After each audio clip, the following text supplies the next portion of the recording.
There is a war in the kingdom of spirits. An army of monsters is advancing. There are countless of them.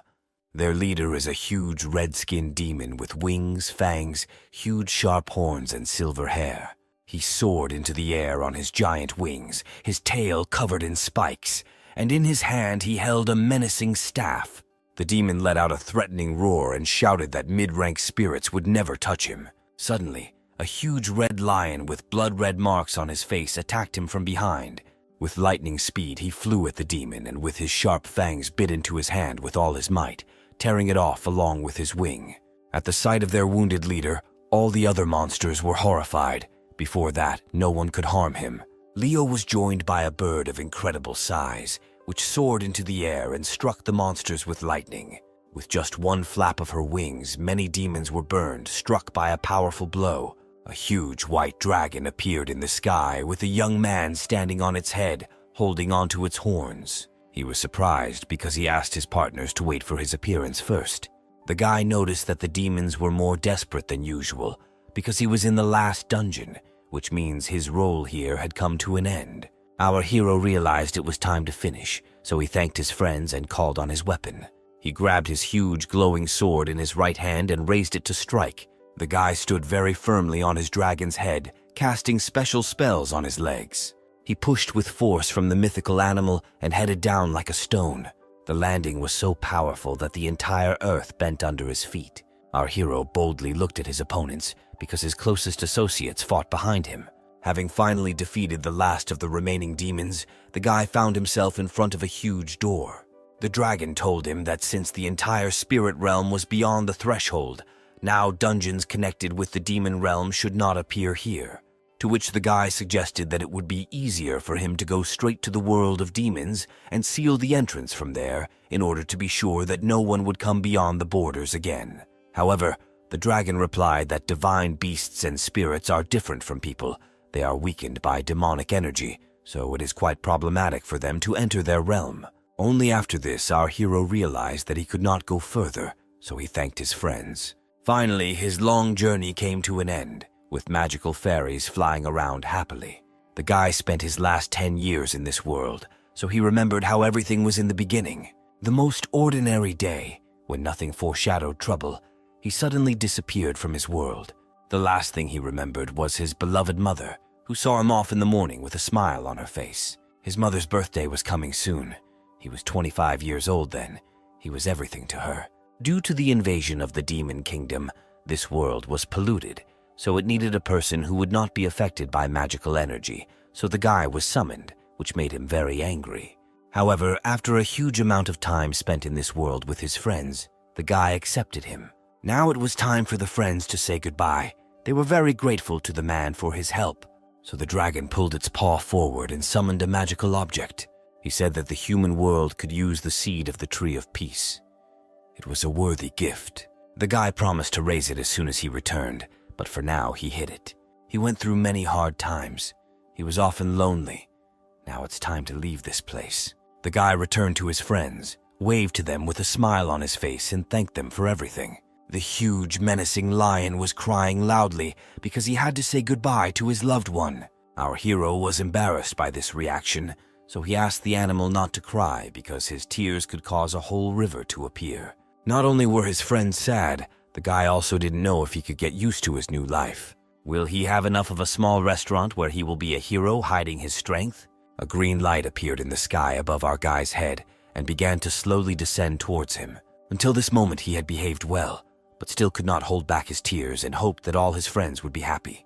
And the green light descended lower and lower, slowly absorbing the guy until it disappeared completely. The great dragon raised his muzzle and touched for the last time the place where his friend had just stood. In the modern world, a fault warning was sounded over the entire area so loudly that everyone could hear it. People were notified that a fissure had appeared in the vicinity, from which a demonic dragon of black flame was about to emerge, which forced people to scatter in different directions. While I was running away from danger alone, military armored trucks arrived in the thick of things. A young man in an elegant suit and long hair tied in a ponytail raised his head and looked at the sky. He commanded the nearest military that they needed to contain the demon as much as possible until the rest of the military arrived. because the rift was very large. The man raised his hand to the radio and commanded someone that his team was in position. All the military understood that this was one of the largest faults that had ever been seen.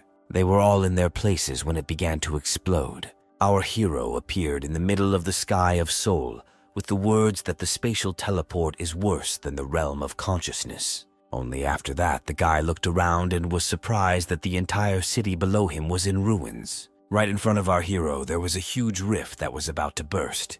What happened literally a moment later, a huge green bloodthirsty monster emerged from it. But our hero was an unusual guy, so he gathered his strength into a fist, intending to hit the monster. The guy was very surprised that he was unable to collect even half of his usual amount of mana. But even this strength was enough for him, so the hero fell on the monster's head. There was a huge explosion in the sky, which immediately attracted the attention of all people. The long-haired commander-in-chief turned around in shock at the sound, trying to understand what had just happened. The hero was still in the sky and was amazed that his strength was enough to handle the black flame dragon. Suddenly, some kind of notification appeared in front of the guy saying that there was a system error. The guardian god is trying to call him to find out who he is.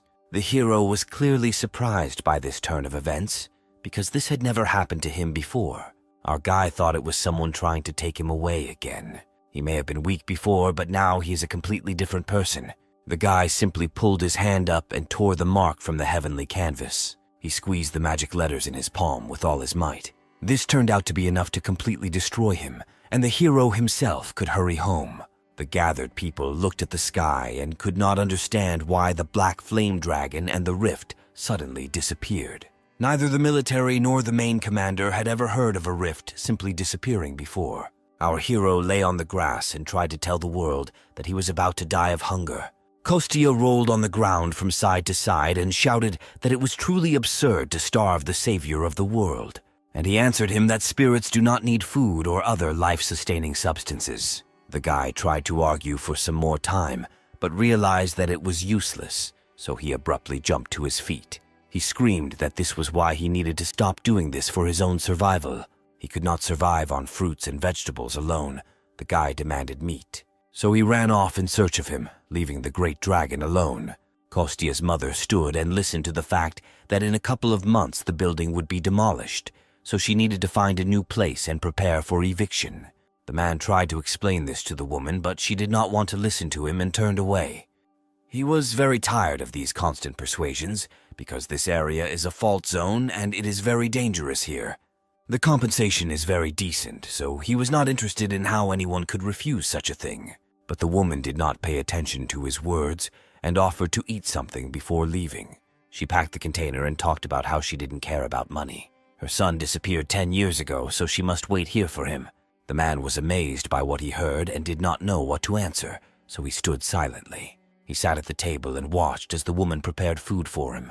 The man said that the police must find her son, and the woman could not do this on her own. These words made our hero's mother very angry. She turned towards the visitor in anger. The woman suddenly froze, opened her eyes in surprise, and could not say anything.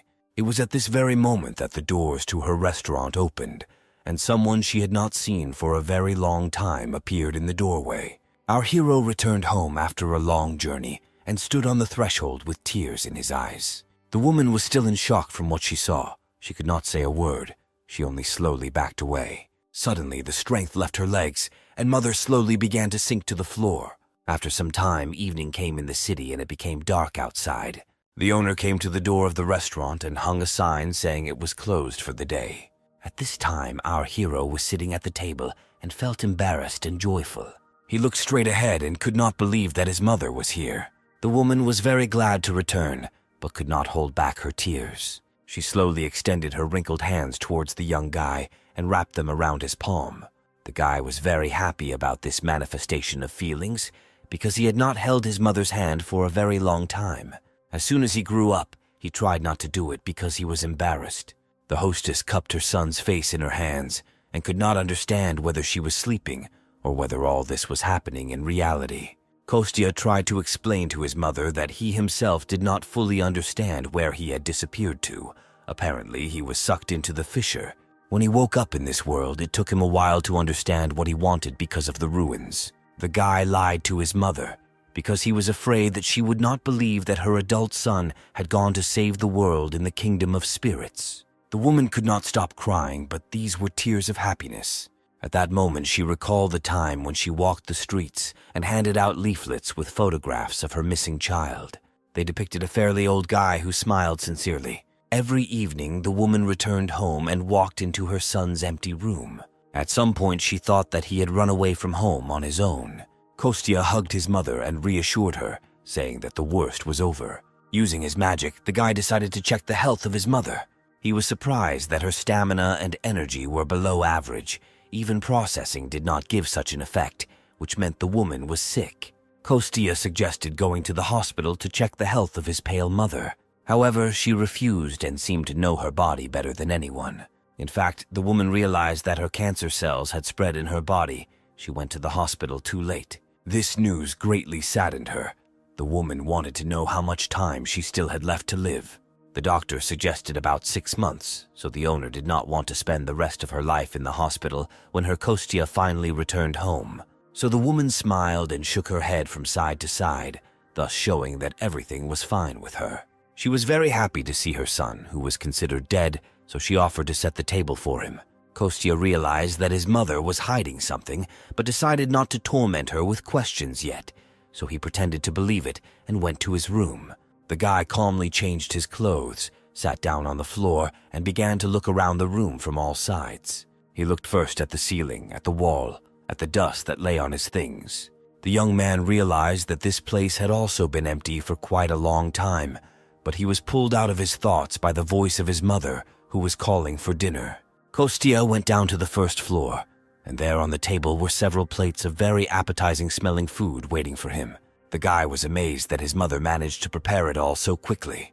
The woman was only glad to hear such words, so she also put her son's favorite meatloaf on the table. She admitted that she was waiting for his return all the time because she didn't know when the guy would return, so she cooked his favorite dish every day. The hero was very embarrassed by these words. They warmed his soul. The young man decided to remember old habits and took a perilla leaf in his hand. He then began to carefully equip the chopsticks and place more and more different foods on it. In the end, there was some rice, meat, hot spices, and garlic on the leaf. Then our hero carefully rolled everything into a ball shape and put it in his mouth. The guy was delighted with the taste of homemade food, which he had not felt for many years. Kostya gobbled up the food on both cheeks, and his mother was only happy with his appetite. Suddenly, the guy stopped for a second from the feelings that he was overwhelmed. He was so glad to remain at home in the company of his beloved mother that tears rolled from his eyes. Our hero was incredibly grateful to his mother. She only asked him to eat more slowly. The guy recalled that he was able to survive only because he thought about his mother, so he would not allow the only person who supported him all the time to suffer. The rest of the evening passed with such sweet conversations. At this time, somewhere else, a huge white wolf was asking his master why he left the earth. Didn't he have a reason to leave the place of the guardian god to him? However, he only replied that the brave hero, who returned to his homeland, would have to defend the land. The wolf was surprised that the fate of the entire planet was in the hands of an ordinary person named Kostya. The owner continued to convey information about the new protector to his animal, but he still did not cease to be surprised. And at this time, it was deep night in our guy's city. Kostya woke up, sat up straight on the bed, and yawned sweetly, scratching his head. The guy looked at his mother, who was lying next to him, fast asleep. The hero was amazed that the woman's pain was so strong that she winced even in her sleep. The guy realized that he couldn't waste a minute. He needed to collect information as quickly as possible. Therefore, Kostya got out of the house in the middle of the night and went in search of any information. The guy stopped after he felt the demonic energy of the summoned dungeon. He had a very bad feeling, but he couldn't just let it go. Although the energy is quite weak, in the future he could emerge like a creature, so he decided to scout out the situation. He quietly got closer to the energy source and saw a group of people with strange equipment. The guy was surprised that the Koreans learned how to manage dungeons just 3 years after the Great Cataclysm.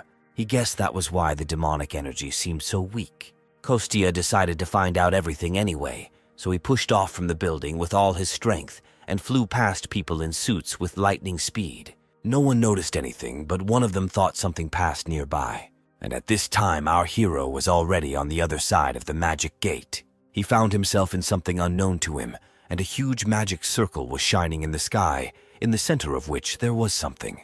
The guy had never been here, but he immediately realized that he was in a summoned dungeon. Kostya knew that the hearts of ostriches have healing properties, so he would not need additional materials to neutralize the demonic energy. The guy was also happy that he had come up with an excellent dish for his mother. Our hero portrayed a good plan, so he smiled bloodthirstily. He walked calmly among these strange animals, and the ostriches hid their heads in the ground out of fear. This allowed our hero to slowly look around. After some time, the guy reached a huge magic circle that was located on the ground. In the center of the summoning circle, there was a small cabinet on which lay a magical artifact. The guy concentrated his power in his hand, collecting it in the center of his palm. Then he released all the energy and directed it directly towards the magical artifact. There was a huge explosion, which left a crater in the ground. After destroying the magical energy, the guy was about to catch several ostriches, but suddenly a system notification appeared in front of him again.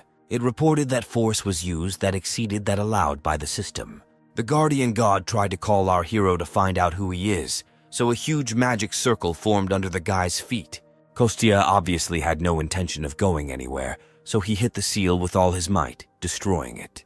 At this time, he was watched by a huge white wolf, who was shocked by what was happening. He had been following the hero for some time, but did not at all expect such a turn of events. Kostya shouted to the invisible guard that if he wanted to see him, then let him come to his house himself. But not now, but a little later, because now he has other things to do. The guy needed to quickly collect the ostrich hearts before this dungeon disappeared. The animals clearly felt threatened when they noticed our hero, so they screamed in horror. They didn't have a chance because our hero rushed past one of the birds with lightning speed, easily tearing the heart out of its chest. The guy held it in his hand and was happy about such a large catch. He thought it would make a great breakfast, so he sent the heart to his hiding place. After all the business was finished, it was time to return home. Kostya pushed off the ground with all his might and headed back to the teleportation circle, landing in his world in the morning. He was too attached to this place to simply leave. Suddenly, the hero felt that something strange was happening around him. He began to look around and noticed that space was being distorted. Kostya immediately thought that this same guard had come after his soul. The guy tried to stop his movement because he wanted to get home, but he failed to do this. In the world, a huge white wolf protector god named Carnus de Lupus slept peacefully. Our hero has moved from modern Seoul straight into the universe of a huge animal. The guy immediately tried to look around and understand who called him. He noticed a huge white wolf lying calmly in front of him. He couldn't believe his eyes. The guy pointed his finger at the huge animal and said that it seemed too weak to him, to which the wolf remarked that all people were rude. He introduced himself as a protector who had been watching over planet Earth for 10,000 years. The guard could see that our hero was 35 years old. He had reached level 99, and all his other indicators were almost at the maximum, which he had not seen before. The wolf said that he didn't have long left, so he had to secretly monitor the man, but the guy was more interested in why he was chosen among all the people on the planet. The huge wolf answered him that he had received a divine revelation from his master. Humans are selfish creatures who don't care about anyone but themselves. Even knowing this, he kept his promise to his master and protected them for 10,000 years. However, he had already exceeded all his limits, magical power, and his life force was approaching zero and would soon disappear. The wolf thought that he needed to do what he himself wanted.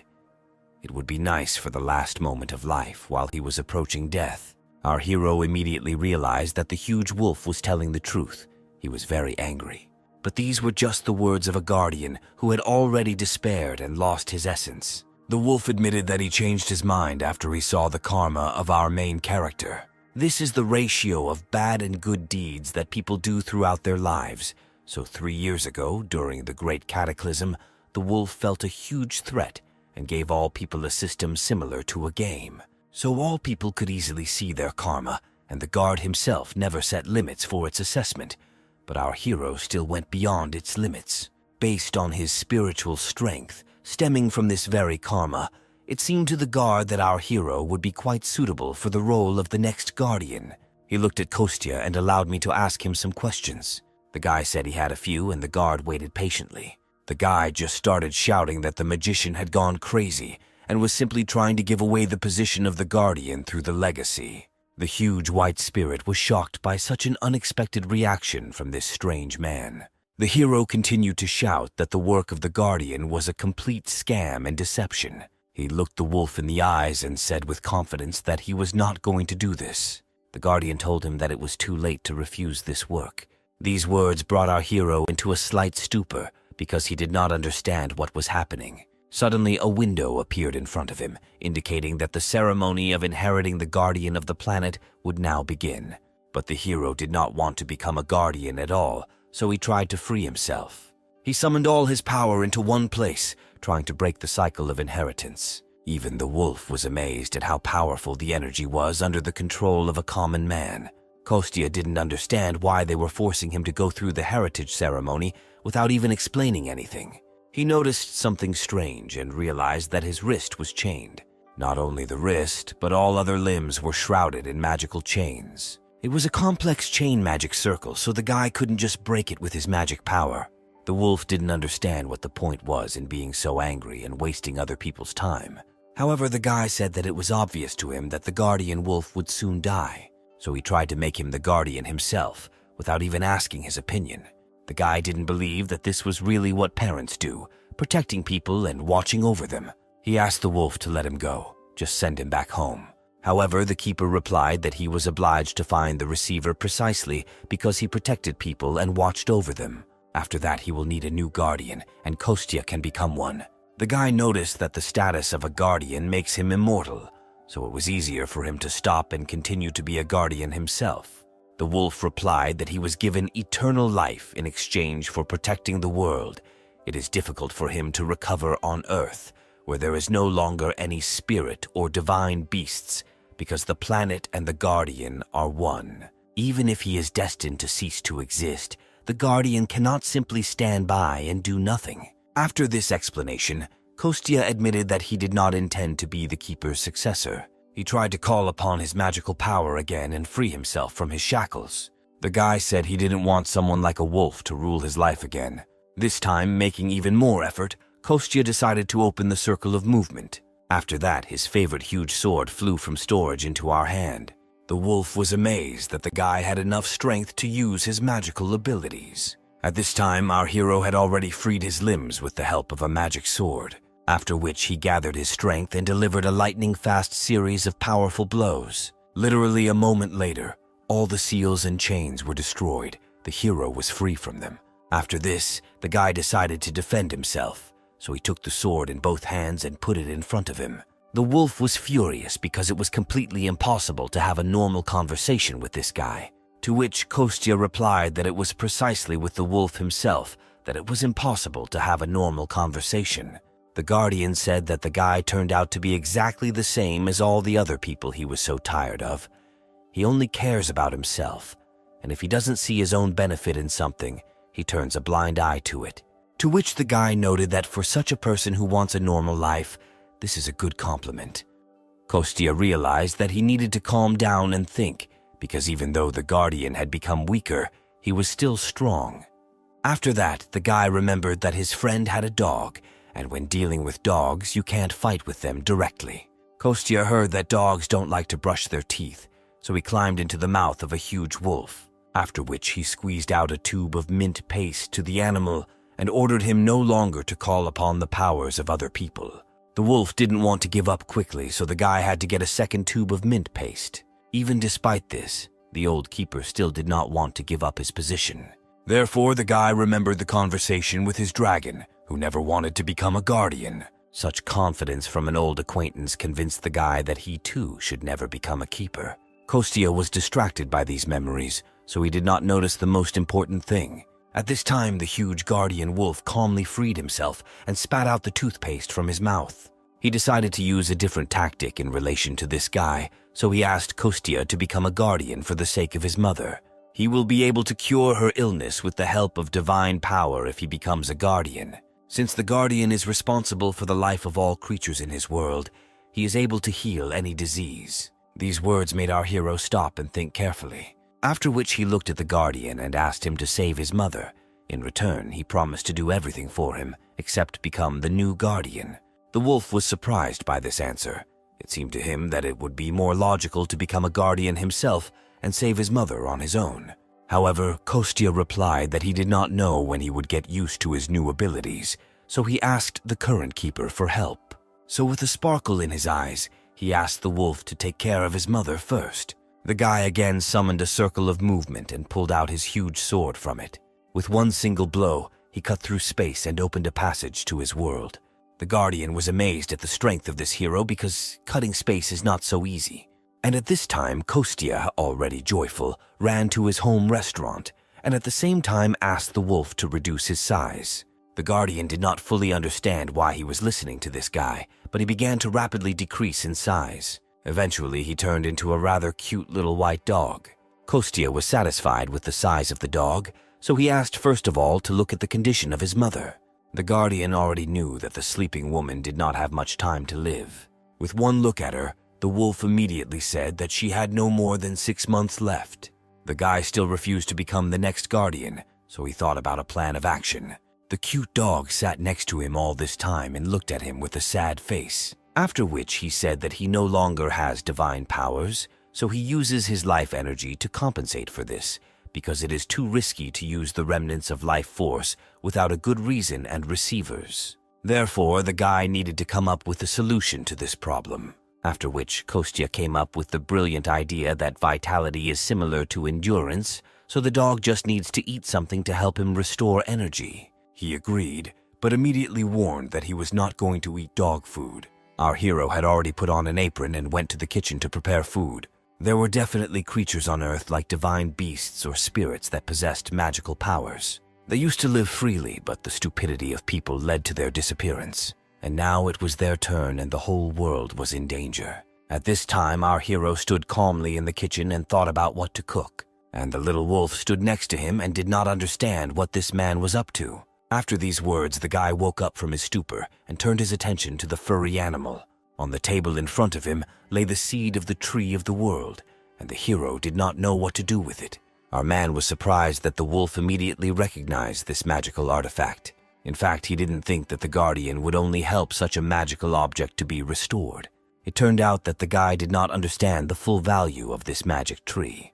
Thanks to the words of the wolf, he found out that the seed of the tree of peace cannot be obtained anywhere on Earth. Kostya became hungry at the thought that this was actually considered a rare delicacy.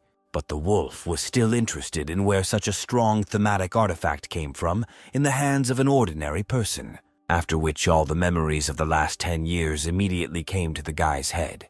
But first of all, he decided to get into his magical storage. Before this, he would sometimes prepare the magic tree, but if compared to preparing it for consumption, then to restore it, it would be more effective to grow it first. Growing the world tree and saving life with the help of the big world tree are the responsibilities of the guardian. The wolf said that he had 6 months left, and this time was not enough to fully grow the tree of the world. After these words, the guy came up with a great idea, so he asked the wolf to leave the kitchen. The guardians were not used to being treated this way, so he was surprised by such an order. He didn't have the patience to wait, so the guy simply threw the little dog out the kitchen door. The great wolf was dizzy after such a flight. He sat and slowly came to his senses. He just had time to think about everything that had happened, which is what the keeper was doing now. He wondered whether his master had made the right decision when he chose the hero who came from the earth. The wolf believed that he would never be able to believe in people after they, through their own stupidity, destroyed such a beautiful place. Meanwhile, in the kitchen, our hero turned on the gas and lit one of the burners on the stove. Then he began to fry something in a frying pan, even sticking out his tongue with zeal. The guy was glad that he still hadn't lost his cooking skills. He's done with the bulk of the work. Now it's his turn to tackle the special ingredient. These special ingredients contained the heart of a magical ostrich from another world. The guy was having fun because if you eat this heart just like that, you could die. He had to put a lot of effort into cutting it in half with his sharp axe. The guy skillfully wielded the knife, and blood flew in all directions. After some time, he came out of the kitchen covered in blood and called the keeper. The wolf was clearly not happy with this appearance of our hero. However, this still did not stop him from following him into the kitchen, and there was a wonderful portion of food waiting for him, which was put in a dog bowl and decorated with green peas on top. The great wolf was furious that they dared to offer him dog food, despite his appearance. The keeper immediately said that although the dish looks relatively normal, it is still the heart of an ostrich. He knows that it is all imbued with demonic energy and poison. However, the guy did not get angry or upset because of these words. He assumed that the wolf would say this, so he called the guardian Belyash, which again enraged him. The guy bowed to the white dog and asked him to try the freshly prepared dish. The guardian wolf looked at this man and did not understand what he was up to. He was sure that the guy would try to deceive him somehow in order to save his mother. In any case, he needed human help, so the wolf bent down and began to eat. After the first couple of bites, some strange feeling pierced right through him. The great keeper realized that this food turned out to be incredibly tasty. He didn't understand since when the heart of a magical beast became so tasty, because he was sure that because of the poison and energy it was not edible. Kostya was happy and understood that the whole point was how he spent the last 10 years. About 10 years ago, he had just entered the spirit realm. At that time, he was terribly emaciated. Bones were visible from under the skin. He spoke to his deceased grandmother right in front of the river Styx. She came ashore from the river and stretched out her flabby hands to him. The guy turned out to be so thin because there is no food in the spirit world. He ate only fruit for a whole month. The young man sincerely believed that in this way he would soon die of hunger. He was having a dialogue with his grandmother when he noticed something strange. Suddenly, she became enormous in size, her eyes glowing with rage because someone dared to starve her grandson. She ordered the young man to get up and promised to help him. This is roughly how our hero explained his cooking abilities to the great guardian. Despite the obvious nonsense of this story, the wolf's vitality began to recover. The guy promised that he would cook for the guardian as much as he wanted, as long as he didn't need to treat his mother or protect anything. The wolf was glad that they agreed on at least something. The keeper liked the dish so much that he asked our hero to give him a refill, and the guy was only glad that someone liked his cooking. That's why he called the wolf Belyash and gently stroked his head with his finger. A global company that is now at the top of the Korean economy and has a high status throughout the world. The second son of the executive director, Sergei, sits in front of us. Now he is once again faced with a difficult situation. At this time in our hero's restaurant, he woke up his mother and called her to have breakfast. The woman woke up and saw in front of her a cute little white dog waving its tail cheerfully. She looked down at her leg and saw that it was all covered in dog saliva. A couple of seconds after this, the dog approached the woman and began to lick her leg. After a while, the woman dressed in her home clothes and went down to the kitchen. The dog was sitting under the table and eating from a bowl. The woman was surprised that the dog appeared because her son had previously been afraid of animals. But the guy replied that the dog would not hurt them to protect the house. The woman was upset. She realized that they were living in very dangerous times. But the guy distracted her from these sad thoughts because he prepared a wonderful breakfast for her mother. In front of her were several plates, each of which was full of delicious food. The woman was amazed that her son personally prepared all this for her. She also immediately noticed that the guy began to cook much better than he had done before. The woman took the chopsticks in her hand, then carefully grabbed a piece of food from the plate, after which she slowly put it in her mouth and began to enjoy the taste of homemade food. She was lucky because she had not yet seen the mess that was going on at the car wash. Our hero just remembered about him and realized that he needed to clean up quickly. The woman was so glad to have her son back that she could now trust him with her restaurant and relax. And he was glad that his mother could now live in peace. At this time, the keeper called him from under the table and asked for more. He said that he had done a good job and the woman should no longer be in pain. After all, he licked her leg all night and thus treated her for her illness. Mother just remembered about the new family member and decided to pat him on the head. The woman asked her son if the dog needed dog food, horrifying the keeper. Kostya promised to come by later for groceries and look for food for the dog as well. At this time, at the corporation, Sergei was sitting in a chair with a sad face. Then the door to his office opened and a young girl in a strict black suit entered. She said that she was unable to complete his task and find out the cause of the incident. The whole team was still sorting it out, but it had already become clear that the video surveillance system had not stopped working.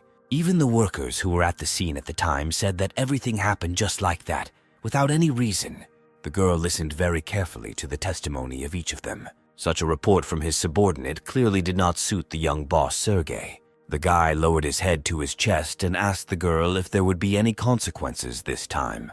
to which she replied that he would be called either a diamond spoon or the mediocrity of the family, most likely. But the guy thought that the girl was mocking him and not answering seriously. At the moment, he wished he didn't have a nickname at all, rather than have even more terrible ones appear.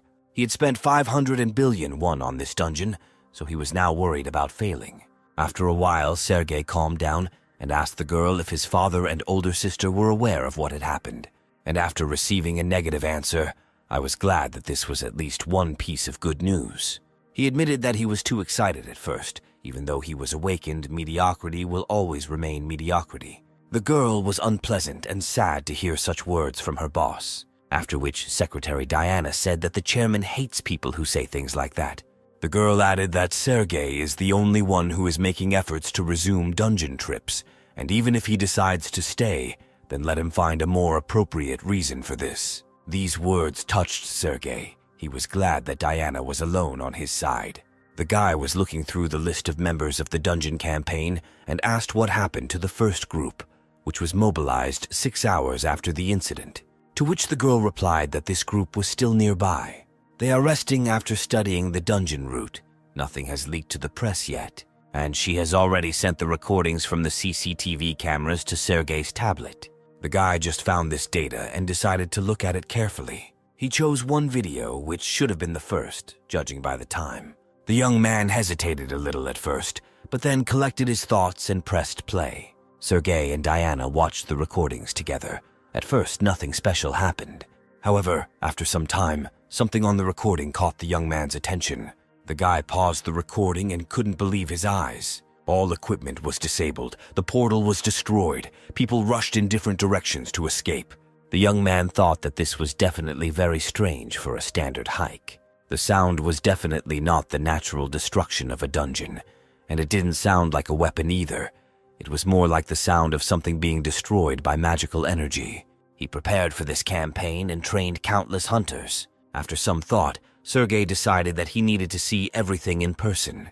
Therefore, the young man got up from his chair and went to the exit, asking the secretary to prepare a car for him, after which, at the meeting, the department heads discussed the latest case.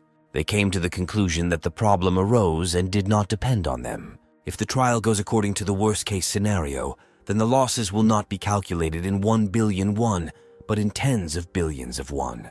Absolutely none of those present were delighted with this outcome of events. After this, Sergei noticed that it was already late in the evening, so he thanked everyone who participated in such a long meeting. The next time they were supposed to gather, when the preparations for the trial and the materials for it were already ready. For today, everyone was free and could go home. Sergei spent several days at work, so when he came out into the bright sun, his eyes watered. Diana and her boss walked slowly down the street, discussing the weather.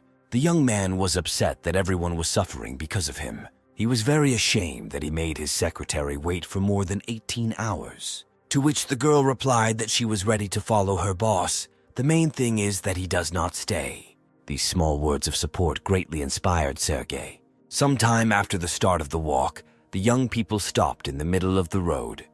Sergei admitted that he still has at least one very good side in his office. Immediately after that, the thought of his father and older sister looking down on him came into his mind. Their success weighed heavily on him from a moral point of view, almost from birth. Before these thoughts, the young man again fell into a stupor and did not move for some time. He woke up only when his secretary called out to him, standing in the middle of the road. The girl decided to cheer up her boss and offered to have a snack somewhere before returning. Sergei tried to refuse such an offer because he was embarrassed. What Diana noticed that her boss always scratches his forehead when he is nervous. He also always goes to bed to relieve stress. Sergei was surprised at how well his secretary knew him, so he agreed to have a snack. The girl knew a good place nearby, so the young people got into the car. The secretary was driving and taking her boss to a small restaurant with very tasty food. She looked around and wondered if all the buildings were destroyed because they were in the area.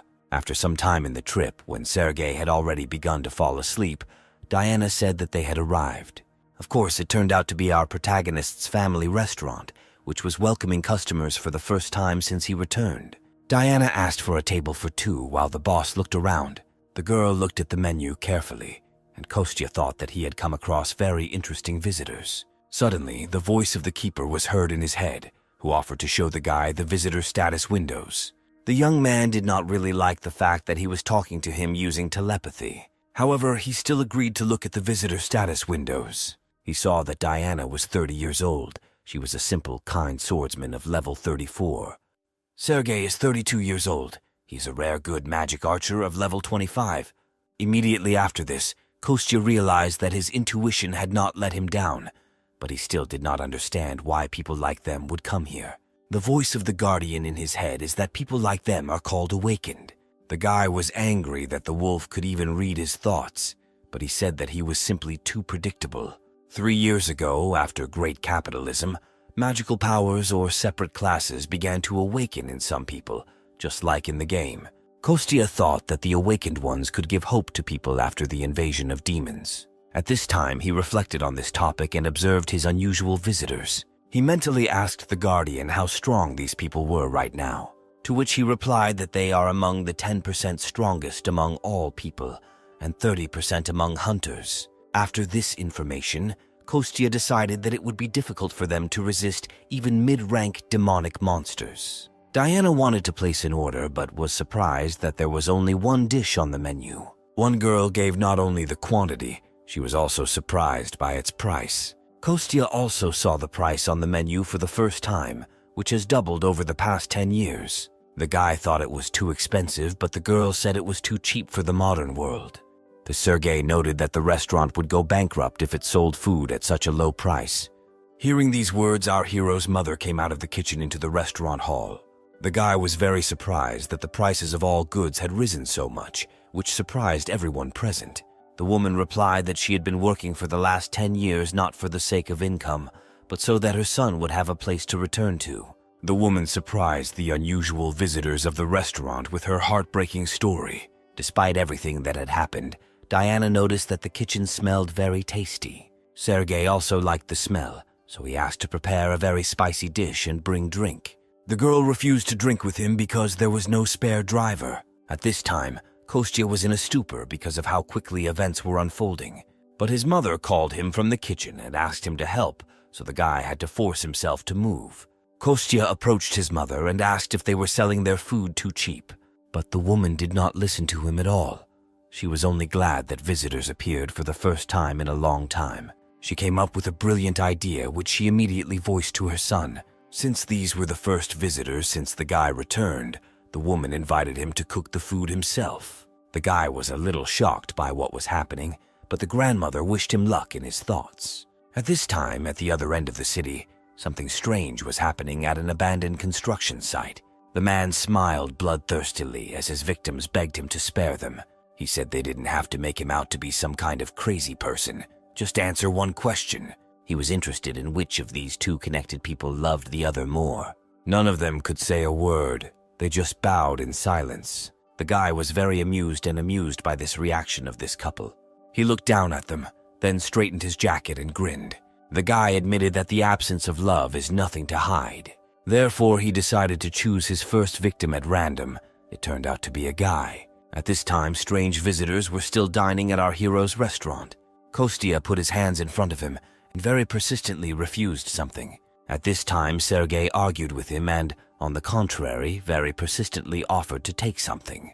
It turned out to be a check signed by him for 5 million won, which was simply a huge amount. Kostya was shocked that he had never seen so much money before. Sergei continued to persuade the guy to take the money, but he refused, citing his conscience. However, the unusual guest continued to insist that this was payment not only for food, but also for the time spent. For a person like him, who can't even eat normally because of work. The guy had tears in his eyes and then said that perhaps today he ate for the last time. Perhaps this was the last cooked meal that even his father could not give him before he died. In addition, the combination dish that the chef prepared was very tasty. These words spoken to the visitors pierced our hero to the very heart. Kostya even took Sergei's hand because of how pleased he was to hear such praise. After these words, he gladly accepted the money, although it was still too much money. After this, the young man escorted the dear guests beyond the threshold of the establishment and said goodbye to them. He was immensely happy that his food was praised and that he earned money. At this time, the curtain pulled back and our hero's mother came out of the kitchen. The guy immediately ran closer to her and showed the check that the visitors had left for him. The woman wanted to praise her son for making some money, but something caught her attention. Seeing the amount of 5 million won, her eyes literally fell out of their sockets. The woman was amazed that her son was able to bring such a large sum. The guy said that they bought a food subscription and they really liked it, so they are going to come here all the time, so they paid the whole amount at once, so they will have to serve them in the future when they come. The woman was so shocked that she believed this fake story. She returned her eyes to their place, and Kostya regretted that he continued to lie to his mother.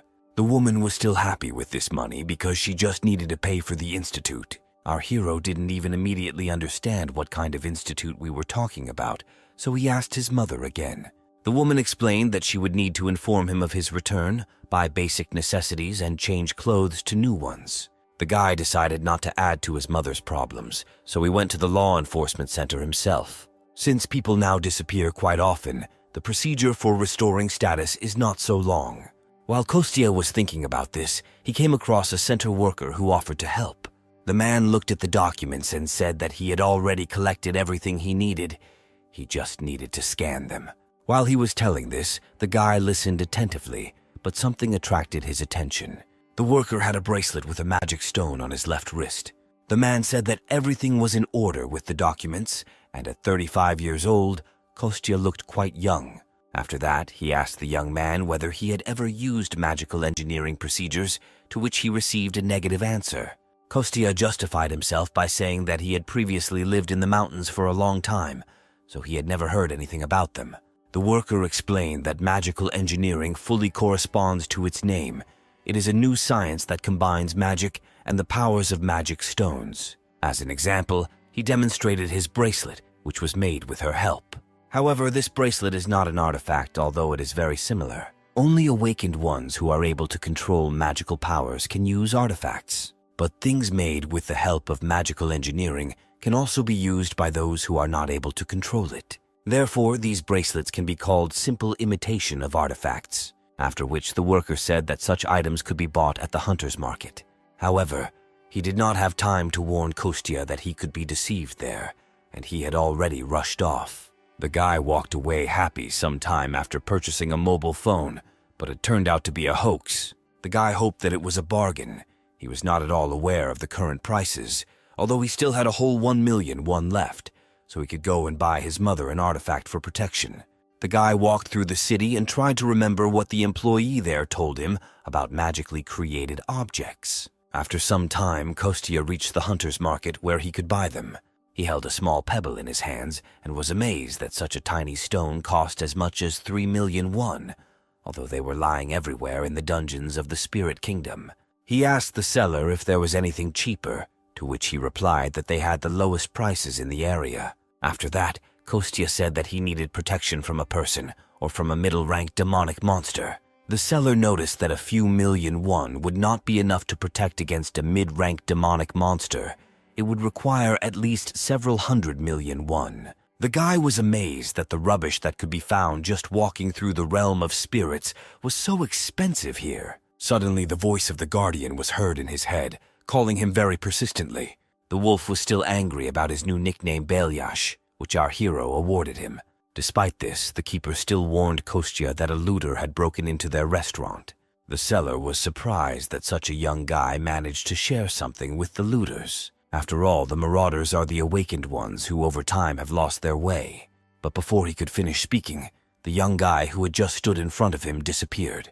The man didn't even have time to notice when he disappeared, because just a moment ago he was still standing right in front of him. And at this time, Kostya was already rushing home as fast as he could to protect his mother from danger. The young man tried to run as quickly as possible, afraid that he might not make it in time. He had just returned home, had just reunited with his family. How could he lose them the very next day?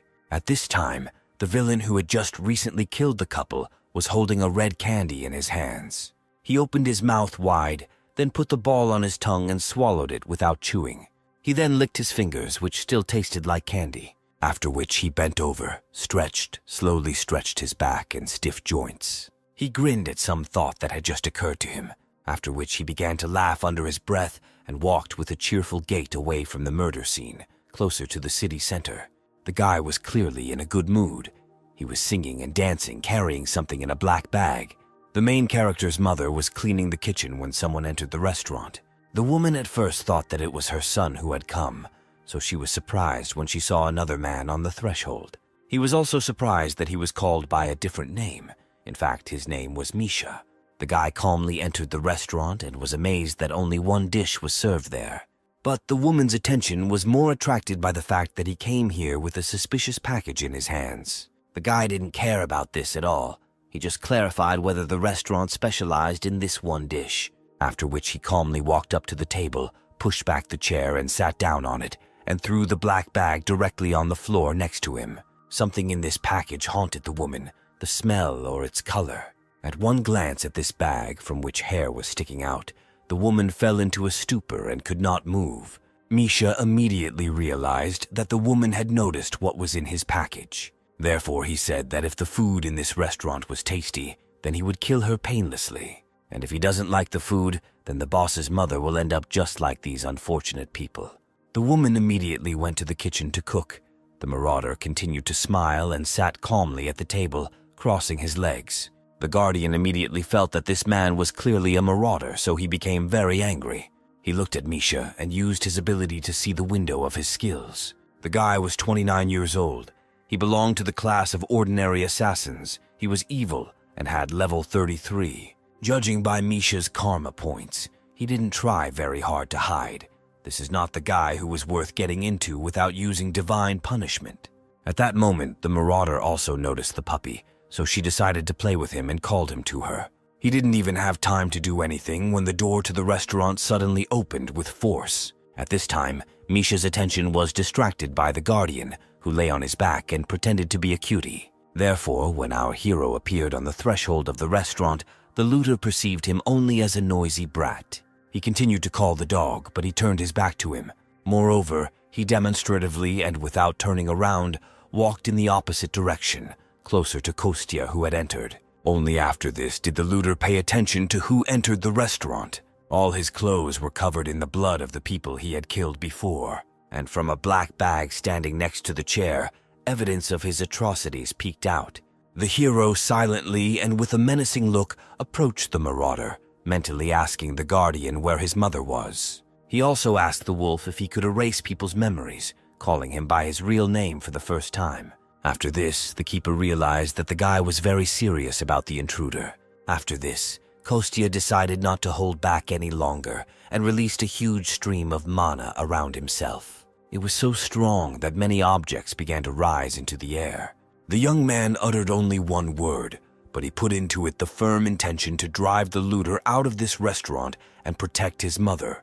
A moment after this, Misha was pulled out of the room with such incredible force that he was slammed into the wall of the house opposite. He was slammed against the surface so that the guy instantly lost consciousness. With such force, it wouldn't be surprising if most of his bones were broken. But Kostya clearly did not intend to stop there. Misha came to his senses and tried to find out from the guy who attacked him why he suddenly did this. However, our hero replied that complete people like him should remain silent. After that, Kostya again used his strength and squeezed the marauder at a distance. The young guy had already left the restaurant and even summoned his sword, intending to finish what he started. At that moment, the voice of a guardian was heard in his head, warning him that after this he would become a killer. The hero still did not lower his weapon, but froze in place and listened. The keeper continued to say that the marauder is not the kind of person for whom you can throw away all your former efforts. This speech brought our hero to his senses.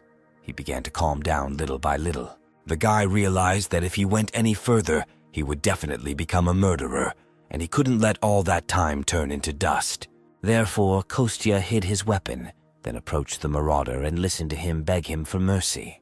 The guardian mentally reminded that if you leave this guy just like that, he will definitely die. Therefore, Kostya summoned a magic stone from the storage and slowly headed towards Misha. Then he leaned over to the guy, grabbed him by the hood, and lifted him off the ground. He ordered the marauder to open his mouth and take medicine if he wanted to live, which he obediently did. The medicine turned out to be so disgusting to him that Misha almost died for the second time from its taste and pain. In fact, it was a medicine that could restore absolutely everything in the body. Despite the taste and pain, it worked perfectly because Kostya had already used it himself before. After this, the marauder was tied up all over his body and taken straight to the nearest police station. At this time, our guy was preparing further and reasoned that going straight to the dungeon would be difficult. Now he needed to focus on regaining stamina or quietly earning money. After that, the guy stirred his soup, scooped some into a ladle, and brought it to his mouth to take a sample. The food tasted delicious, so they could set the table and call Mom for breakfast. At this time, the police station had already managed to deal with the looter who was lying on their doorstep. The policewoman was angry about something early in the morning. The candy case brought more bodies instead of moving forward in the investigation. Her colleague approached the woman and tried to call her for lunch, but she was clearly not in the mood to eat. The guy noticed that if she doesn't eat, she won't be able to work normally, because in order to take good care of others, you first need to take care of yourself. The woman was infuriated that a colleague who was younger than her was lecturing her. Her phone rang, so the girl picked up the phone and introduced herself as the leader of the first detachment of the department for marauders, Tatiana. A message was received that Misha had been caught, so Tanya and her colleague went to the scene. They looked at the suspect's movement report, according to the information department. There were about 10 victims. Judging by the video they were sent, Misha definitely ate candy. After the news, Tatiana lit a cigarette to get rid of the accumulated stress. She was pleased that she was able to detain the culprit in 10 incidents, but Misha was not the only suspect in this case. These candies are actually an artificial enhancer. The woman said that she was not going to stop eating until she got to the bottom of the truth, because it was more important to find out where these candies were obtained. Immediately after this phrase, there was an awkward silence. In the silence, the junior colleague's stomach growled very loudly. To Tatiana's menacing look, the guy replied that he couldn't do anything about his hunger and wouldn't refuse snacks. So he looked around, hoping to find some place with food nearby. Nearby, there was a small restaurant of our hero and his mother. Therefore, the guy persuaded his senior colleague to go and have lunch there, at the same time gathering information and based on what the employees of the establishment saw and heard.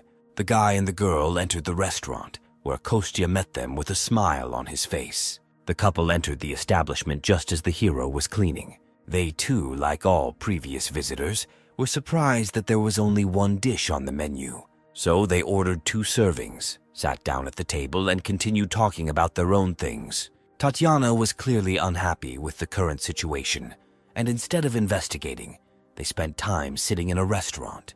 Now they can talk to at least 10 victims, so if they do not reveal this body, they will be faced with defective things whose owners will lose control of themselves. That's what the press is saying, and a big corporation is sure to use it to make a fuss. And the guy only finished off Tatiana, saying that the boss would be very angry with her. It doesn't matter because all they couldn't do was investigate, collect information regarding the incidents. All the victims had nothing in common at all. They even tested recently formed religions. They also did a lot of work and analyzed the composition of these candies. In addition, the guy noticed that the identification department would ignore all calls after hours and on weekends. Therefore, work is good and important, but you should not overdo it. Trying to cheer up his boss, the guy promised to follow her if she was kicked out. At this time, an equally important conversation took place in the kitchen.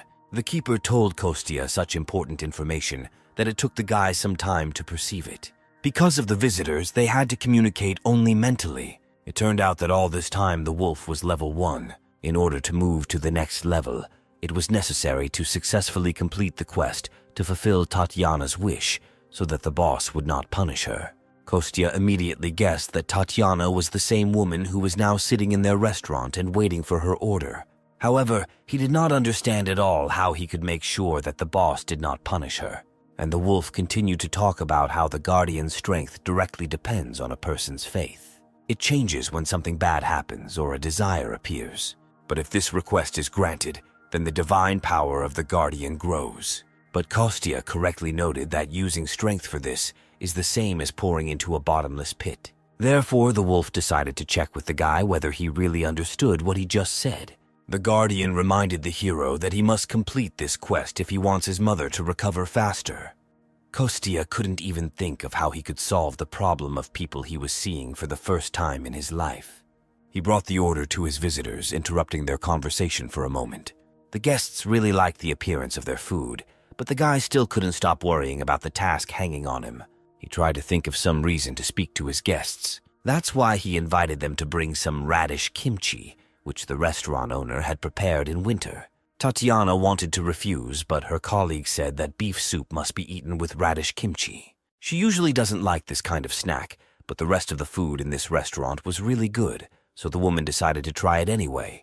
She thought that she should eat them together, it would be right. This thought led her to the fact that looters always used candy along with artifacts. This was something new in the investigation, so Tatiana could not wait a minute. The woman got up from the table, left her food, and ran away in an unknown direction, allowing her subordinate to eat her portion too. The guy was surprised by this strange behavior of his boss, but decided not to attach any importance and asked for a third serving of soup. He told our hero that as soon as his boss comes up with an idea, but she rushes to check it no matter what, this meant that the quest to fulfill a wish was completed. A few years ago, a young guy was sitting on the ground with his arms wrapped around his briefcase.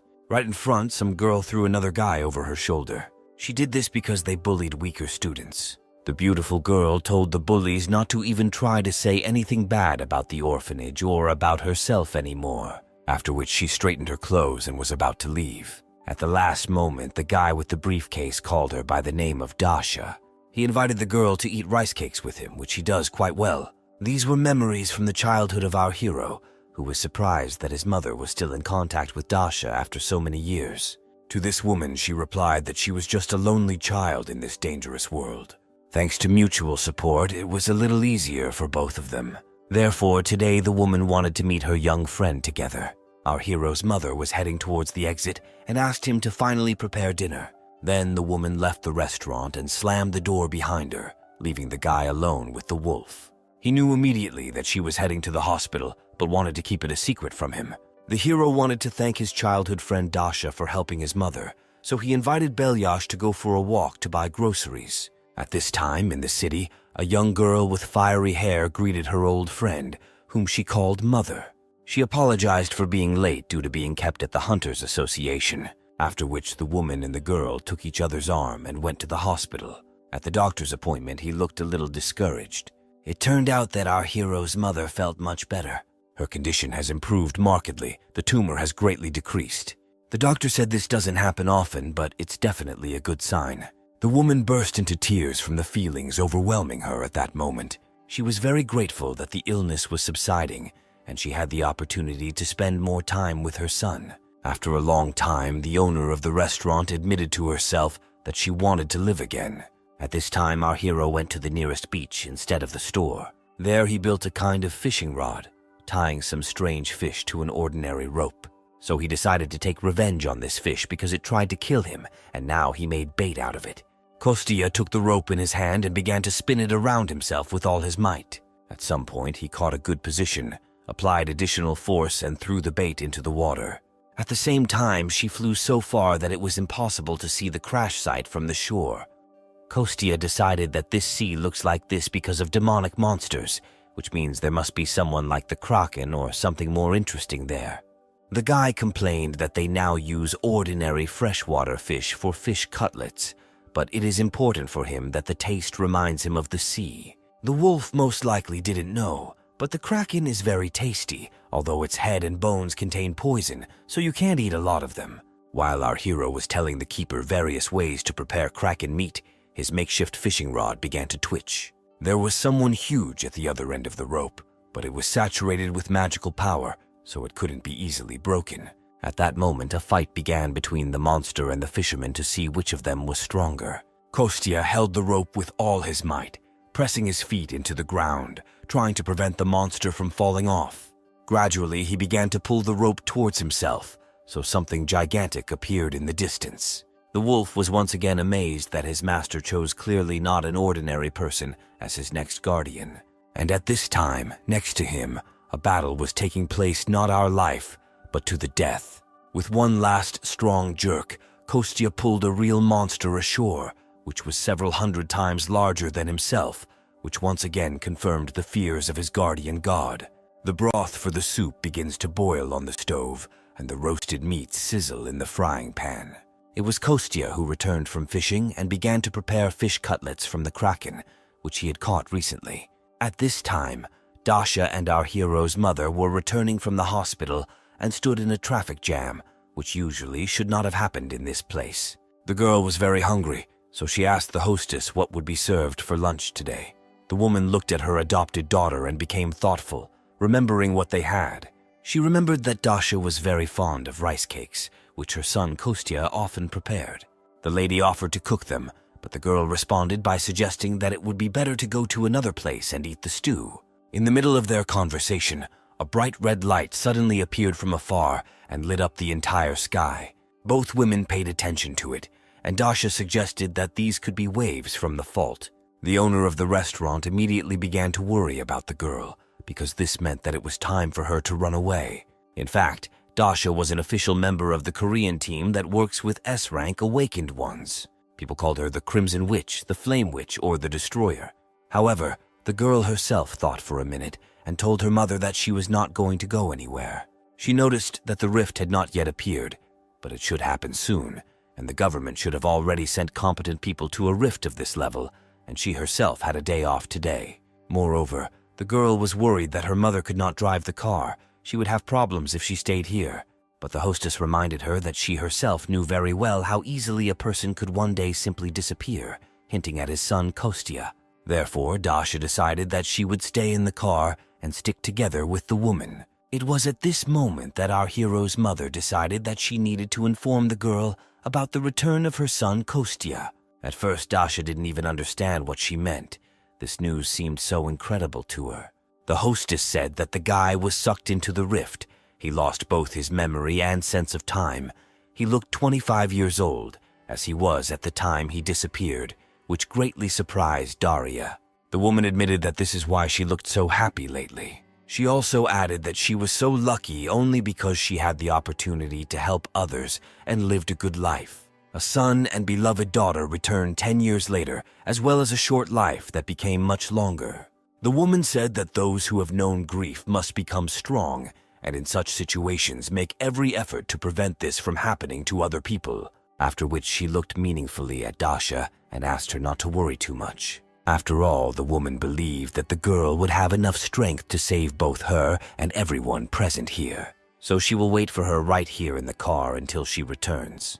These words convinced the young girl, after which she got out of the car and headed towards the center of events to help.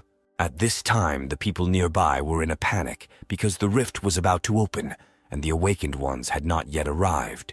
After that, they paid attention to a strange girl who walked right to the center of the danger and began to release fire from her palms. People watched as more and more flames appeared around the girl. Her red hair allowed them to guess that the Crimson Witch herself was standing in front of them. This calmed the townspeople a little, because now they were safe under the protection of a very strong awakened one. And Dasha had already arrived at the scene and realized that the rift would open much earlier than she expected. Therefore, the girl decided to prepare for this in advance, collecting some fire in reserve. She didn't know what to expect from the unknown rift, so she decided to use all her strength. Dasha summoned the power of fire, then divided it into several parts, leaving it hanging in the air next to her. After all the preparations were completed just in time, the girl was able to fully prepare for the attack. She stood waiting, realizing that as soon as the rift opened, she would immediately begin to attack and would not allow a single monster to reach the people nearby. As soon as she thought about this, a crack immediately appeared on the fissure, and the eye of the monster appeared. The people around also noticed that it was beginning to open up at once, so they rushed to the leak with even greater efficiency. At this time, a herd of gigantic, nightmarish animals broke free. The Crimson Witch immediately recognized them as steel-horned goats, which were a very dangerous enemy even for her. Even though she was an S-class mage, the girl still shouldn't underestimate such opponents, because they had high resistance to magic and weak melee attacks. Dasha realized that in this situation, an awakened one specializing in close combat would be more useful. However, the girl immediately realized that there were no other awakened people nearby, and even if they made it in time, she still needed high-level fighters. Therefore, in order to protect the people close to her and the townspeople, the girl must stay and hold back the onslaught of monsters. She definitely could not remain idle because her mother was here. After this, Daria immediately decided to launch an attack, gathering a huge amount of her magical power in her hand. The girl directed all her power at the first of the monsters with one blow, causing an explosion of enormous power. The witch was furious that even such a huge explosion could not damage the monster. Due to its high resistance to various types of magic, it simply fluttered against the animal's shell without causing any harm to it. Therefore, the Crimson Witch decided to resort to another spell, which had a more powerful physical effect. A huge spear of magical fire, Azure Flame, fell on the monster's back, piercing right through his body. The goat immediately fell to the ground. A huge hole gaped in his body, which remained after the blow. Dasha took a few moments to catch her breath and come to her senses. At this time, the rest of the monsters, which had managed to break through the rift, were already rushing towards her. The girl counted 10 goats, while she herself could only use the Azure Flame 8 times. A moment later, she pushed off the ground with force and soared up. Then the girl came down hard on the second goat, driving her flames right into his head. Dasha was angry that reinforcements had not yet arrived, and these idiots from headquarters did not know at all what it meant to show up on time. The girl understood that the Azure Flame would not be enough for all the monsters, so she would have to resort to an even more powerful and dangerous means. It was a magic that covered her entire body in fire. She chose it because close combat was the weakness of these monsters. But the technique would not help her much here. The girl waited a couple of moments before the animals began to slow down, after which she used her new magic and went on the attack with lightning speed. A moment before the impact, Dasha gathered all her strength in one hand, concentrating it there. Then she lightly touched the animal's head with it, directing all her energy to that place. Huge streams of blue flames burst out of her hand, which were supposed to take the life of the monster. This lasted only a moment. Then the girl's skin became covered with spots, and the goat's body began to emit steam. Immediately after this, Dasha jumped over the monster, leaning her hand on it. The girl did the same thing again, concentrating all her strength in her leg. She dealt a crushing blow, throwing the huge monster into the air. After which Dasha fell to the ground. She had 8 more monsters to defeat, and they were already rushing towards her with all their speed, which did not bode well for the girl. She struggled to her feet after a short fight, her muscles already starting to feel tired. The girl understood that it was unlikely that she would be able to cope with all of them, but she was obliged to do everything in her power until reinforcements arrived. Suddenly, something caught her attention. This rift began to suck nearby objects into itself. At this moment, the girl could only think about the fact that her mother was still behind her. Several small stones rose into the air and glowed as if surrounded by magic, after which they fell directly on the head of each of the remaining goats, killing them instantly. Immediately after this, our hero appeared in the air, thinking that his old girlfriend was still as flaming as she was before. He slowly knelt down next to Dasha, who was lying unconscious on the ground. Kostya thought that the girl was in great pain due to the depletion of her magical power, so he tried to help and put his hand on the Crimson Witch's back. Although he could not help her restore her life force, he could replenish her magic power so that the life force would not be burned and would not affect her mana core. Now was not the time for memories, but the guy was glad to see his girlfriend again after so many years of separation. After some time, the Crimson Witch came to her senses and sat down straight on the cold ground. The girl looked at her hands and was surprised that she did not feel any pain at all. Although now it didn't matter at all, so she got up and rushed as fast as she could back to the car. The girl was incredibly happy to see that her mother was completely fine and safe. At this time, the woman was already standing on the street and talking with one of the policemen. She was also very glad that she was able to see her ward safe and sound. The woman immediately reached out to the girl to find out if she was okay and if she was hurt. The Crimson Witch decided to lie a little and said that everything was fine with her because reinforcements arrived on time. The girl said she was a little tired but did not have any serious injuries. After which both women laughed joyfully because they got off so easily. After that, they decided to go out to dinner as they had planned before, so they needed to check out the store. However, Dasha had already changed her mind about eating the stew and invited her mother to go to her restaurant so that Kostya would prepare her favorite rice cakes for them. And at this time, our hero was just in the restaurant and was wondering when his mother and girlfriend were planning to return. Their first meeting after a long separation was very joyful. Dasha threw herself on the guy's neck, knocking him off his feet. Kostya sighed wearily after such an emotional meeting with his old friend. He recalled the first minutes of their reunion and realized that the girl had become much grumpier than she had been before. Our hero's mother said that she was very tired today, so she was going to rest. Finally, she asked to prepare Kostya a delicious meal when Dasha arrived, and also not to quarrel with her. The doors to the restaurant opened and late customers entered. It seemed to be Sergei and his young secretary. The guy was very happy to meet. Kostya was trying new snacks at this time, not at all expecting to see anyone at such a time. At first, Sergei even thought that the guy was on a break, but he convinced him otherwise. Our hero said that he was simply preparing late-night snacks because there were no visitors, after which he took his dear guests to the table and told them about today's menu for the night. The young director noticed that the ingredients for such food were too difficult to obtain in their time, to which the hero said that the young people paid enough last time, and he himself thought that they needed to change the topic. The guy noticed that today the couple looked even more tired than last time. After these words, they generally fell into despondency, which greatly surprised the young cook. The guys literally put their heads in their hands and were very upset about something. It turned out that their company's negotiations went poorly, so they were forced to pay a huge amount of money. Then the chairman's son announced the return amount of 500 billion won, which greatly surprised our hero. Kostya could not believe the existence of such a huge amount. His whole body suddenly weakened and began to shake. Sergei said that they had a problem with the guild in which they invested. Recently, the renewable dungeon they bought suddenly disappeared without a trace. The renewable dungeon slowly releases monsters when the owners draw a magic circle, so they invested about 500 billion won into it. Kostya immediately realized that we were talking about exactly the dungeon that he had cleared, so he was truly horrified by what he had done.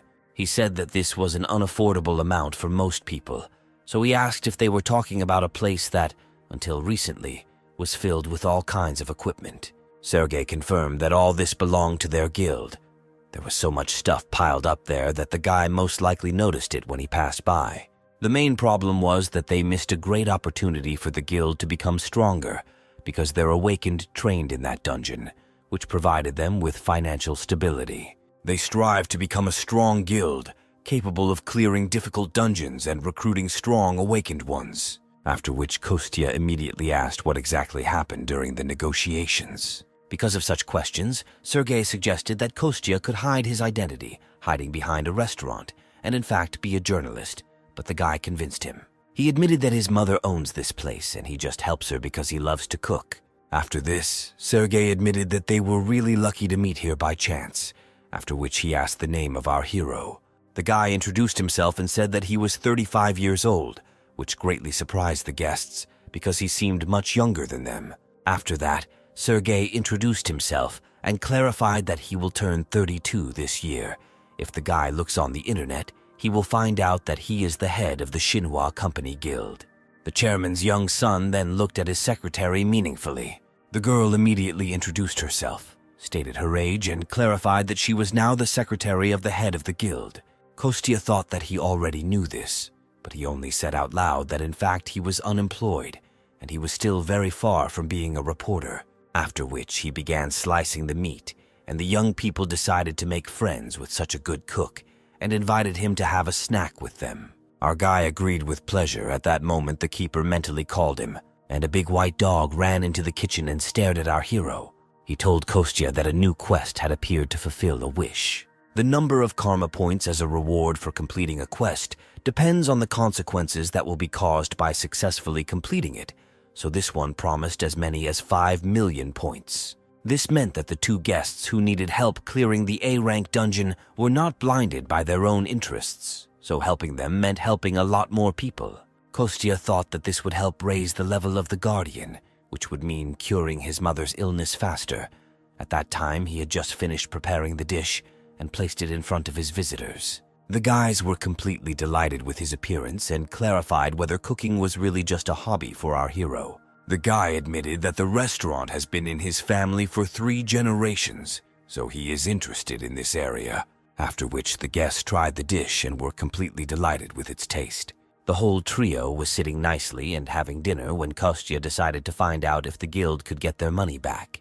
He suggested that although this deal was significant because it could lead to great growth for the guild, they should return the money to her now that the rift has disappeared. Sergei replied that as compensation they were given the opportunity to clear an A-rank dungeon. Kostya at first thought that this was an excellent option, but the thoughtful expression on the faces of his new comrades confused the guy. Diana clarified that although this was a good offer, it was different with an A-rank dungeon. The girl said that in their guild there are almost no awakened ranks A, and especially higher ones. To clear them they need less, and at least 5 awakened ranks A. Therefore, for a guild like theirs, this is just an impossible dream. Sergei agreed with all of the above, and added that if they had at least 1 awakened rank S, then it would be much easier for them to clear this dungeon, and Kostya thought that the matter was quite serious, after which a thought suddenly occurred to him. He called out to his new friends and offered to introduce them to someone. The guys were so shocked by what they saw that Sergei even dropped the spoon from his mouth. Right in front of them, some red-haired girl tried to strangle Kostya. During this entire altercation, she did not pay attention to those present. Then she noticed them and became embarrassed. The girl immediately let go of our hero's neck, smiled sweetly, and greeted the people. Once as a child, Kostya asked Dasha why she treated him differently from others, to which the girl simply smiled calmly and said that he was her friend. She continued by saying that someone like her is only friends with a certain type of person, and she added that our hero is one of those who could be her friend, which confused the guy. It was hard to believe because at the moment it was difficult to say. Dasha simply tied up her old friend and left him hanging upside down at the entrance to the restaurant. And at that time she was talking with Sergei and Diana, who offered her to help them clear the dungeon. The guys added that she could help them only if she had time for it, and in return they would definitely not remain in debt. In fact, they could really use the help of such a powerful awakened one as the Crimson Witch. In response to this, the girl thought for a while, and then asked the guys if they knew how to drink alcohol. This unexpected continuation of the conversation caused surprise on the faces of the restaurant guests, but they agreed. After some time, Kostya was able to free himself from his bonds and return to the establishment. He was angry that the boys had messed up so much, but he was glad that he had convinced them to go somewhere else for the second round.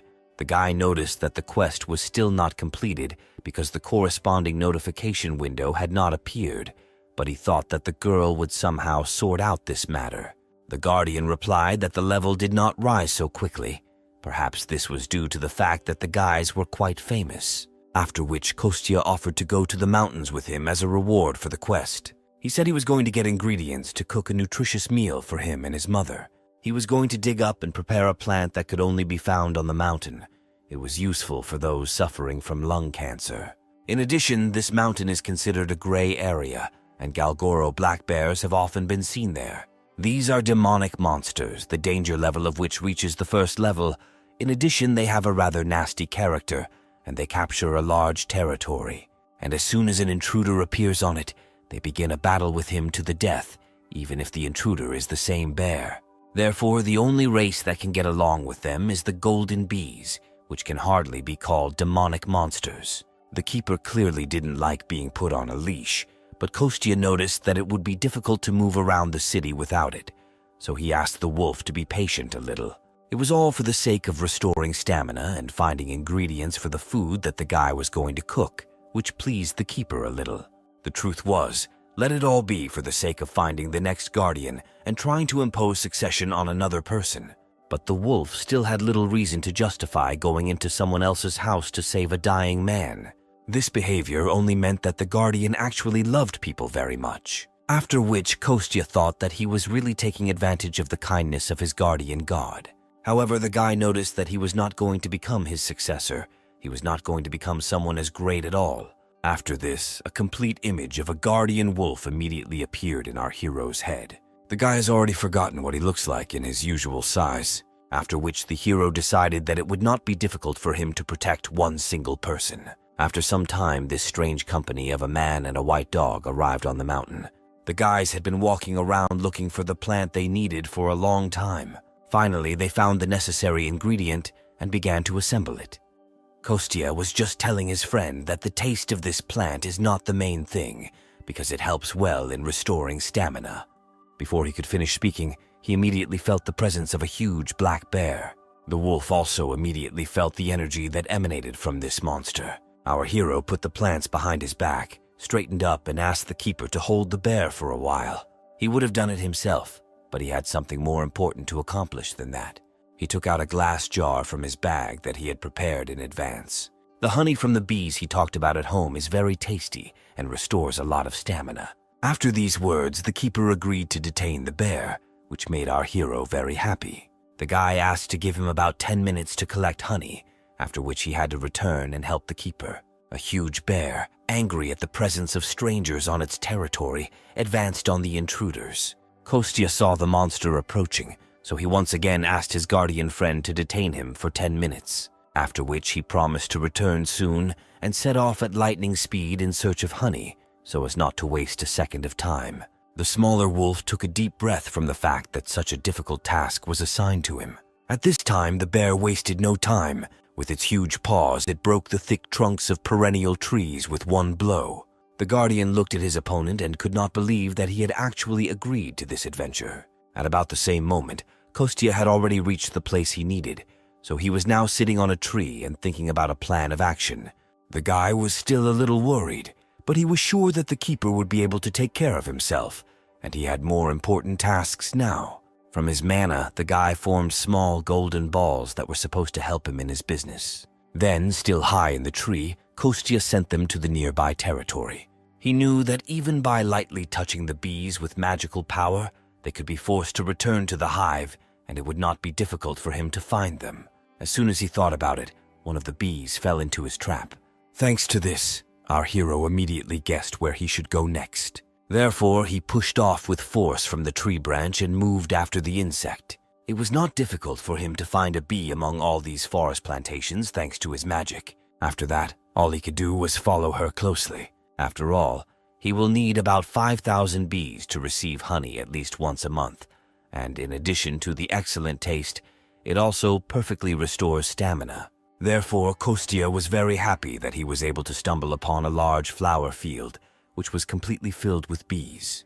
The guy froze briefly in admiration for such a beautiful view that revealed itself to him in this forest clearing. One of the giant bees landed on his hand, and the guy realized that everything was fine with their size. He began to look around in the hope of finding the place from where they were all flying out.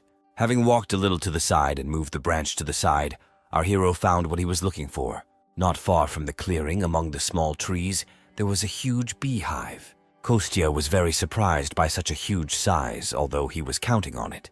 He was especially pleased that, thanks to such a large size, there would be enough honey to come here not once a month, but once a week. Our hero began to knock on the walls of the bee house, hoping to snatch a piece of it for himself, and the insects stung him, defending their shelter. Our hero still managed to collect a sufficient amount of pure, beautiful honey. Kostya knew that this would be enough for him for the first time, so he was excited about his first test. The guy really thought that he should come here every week. Suddenly, something surprised him very much. He even exclaimed a curse. In fact, Kostya remembered that he had completely forgotten about his friend the Guardian, and at this time he was fighting an unequal battle with a huge magical bear. In the heat of the slaughter, the animals even got to the hero himself, which allowed Kostya to find himself on the battlefield. The guy immediately rushed to his white wolf, coming to his aid. The Guardian was clearly very exhausted, so Kostya immediately apologized for losing track of time. The guy put his hand on his friend's now soiled white fur. He realized that he had too high expectations for him because he was far from in the best shape. The hero realized that the keeper came to his house out of his kindness. He did everything he could to help him, but the hero took it for granted. He even sent his wolf in his weak state to fight a real magical bear. The guy realized that everything happened through his fault, so he promised himself not to kill the monster. With lightning speed, he went to attack the monster and put all his strength into one single blow to the head. His intention was simply to euthanize the animal for about a week. We then see the restaurant owner come out onto the porch to meet someone. She saw her son returning all rumpled and dirty from a run on the mountain. The guy said that today they were very lucky. He was able to get fairly cheap honey and dug up some medicinal plants. but their conversation was interrupted by a company consisting of Sergei, Diana, and Dasha, who fell out of the restaurant with a hangover. They tearfully asked our hero to prepare hangover soup for them, and he was angry that they had the audacity to drink all night and then come here again. At first, my mother did not understand how to react to such a strange gathering, but then she cheered up, following the rest of the company. She had no idea that this was a completely unusual honey, so she suggested making them some refreshing honey water to help them relax. Our hero asked his mother not to stress too much. The woman said that everything was fine with her, but let him not neglect the connections he had already created. So she took the jar of honey from her son's hands and sent him to prepare breakfast. Meanwhile, the guardian again turned into a small white dog and rested in our hero's bag. Several years ago, young Dasha told our hero that once, when she was adopted, she was immediately sent back, which surprised the guy. He asked if it was normal for her to tell him this. However, she added that at that age she could not do anything about her anger, so 2 months later those people sent her back to the orphanage. At the time, she didn't understand why she was returned, but as she grew older, she began to understand the reason. The girl was clearly upset about something, so she said that she needed to hide who she really was. After that, in all foster families, she began to behave as calmly and sweetly as possible. Dasha said that she tried to adhere to this pattern of behavior for the rest of her life. These memories came flooding back to our hero as he looked at his now eccentric, drunken girlfriend. Dasha jokingly said that honey water is so good that it seems to her that he added something else to it. After that, the whole company began to discuss what a wonderful cook Kostya had become.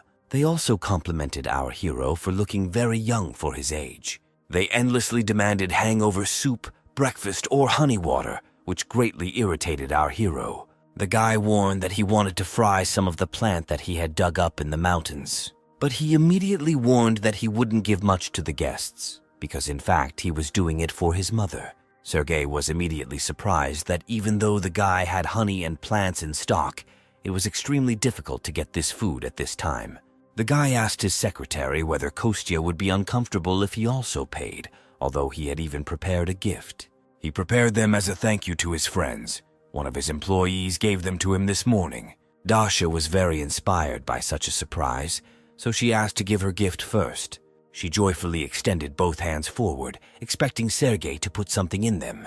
The guy turned around, reached into his bag, took out a box, and put it right in the girl's hands. Dasha immediately noticed that even the box looked very cool and asked if it could be opened. After permission, the girl carefully opened the lid. Inside, on a red velvet pillow, lay a watch, and she immediately put the gift on the table and said that it looked very expensive. She could not accept it. Sergei noticed that this was a gift, including for her future help. The watch was fireproof and should withstand even the strong flame of the Crimson Witch. Dasha listened carefully to every word the guy said. The girl was absolutely delighted with this gift. She really liked it. She even jokingly asked Sergei if she could marry him. At this time, footsteps were heard from the inside of the house, and someone entered the kitchen. It turned out to be the owner of the house, who came downstairs because of the noise. She saw that her son needed help, so she decided to go to him. In fact, the guy had everything under control. He brought out an absolutely amazing platter of appetizers. Absolutely every person present here spoke positively about the smell, color, and appearance of the food. Kostya said that this was done thanks to the amazing culinary skills of his school friend Dasha, meaning himself. After that, he put away the extra dishes in the sink, then joined his friends at the table and asked if it seemed to him that Dasha was going to marry Sergei. The guy was in such shock, but the girl happily began nodding her head in agreement. There was probably still alcohol in their heads. That's why the guys reacted like that. Sergei looked at Kostya and his mother and tried to convince them that this was just a joke. He explained that he just gave the girl a gift. He had prepared it for the owner of the restaurant, but now a strange atmosphere arose. The hero's mother was amazed that someone had prepared a surprise before her, but she was pleased. And at this time, Sergei pulled out from his bag another similar box with a watch on a pillow. The woman also admitted that the watch was very beautiful, but she doubted whether she should accept such a gift. However, the guy said that everything was fine because her son saved their lives. Now they would go to the restaurant quite often. He suggested thinking of it as a bribe, as a joke, after which he began to talk about one special place, which was a dwarven workshop.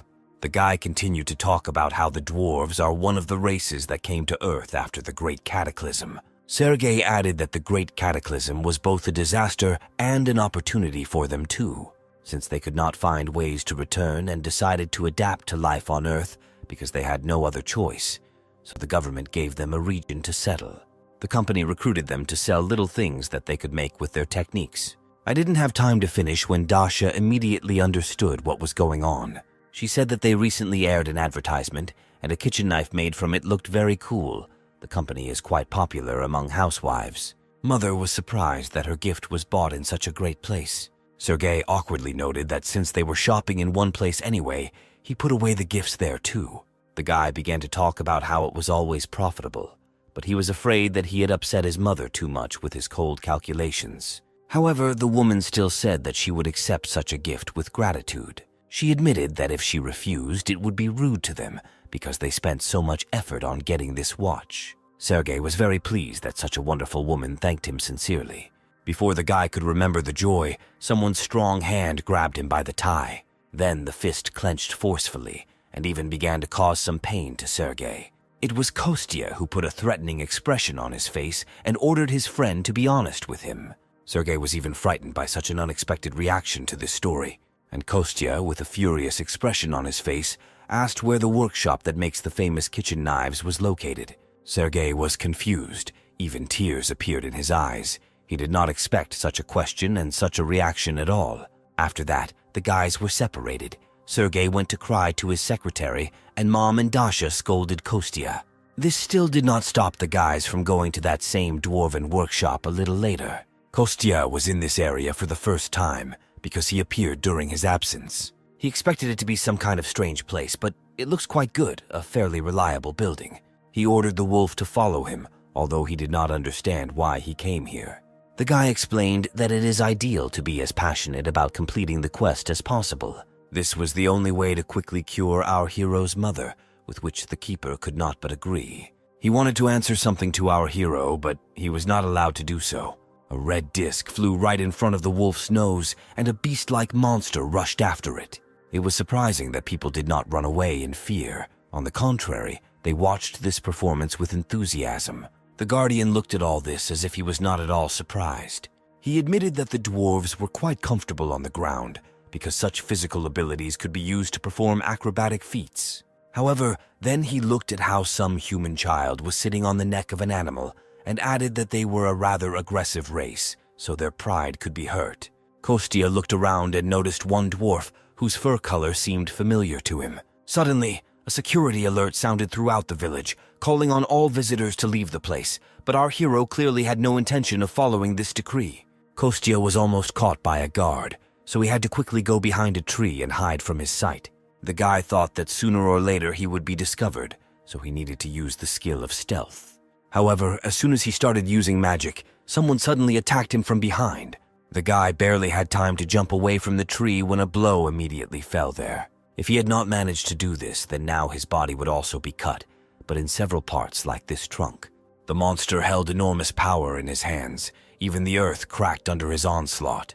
In fact, the monster sensed the use of magic, so it came to check its source. However, the guy replied that he knew him, even called him the Blue Fang tribe, and suggested that the monster's name was Tyler. The gray wolf was very surprised by this guy's strange reaction, and our hero noticed that the wolf was not so familiar with a large number of people, but still managed to forget him. The guy said with a smile that he just wanted to clarify whether it was really his friend, but it turned out to be him. After reuniting, this small company went to the dwarven home itself. While the wolf was calling to a certain old man, the Guardians noticed that this guy also had a quest. Kostya replied that he first wanted to meet his old acquaintance and then watch the quest itself. After some time, a small old man came to the threshold of the house and immediately recognized our hero. The guy was very happy about such a meeting after a long separation. He immediately stood up from his seat and said the old man's real name. This grandfather was also very happy to meet him and called our Kostya hero Choi. The men walked towards each other to greet each other. Kostya heard that the old man had moved to live in another place, but he could not think that this was Earth. To which the old friend noted that in fact they did not intend to live here in the first place. He said that one day, 5 years ago, the hero Kostya Choi was called up. At the first meeting, the old man immediately drew attention to the hero's strange sword, which had a blade that was too large for his body, and the handle was too thick. He said that although the material of the sword plays an important role, it is also important whether the blade is suitable for its owner. After the old man tried to pronounce the hero's name several times, he suggested simply calling him Hero Choi. In gratitude for saving his family and tribe, the dwarves decided to upgrade his sword to better suit him. His little granddaughter came out behind them and screamed that her grandfather was called a genius, which appeared once every 100 years, so he was definitely telling the truth. Kostya was amazed at such a bold reaction of this little girl, so he could not ignore the old man's advice. He happily handed his sword to the master and offered to play with the children while the work was going on. In fact, his games were quite strange. They brought children to tears, because the guy was spinning these little dwarves on his shoulders with such force that their bodies simply could not stand it. He was asked to moderate his ardor a little, after which the guy calmed down a little and decided to talk with the older dwarves. The little girl replied that the dwarves did not stay in place until the ore was depleted, but they themselves were on the move and were almost at their destination. The world in which they lived, due to the invasion of demons, began to resemble ruins more. The magic of teleportation, which allows them to move between worlds, spends a large amount of bodily and magical power, and could have been trapped in the eternal universe if they had miscalculated. Therefore, they thought that they were very lucky to get into the kingdom of spirits until they were attacked by ostriches. The whole family was preparing for the inevitability of death until, at the last moment, a hero suddenly appeared and saved them. The granddaughter said that they all survived only thanks to him, but still she doesn't think they will stay here for long. After this, the guy admitted that he himself also did not belong to the kingdom of spirits. He is here only until they get rid of all the demons. In any case, the guardians of this place will not send him back until he wins and achieves his goal. The girl listened carefully to his story and offered her help. She said that she could return the hero back to the world from which he came, which greatly surprised him. I even thought that the guy didn't hear her, so she repeated her offer again. She said that she would need to ask the elders first, but since the hero helped them, she did not think that they would be against it. The hero didn't expect everything to happen so quickly, so he didn't know how to respond to this. He needed some time to think about her proposal and decide. Meanwhile, the granddaughter continued to talk about how they would have to try several times, but mistakes could not be avoided, and they would also need a huge amount of magical powers. The guy suggested that even with a huge amount of power, they would still need to complete the magic that allowed them to travel between dimensions. In addition, even if the probability of making a mistake is almost zero, the risk of getting lost in space still remains. The girl was amazed that the guy knew a lot about their own magic. Therefore, Kostya looked at her with gratitude and decided to refuse their offer, because he believed that he would still be able to return to his home world. At that moment, images of his mother and Dasha came into our hero's head. However, the last time he saw them was so long ago that they were blurry, and the guy could not remember anything clearly. At this moment, one of the adults from the tribe approaches them and warns them that the sword is almost ready. This made our hero very happy, so he suggested coming closer and waiting there. He once again expressed his gratitude to this little girl and asked her not to be upset. After some more time, Kostya was surprised that the dwarf family still decided to come to another dimension. The news was told to him by the huge lion, who himself heard it from someone else. Our hero was very happy for his friends, but at the same time he was surprised why they decided to leave so suddenly. Perhaps in that world there were many magical stones that the courtyards really needed. Most of the stones in this world are found inside monsters, and dwarves are not very good at fighting, so digging would be ideal for them. But in the spirit realm, this type of stone is difficult to find. After this conversation, our hero climbed onto the back of his friend the lion.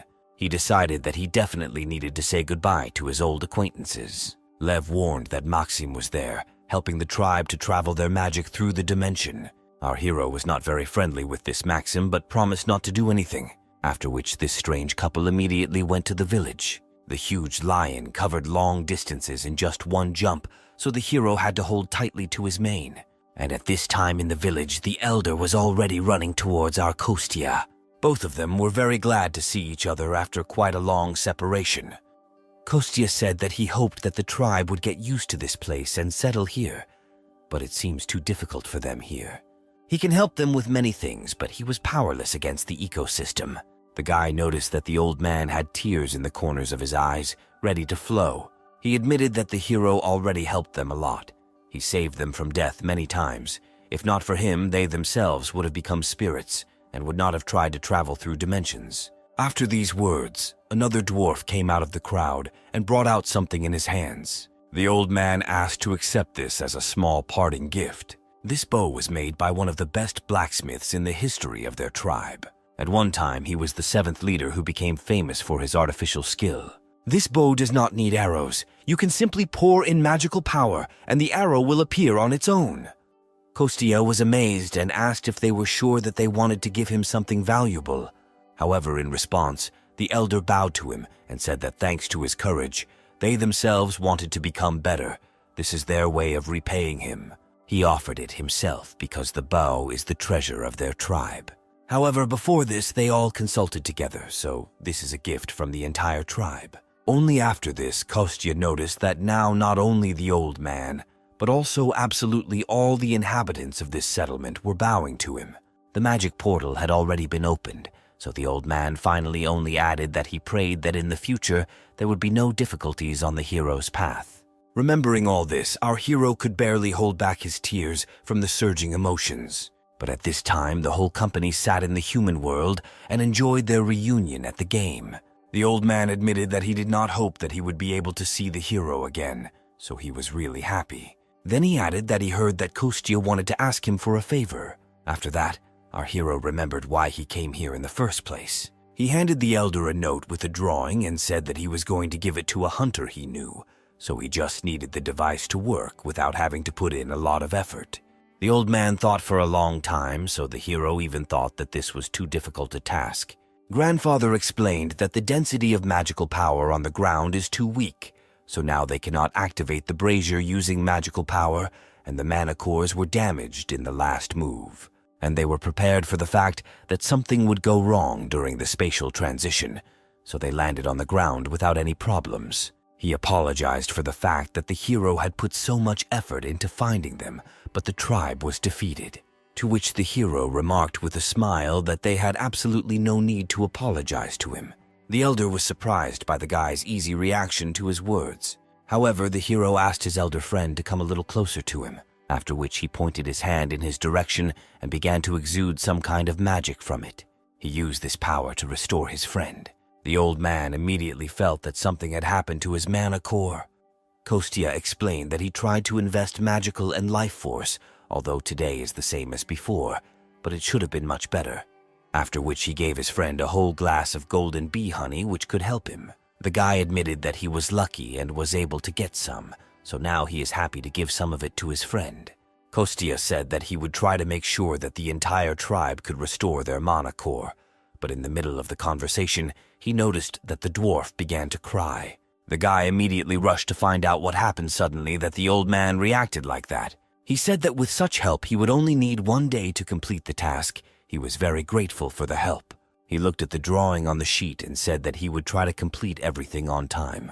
After which our hero returned home, using his unimaginable power, doing it in the blink of an eye. He immediately received a message from Sergei that the date had finally been determined when they could go on a raid in the dungeon. Kostya continued to talk to him on the phone, and at this time he went inside the restaurant.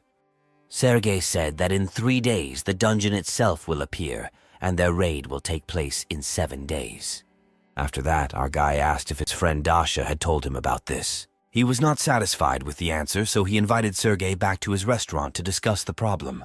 But he could hear absolutely nothing. He only burst into tears while lying on the table. It turned out that Dasha agreed while she was drunk, and then sobered up and simply took back her words. After the party, the girl heard Sergei's proposal again and said that she didn't remember anything. And then she added that she doesn't work in groups at all. Kostya calmed his friend down and said that he should have concluded a written contract with the girl or recorded the conversation while they were drinking. After this, our hero came up with a great idea, so he invited Sergei to have a drink during the day. He added that Dasha herself loves to drink throughout the day. According to their plan, Kostya was supposed to try to negotiate with her, and Sergei was to take advantage of this. After that, our hero immediately dialed his friend's number to ask her to come to the restaurant.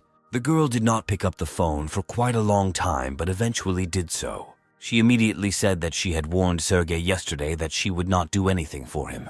However, Kostya noticed that he had a different opinion about his friend, who had never broken a promise to someone before. But he himself called for a completely different reason. He just wanted to offer me a drink. After which they agreed on a time to meet and hung up. The first phase was completed successfully. After the end of the conversation, Kostya said that he was able to drag Dasha into the restaurant, so the second stage of the plan was up to Sergei. The young director was very grateful to his friend for what he did for him, after which I left him alone in the hall and went to the kitchen to prepare snacks. At this time, a car stopped outside with a huge squeal of tires. The young businessman shouted to his friend the cook that the girl had arrived. Dasha entered the restaurant and hoped that all preparations for drinking had already been completed. She was very surprised to see Sergei here, because no one warned her about this. The girl was angry that they called her for this, but Kostya said that Sergei was just passing by and decided to come in. He wanted to leave when he heard that Dasha would come here soon, but she caught him on the way out, so he suggested that they both stay. Sergei was grateful for this offer, but asked whether everything would be fine. I was worried about Dasha's reaction, but the girl said that nothing bad would happen. He could stay. After which Sergei sat down at the table and began to discuss the snacks that their mutual friend had recently prepared. However, Daria still noted that she would not change her decision even if they all drank together, because she had never participated in dungeon raids. She is already responsible for the faults, and it is more comfortable for her to work alone, especially since a group of at least 5 people is legally allowed to clear the dungeon. The girl noticed that she and her team tried to work together, but most were focused on their opponents more than she was. They are strong enough alone, so teamwork does not go well. Sergei was jealous that they were strong alone, but the girl did not share his feelings. In fact, she didn't want the whole world to know that the more she used her powers, the more crazy she became. If others found out, they would likely even publish an article saying that the Flame Witch had gone crazy. Before this, she had silenced people with money, but she couldn't imagine how to silence the awakened ones of this wealthy Xinhua guild and their workers. While they were all sitting at the table and eating, the girl muttered something under her breath, after which Kostya noticed that the girl easily breaks promises and refuses without even explaining the reason. He said that Sergei must please his father and not get caught by the yellow press. Everything is so bad that he is forced to ask for help from an unemployed guy from a street restaurant, so he asked to take all this into account. He added that even though what Kostya said was true, Dasha should not feel obligated. The girl tried to appear again, but the guy didn't let her do it. Sergei repeated his phrase, this time emphasizing the word obliged. Dasha immediately realized that she was simply being manipulated, so she was embarrassed. She noted that it was useless to try to put such pressure on someone who had no parents or other family members to impress. To which Kostya noted that in fact Dasha has him and his mother, so she has no right to say that. The girl replied that for a guy who had been missing for 10 years, he had no conscience at all, but she still thought about something. After some time, Dasha said that she would still help Sergei with the dungeon if he stopped behaving like that.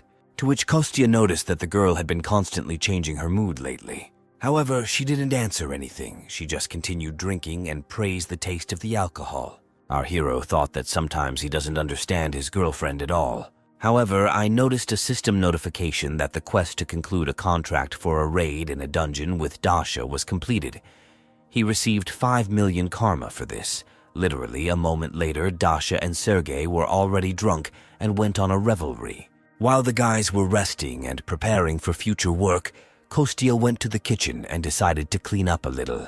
The guy was focused on this matter when he noticed that someone was about to enter his restaurant. And literally a moment later, the door opened. An elder and a huge gray wolf walked inside. After that, the trio went to a park nearby to see something. Both dwarves were very surprised that in the middle of the city, there was a tree of peace growing on the ground. Meanwhile, it had already grown quite tall, even sprouted several branches and illuminated everything around with its magnificent appearance. Kostya said that this is the same tree. The world gave him his seed before he returned. It grows quite well. The elder even noted that the spirit that is responsible for it must live here. Kostya admitted that he couldn't even grow a cactus himself, so he simply made a contract with the spirit nearby, then clapped his hands, urging him to come out. Immediately after this, a small spirit flew out of the crown of a small tree towards the friends. He was very cute. Kostya admitted that he called him Cricket because he was very similar to him, to which the elder noticed that this little spirit did not at all look like a cricket.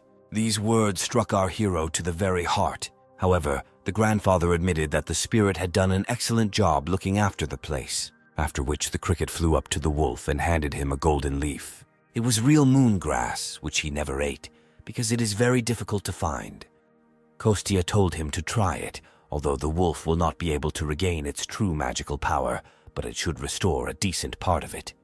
The huge monster looked at this small leaf, completely not believing in its miraculous powers. However, he still decided to trust his old friend and hastily tossed it into his mouth. As soon as he swallowed it, his mana core immediately felt a surge of power.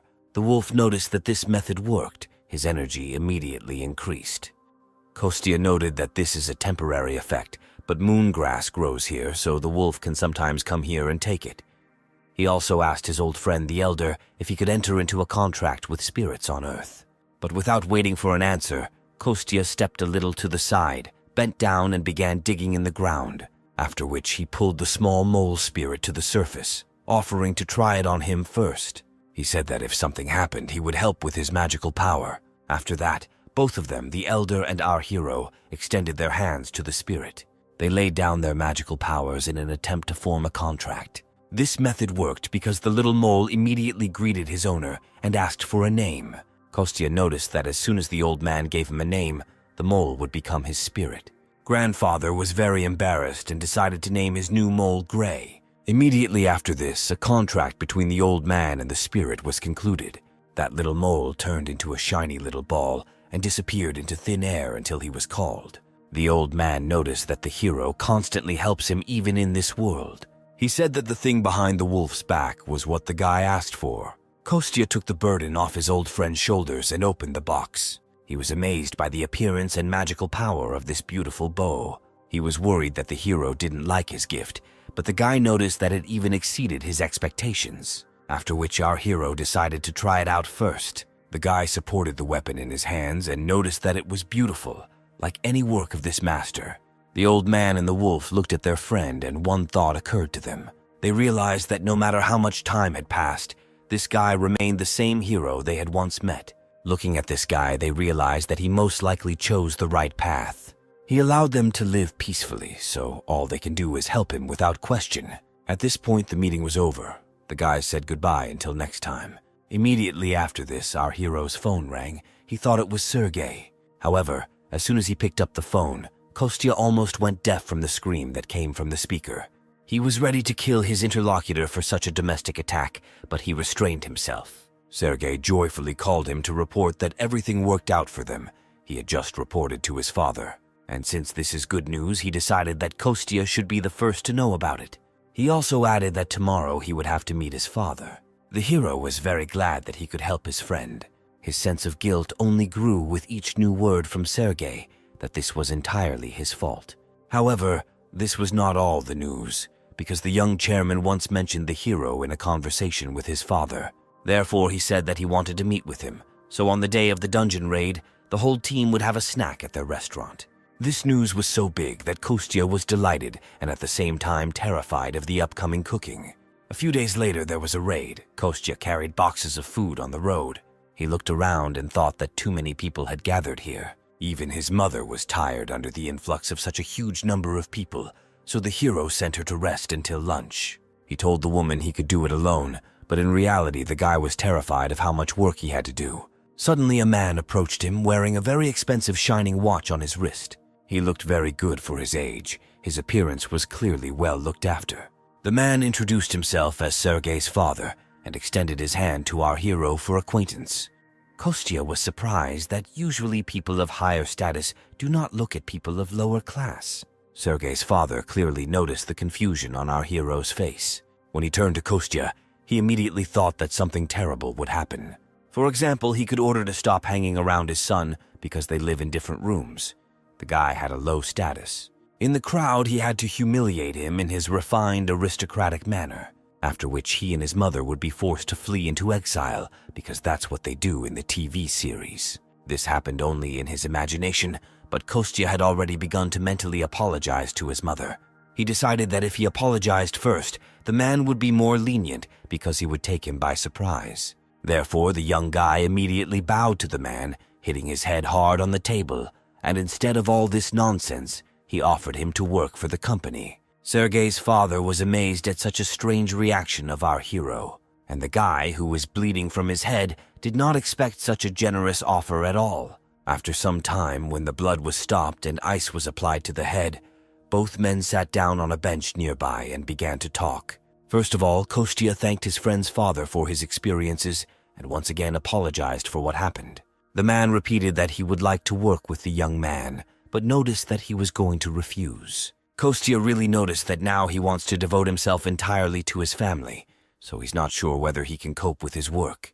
To which the man noted that they themselves like to read people by their facial expressions, or rather, it comes to many people with age and life experience. So he looked carefully at the guy again and said that he makes people put their hopes on him.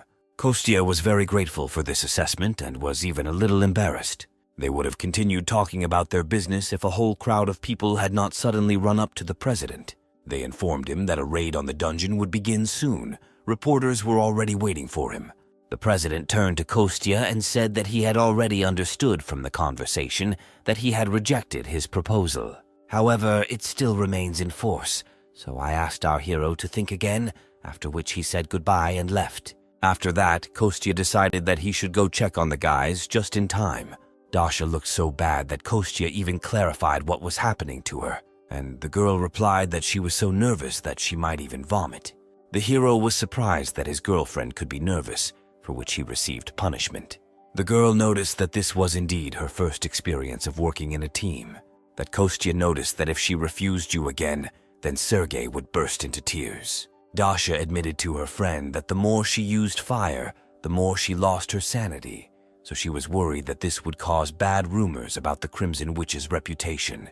Kostya tried to cheer her up and said that she had no reputation anyway. Hearing the words that no one cared about her, the girl flew into a real rage. Meanwhile, Sergei, who led the raid, gave interviews to reporters. He turned his attention to his friend Kostya, who came up to him to say goodbye before leaving. The young entrepreneur immediately noticed that something had happened to his friend's head. In order not to embarrass anyone present, our heroes walked away and stood nearby behind a tree. After that, Kostya carefully examined his friend and noticed that he had been training a lot. The guy was delighted that someone noticed his external changes. He admitted that he was a little nervous and wanted everything to work out, so he did a little preparation in advance. Kostya noted that Sergei always tries his best. This impresses him. Sergei's inner mood noticeably improved from just these encouraging words. In fact, Kostya noticed that his friend had raised the whole class, but something still worried him. In fact, there was a suspiciously frightening aura emanating from their dungeon. Kostya hoped that this was all just his paranoia. By that time, all preparations for the raid had already been completed. Sergei and his team set off, finally asking the cook to prepare food for them before returning. Kostya waved goodbye to his friend, hoping that everything would go well for him. However, after some time and a huge mountain of prepared food, the guy only thought that if his friend returned alive and unharmed, he would kill him himself. Just then, his mother finished counting and packing the boxes. The awakened should have already returned, so the guy had to hurry up and clean everything up. Suddenly, a strange feeling of anxiety and danger pierced the entire body of our hero. He was not the only one who felt this, because even the birds decided to leave these places. Kostya looked at the flying flocks and agreed that he was experiencing a frightening feeling.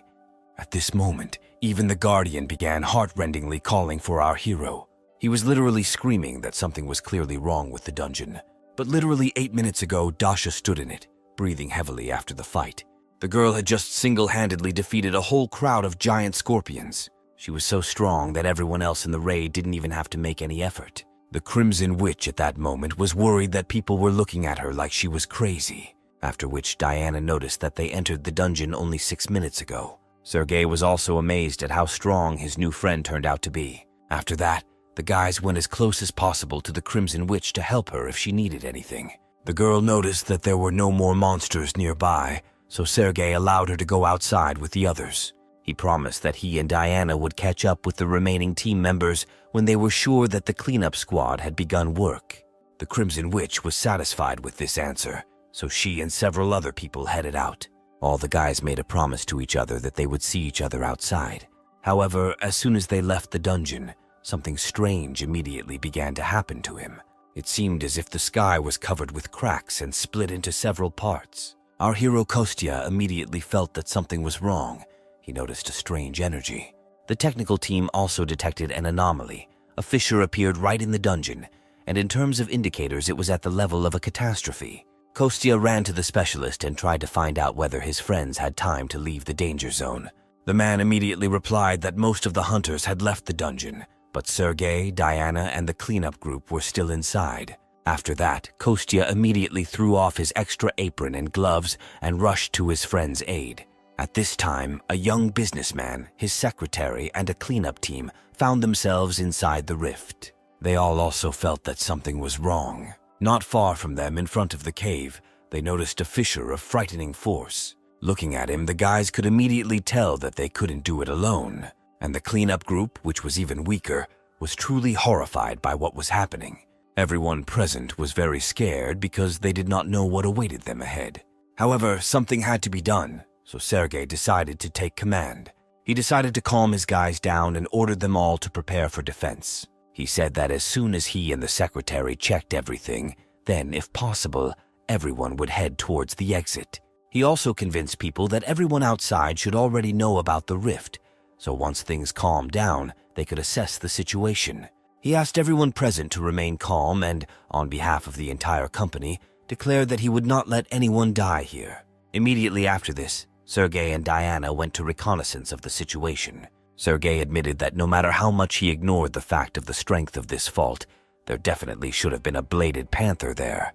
The guy seemed absolutely right, because a huge white predatory cat came out to meet them. The young head immediately realized that this was a catastrophe on the level of the first great cataclysm. The last time this happened, there were more than 6,000 victims, and 2 entire islands were completely turned into ruins. The chance that the 2 of them could defeat her was close to 0, but the guy didn't expect to win anyway. He only believed and hoped that all his painful training had not gone in vain. They only needed to hold out until reinforcements arrived and the rest of the people were evacuated. At this time, our hero Kostya had just made his way into the rift unnoticed. Finding himself in the dungeon, he immediately found himself on the battlefield. At that moment, Diana stepped forward to hold back the beast's attack, asking the head to cover her from the back. Kostya thought that if Dasha had been here, they would not have been able to take control of the situation. However, if he intervenes, he will then deal with the consequences. Therefore, he urgently needed to figure out how to help his friends. And at this time, literally with one blow, Diana went flying and crashed into a rock.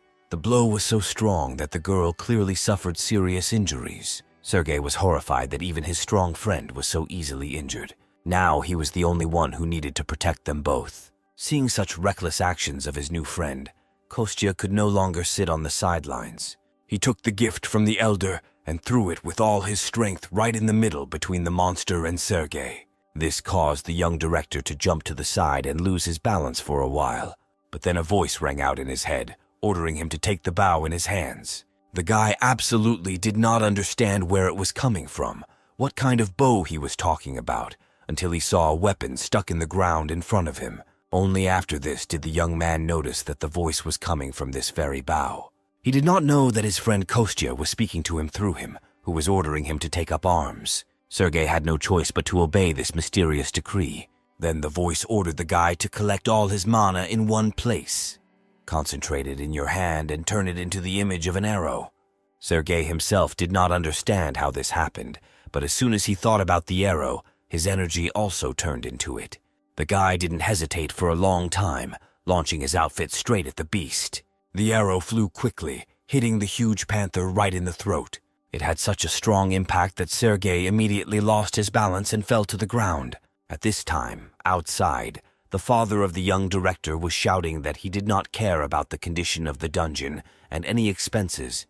He only asked that his son be saved. Things weren't so bad at the rift. The panther was hit with just one blow. Sergei himself was shocked that he managed to defeat such a strong monster so easily. The guy lay on the ground and looked at the defeated enemy. At this time, the monster emitted its last death rattles, after which it completely stopped moving. The young master thought with joy that it was all over now. After that, he immediately remembered that he was not here alone. He rushed to his secretary Diana to check her condition. The head asked the girl if everything was okay with her, if her bones were intact, to which she replied that she was hurt, but overall she was feeling well. She actually looked much better than before. The girl, like Sergei himself, was amazed at how easily they dealt with this powerful monster, after which they could rejoice in their victory without any sense of danger. The young leader was glad that she had defeated the panther, although not without the help of some external circumstances. Although he spoke joyfully, Diana still realized that something was wrong. She turned out to be right, because literally a moment later, without even having time to finish speaking, the guy began to fall back.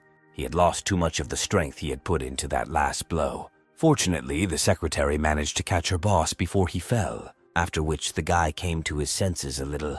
He was even able to sit up on his own. Diana noticed that the head of the company would definitely be pleased. She would tell him about what happened. A couple of moments after this, a portal began to appear next to our heroes. A gate opened, allowing everyone locked inside the dungeon to leave.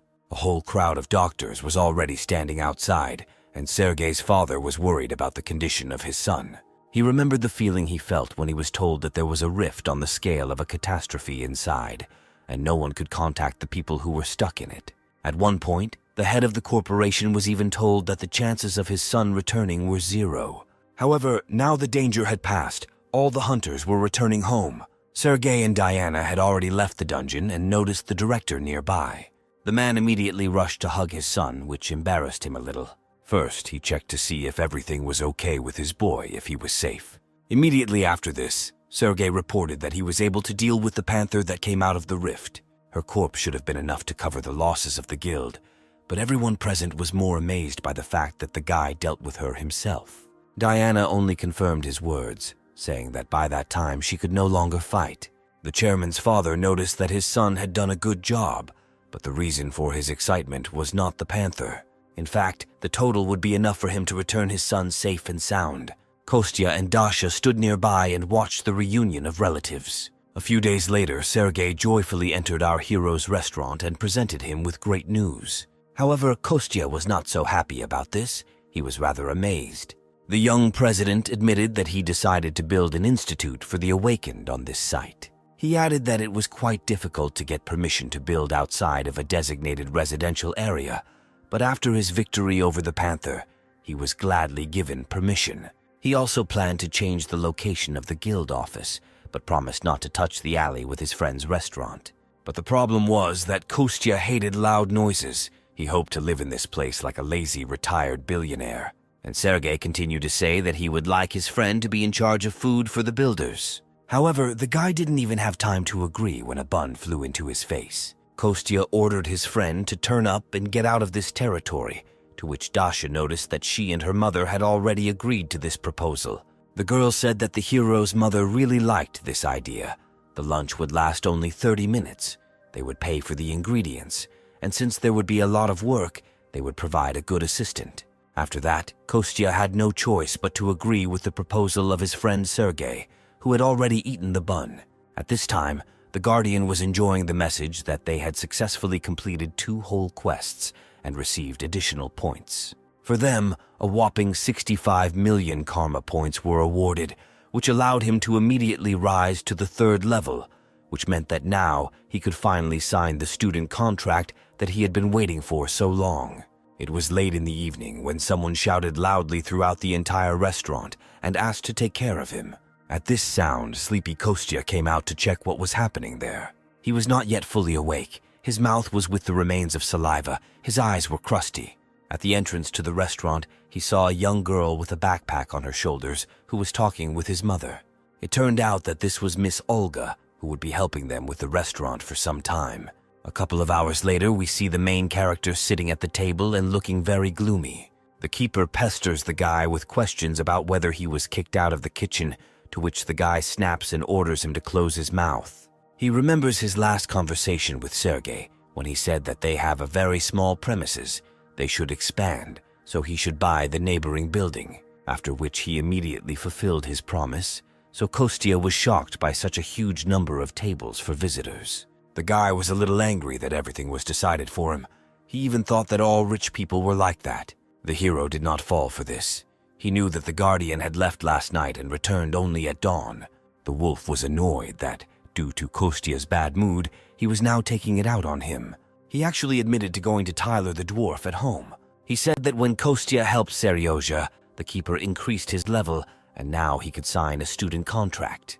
The wolf explained that this is something like how if Tyler gets karma points, then he gets them too, and his level increase has a good effect on Tyler himself. This is something like a connection in a team, to put it in more understandable terms.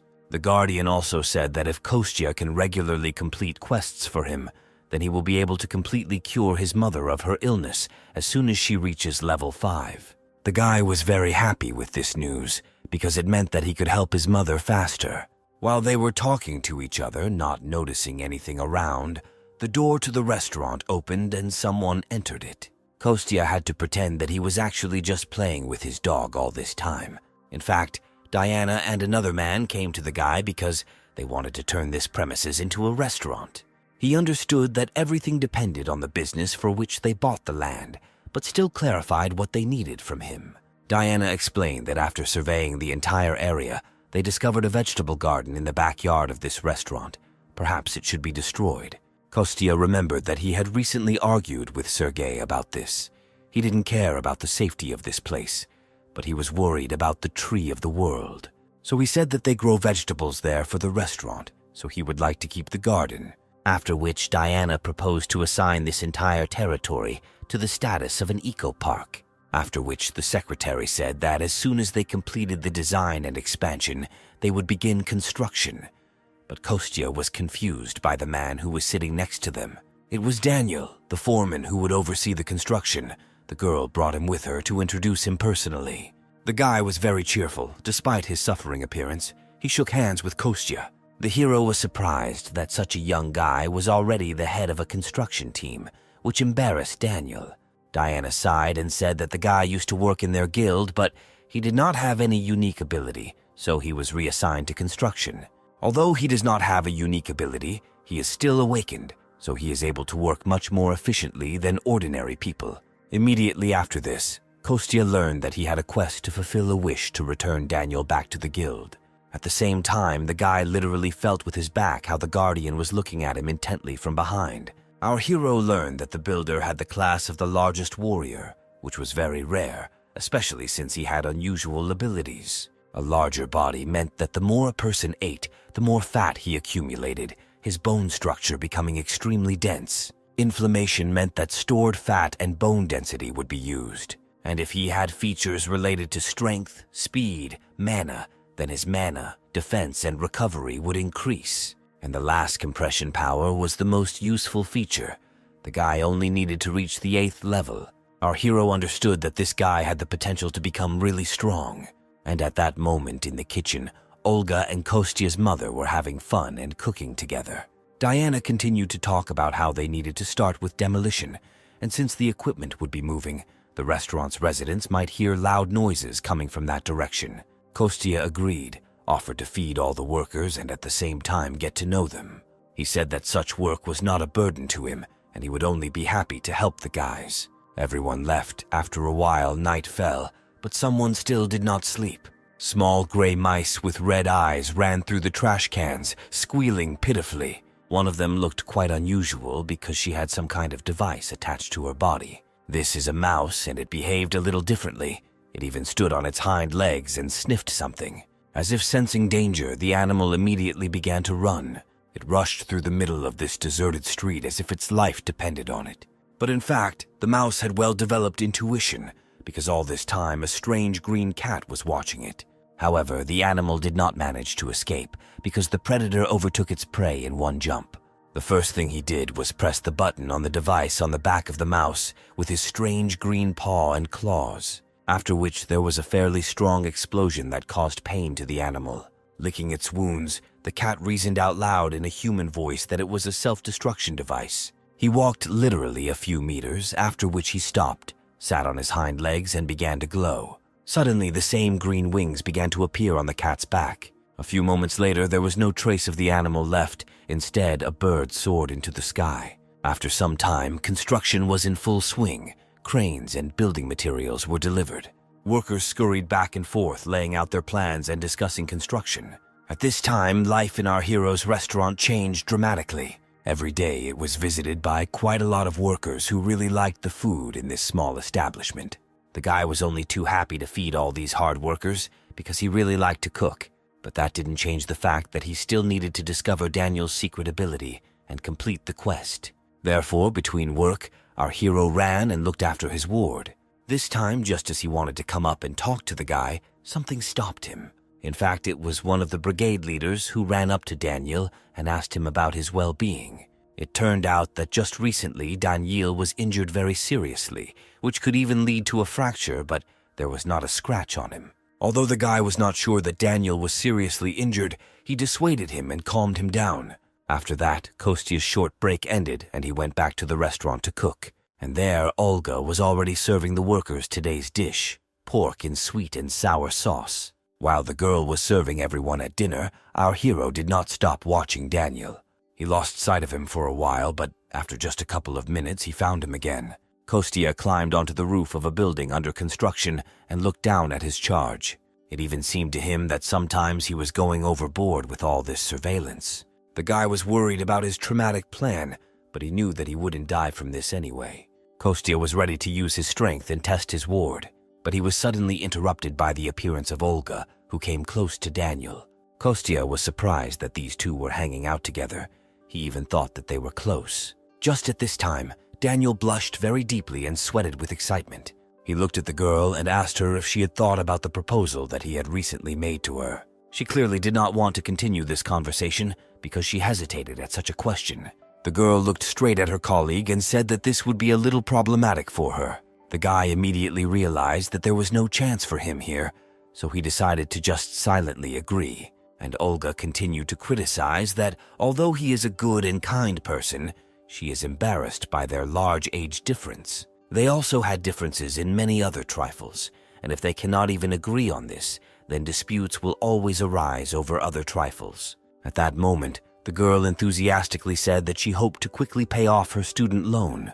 For some reason, Daniel began to apologize, which embarrassed the girl a little. Kostia hid on the roof at this time, realizing that he had heard something unnecessary. He was embarrassed because he came only for the quest, but overheard someone else's personal life. The guy looked down again and saw that Daniel was a little upset, so he decided not to touch him now. All he could think was that it was better for him to leave these two alone for now. However, suddenly something changed in his surroundings. There was a strange sound. Kostia realized that just a second ago he had accidentally used force and moved the beams a little. He tried to warn the sweet couple below, even shouted to them to move aside. However, the girl was very interested in the conversation, so she didn't even pay attention. But Daniel saw all the danger and reacted to it instantly. He immediately rushed towards the fragile girl, stretching his huge arms forward. With all his strength, this guy pushed the girl in the opposite direction. Although her landing was not very soft, it still helped Olga avoid meeting the beams falling on her. There was a deafening blow, after which the girl could not see anything for some time through the rising dust. After a couple of minutes, these clouds dissipated, presenting a terrible picture. At the loud, piercing, desperate cry of the girl, all the people in the area began to come running. Olga sat on her knees and, with tears in her eyes, tried to move the huge, heavy beams to the side. The girl kept calling Daniel, trying to understand whether he was still alive or no longer alive. Her hands were bruised, her nails were broken, although not such serious wounds, but she was also injured. After some time, the rest of the workers reached the scene of the incident, and Kostia looked at this whole picture from top to bottom and realized that it was his fault. At this time, builders used various methods and devices in order to free their colleague from under the rubble. Our hero was suspiciously calm and thought only that these sufferings and difficulties would become the basis for achieving his goal. A few minutes later, when the ruins were dismantled, a strange picture appeared to the eyes of the builders. Even Olga noticed that it had become suspiciously quiet around, so she decided to see what was happening. Everyone was amazed that, instead of the plump Daniel, there was a very thin guy with his appearance lying on the ground. Just by this time, an ambulance arrived, quickly examined the guy, and took him to the hospital. A few days later, Sergei, Diana, and Kostya came to visit him, who were worried about their foreman. On the hospital bed sat a rather thin and athletic guy with long hair, who turned to the window. Having heard his name, he turned his head towards the visitors and greeted the head of the company. From that moment on, everyone was in absolute shock, because they expected to see their old plump Daniel. A little later, the guy said that he thought it was his peculiarity. He squeezed hard. He recalled that due to the fact that he constantly and continuously ate breakfast, lunch, and dinner, he could not get rid of weight.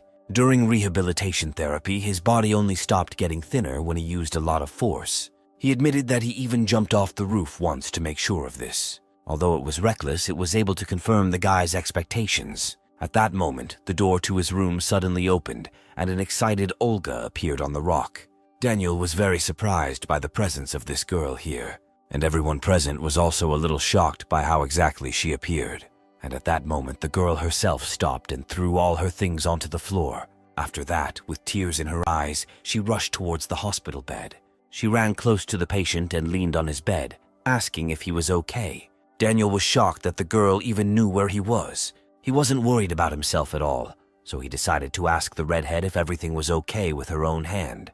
The girl cried all the time and only said that her hand was completely unimportant now, and they continued to bicker cutely with each other, while our hero in the background made bunnies from red apples. After this, Sergei decided to intervene in their conversation as the head of their company and employer. The girl was amazed that the guy mastered the hunter only thanks to his powers, and this is his real appearance. In fact, she was worried that the guy had lost so much weight due to severe operations. After this, Daniel asked his boss and said that he had one more feature that he would like to show him, after which he freed one hand from the long sleeve, then extended it forward.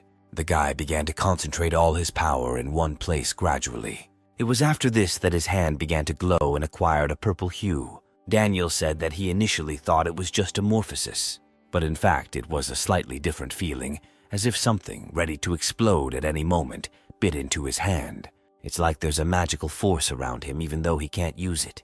Kostya thought that its potential usefulness and opportunity were simply amazing, and at that time he himself made a butterfly from a red apple. Daniel continued to say that with such a feature he would be able to do a lot. Sergei stopped him, saying that he understood perfectly well what he was getting at. Therefore, he invited the guy to return to the guild as a full member. He also offered to help Daniel better study his new ability. The guy immediately agreed, saying that he would be very pleased to work in the guild again. Immediately after this, Olga became a little embarrassed and asked to talk to her about what they had recently discussed. Daniel immediately understood what she was talking about and became embarrassed in front of strangers. However, before he could finish speaking, the girl took a full lungful of air and screamed loudly. She came close and admitted to the guy that she agreed to be his girlfriend. They were in a rather piquant situation. The girl continued to ask for only one date. Daniel was surprised because earlier she had told him that she was very busy. But all this was only because she is in a guild and has to work hard. To see the guy, the girl told him her entire short life story. In fact, she admitted that she had never been in a relationship before, so she wanted to fall in love at first sight, as happened in many films and books. While the couple was explaining to each other, our hero in the background made a whole cake out of red apples. Olga at this time ended her speech by saying that all this love at first sight does not really suit her. So she invited Daniel to learn everything from scratch with her and go on a first date. After some time, everyone began to leave the hospital for their homes. Just at this time, Kostya thought that Diana looked quite distracted today, so he went up to talk to her. However, the girl was clearly not in the mood for conversation, so she politely said goodbye to him. Of course, Kostya couldn't take her word for it, but he decided to let her go for now. Instead of talking, our guy decided to simply follow Sergei's secretary. He was very surprised at the place the girl came to immediately after visiting the hospital. It turned out that she went straight to the guild's training center. Diana calmly walked up to the horizontal bar, attached her work pass, and walked on. Kostya couldn't just get into this building, so he approached and asked him to arrange a tour for the awakened ones. Immediately after this, he was registered and given a temporary pass. The guy just managed to go inside in time to notice how the girl changed clothes and went into some room. The sign on the door said that this was the guild's training room.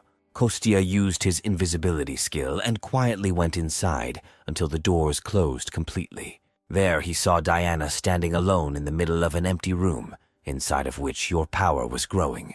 At this time, the girl was already fully prepared for battle, reaching for her sword that hung on her belt. Then, with a lightning movement, she pulled it out of its sheath and pointed it forward. She grabbed the handle with both hands and took a defensive position. To begin with, the girl began practicing the most basic movements with a sword. Kostya watched her and thought that her movements were good, and she was not deprived of talent. After that, he recalled the last case of the use of magical powers, be it Sergei with a bow. I even remembered Daniel's recently discovered new excellent ability. It took him quite a long time to compare all these facts. Kostya thought that the girl trains every day because he awakened so many people from her environment. After that, he waited until the end of the training and quietly left the center and went home to feed his guardian. The guy was sitting on the floor on his knees in front of the wolf, and his eyes literally glowed. The keeper looked at the huge portion of food on his plate and immediately thought that this was definitely some kind of bribe. Kostya fell in front of him in a low bow, saying that he had no hidden intentions. He admitted that during the quest, he helped Sergei and Daniel, but did not help Diana in any way. Recently, the guild announced the possibility of increasing their rank, so the guy thought that the girl was so upset because everyone around her, except her, grew up as hunters. Kostya asked the keeper if he could help someone without directly influencing them. After that, he asked what method he should use to increase the hunter's rank, after which the keeper advised him to listen to the voice in his head. He could give clues, after which he began to eat. Kostya admitted that the girl is capable, and her equipment is quite good, so if she continues in the same spirit, she will be able to rise to the 5th level of swordsmanship. However, Diana could recognize his voice, so he asked the keeper to help him with at least some roses. Although the guy used to say that he did not want to help others, in fact, for him it was something like a habit, he wanted to help without personal involvement. The guardian did not think for long about this request from his new acquaintance, after which he decided to give a final answer. He promised to help if a quest appeared for Diana, because people have something like destiny. Meeting someone like Kostya is also a kind of fate, and a little extra luck.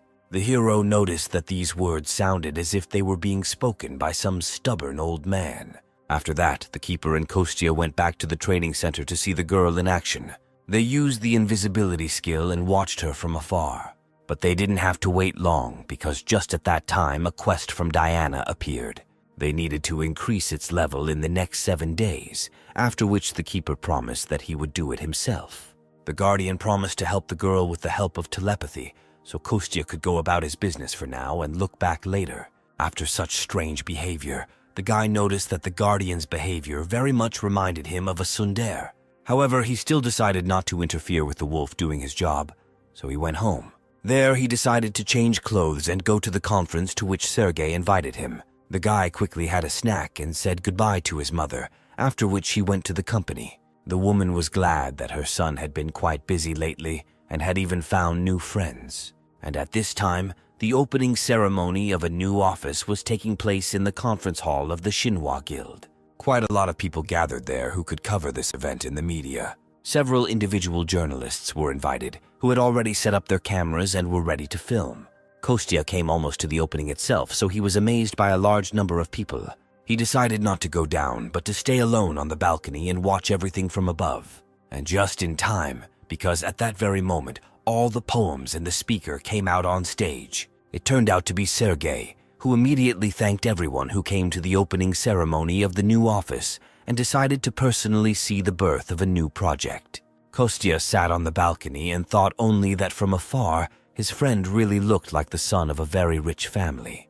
Meanwhile, Sergei continued to say that along with the move of the guild office, they plan to continue recruiting new people into it, at the same time giving priority to the potential use of their own characteristics and honing their skills, rather than selecting candidates only by the current rank of their magical power, which greatly surprised the specialists gathered here. The chairman snapped his fingers, drawing attention back to himself. As a first step on this path, he announced that today what is happening is not only the opening of a new office of the Manhwa Guild, but the creation of a private educational institution for hunters. Immediately after this, a forest of hands appeared among people who wanted to ask questions. Sergei chose one of them and asked him to voice his question. One reporter rose from his seat and first of all congratulated the company on establishing a new office. He then said that it was previously mentioned that the company was opening an educational institute, so he clarified whether the criteria for admission to the institute would differ from the worldwide standards for measuring the magic rank of an awakened person. Sergei confirmed this information, adding that the criteria for admission to the institute will be the same as the criteria of the guild itself.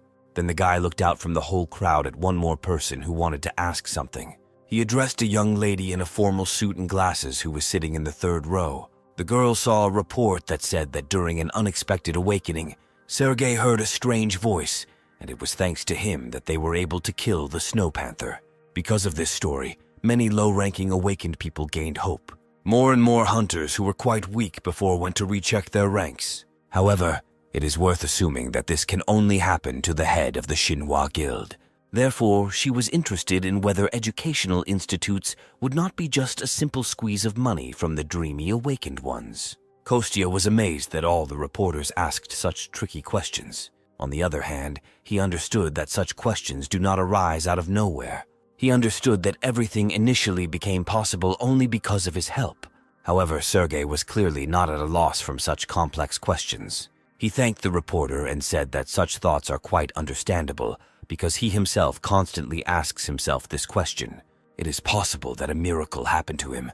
Maybe he was so lucky only once in his life. However, he saw this opportunity, so he decided to grab it with all his might. Such a strange wording of the chairman's answer surprised Kostya a little, and the girl reporter herself also clearly did not expect such a detailed answer from the head of the company. At that moment, Sergei called an invited guest onto the stage, which surprised Kostya, and everyone present was also amazed at what appeared before their eyes. In fact, this very invited guest turned out to be Daniel. He stood next to Sergei and amazed everyone with his enormous size compared to him. The guests were clearly impressed by this huge man. Sergei continued to talk about how Daniel was one of the first members of the guild, and they could only find all the information about him by reading a couple of articles from that time. He admitted that the awakened C rank was a label that constantly followed him, as well as Sergei himself. Then he asked to bring to the stage the very bow that helped him in the last battle. Kostya was surprised that these guys were filled with such determination. And at this time on stage, Sergei defiantly took a bow without arrows and seemed to pull the string. On the other side of the stage, Daniel prepared to repel the attack. He took in as much air as possible into his lungs. After that, the guy also stood up, ready for battle. It took literally a couple of moments for Sergei to begin to gather all his strength together. Just like last time, it was not difficult for him to transform it into an arrow. After that, the guy took good aim and warned Daniel that he was about to shoot at him. All the assembled reporters and just guests were horrified by what was happening on stage. Literally a couple of moments, and after a short sigh, Sergei released the bowstring. An arrow of magical power immediately burst out of his bow and went to its target. Some people even screamed in horror that something traumatic would happen before their eyes. Even the cameramen left their cameras and looked at the stage with all their eyes. And at this time, the arrow reached its target and hit Daniel right in the chest. Sergei calmly lowered his bow and exhaled that everything went well.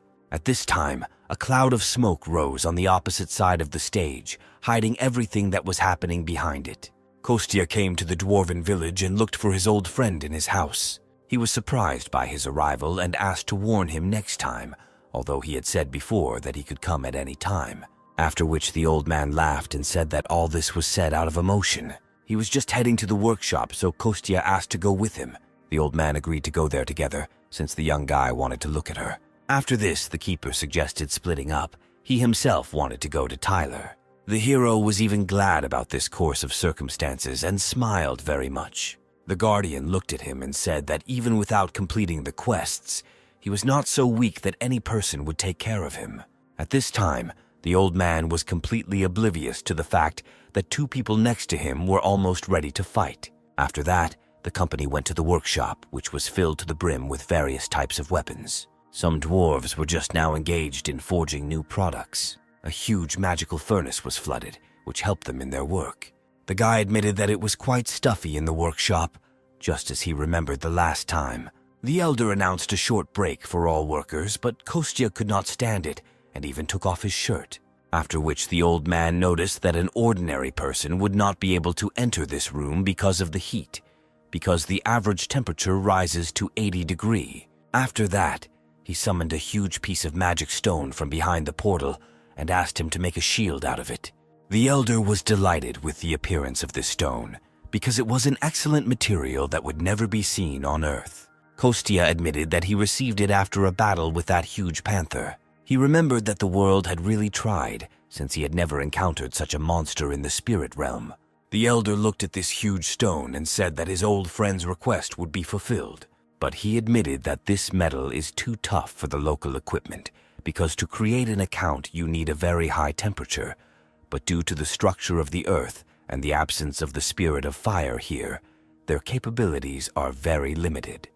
Kostya thought for a minute and concluded that they just needed a spirit of fire like that cute mole. However, the elder noted that such a spirit of the earth was lucky to be born in this world thanks to the tree, and it is unlikely that they will be so lucky again. In addition, they also needed a place that could withstand such temperatures. Kostya was horrified at how expensive this premises could cost them. Kostya was actually indignant that people were so obsessed with money. However, he admitted that in their situation there is still no choice. Just at that moment, one of the workers called the elder over, and they talked about something for a short time. The old man asked Kostya to look around himself, but he needed to go away for a while on business. The guy just had time to think about where he could get such a room. For this reason, he even decided to turn to his guardian, who just returned to him. He didn't look very happy, but after a while he admitted that he had an idea. These words were clearly given with difficulty, but the keeper still said that the fiery fox could help them. Kostya was surprised that this divine beast was still on Earth. However, the keeper also added that the fox was very broken, which greatly surprised our hero. The guardian added that the firefox core would give them the required temperature with extra reserve. However, there was one thing that confused the great divine wolf. The guardian clearly did not want to continue this conversation, but he understood that he had no choice. So he was silent for a little longer, then added that the firefox was broken and devoid of reason. He was once the first guardian apostle named Ralph, who fought alongside him during the Great Cataclysm and exhausted almost all of his magical and physical power. He gave too much. It could not help but leave a mark on him. Kostya listened carefully to everything that the furry guardian told him. Then he decided that he should see everything with his own eyes. He admitted that they would still have to go to him to steal the fox core. After that, the guy squatted down and began to think about their further plan of action. The guardian said that the fox is in the west, in a black valley, where there is a mountain overflowing with demonic energy. There is not a ray of life-giving light there. That cave is teeming with all kinds of monsters. The guy was delighted that he now had the coordinates of Ralph's location. He decided to go there immediately, so he grabbed the keeper by the scruff of the neck, after which he pushed off the ground with force and jumped straight in the direction that the guardian had indicated to him. After some time, they landed not far from the required location. The divine wolf even felt a little seasick from such chaotic movement. However, he quickly came to his senses and began to look around. And there was something to see because the whole ground was strewn with dead animals. And all this was done by one huge fiery fox whose mouth was covered in blood. He stood over the small, lifeless animal corpses right in front of them. The guardian was surprised that his former apostle had already come to this. He looked at what was happening, and it seemed to him that he had guessed why reason did not return to Ralph. After all, when divine beasts that do not need food become weak, they instinctively begin to look for something to eat.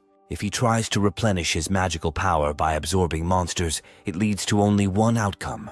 Demonic energy is like poison, so if a divine beast swallows a lethal dose, it will suffer an overdose of energy. But before he even had time to finish his sentence, an attack of hot fire immediately flew at him. It went behind him and exploded somewhere behind him, destroying everything in its path. If Kostya had not managed to dodge at the right moment, he would already be dead. The guy was amazed that the fire leaf detected his presence despite the fact that the guy hid it. However, he was absolutely not going to give him time to think about further actions, preparing for the next attack. In this hot ball of flame, the guy managed to see something strange. He was amazed that divine beasts were using demonic energy instead of divine power. However, at the same time, Kostya needed to defend himself, so he also began to release his energy outward. He had very little time, since the beast had absolutely no intention of waiting for him to prepare. Kostya barely had time to create a shield and protect himself and the guardian from the blow. The wolf only shouted that the fox could not think straight now, so whenever possible, you just need to take away its core without causing harm. Kostya was glad that the guardian was so worried about his former comrade, but noticed that he had not even done anything yet. He also added that if they leave him just like that, it could be a disaster if he becomes a monster. And at this time, the powers of the firefox only increased in volume. Even the ice that Kostya used to freeze his flames began to heat up.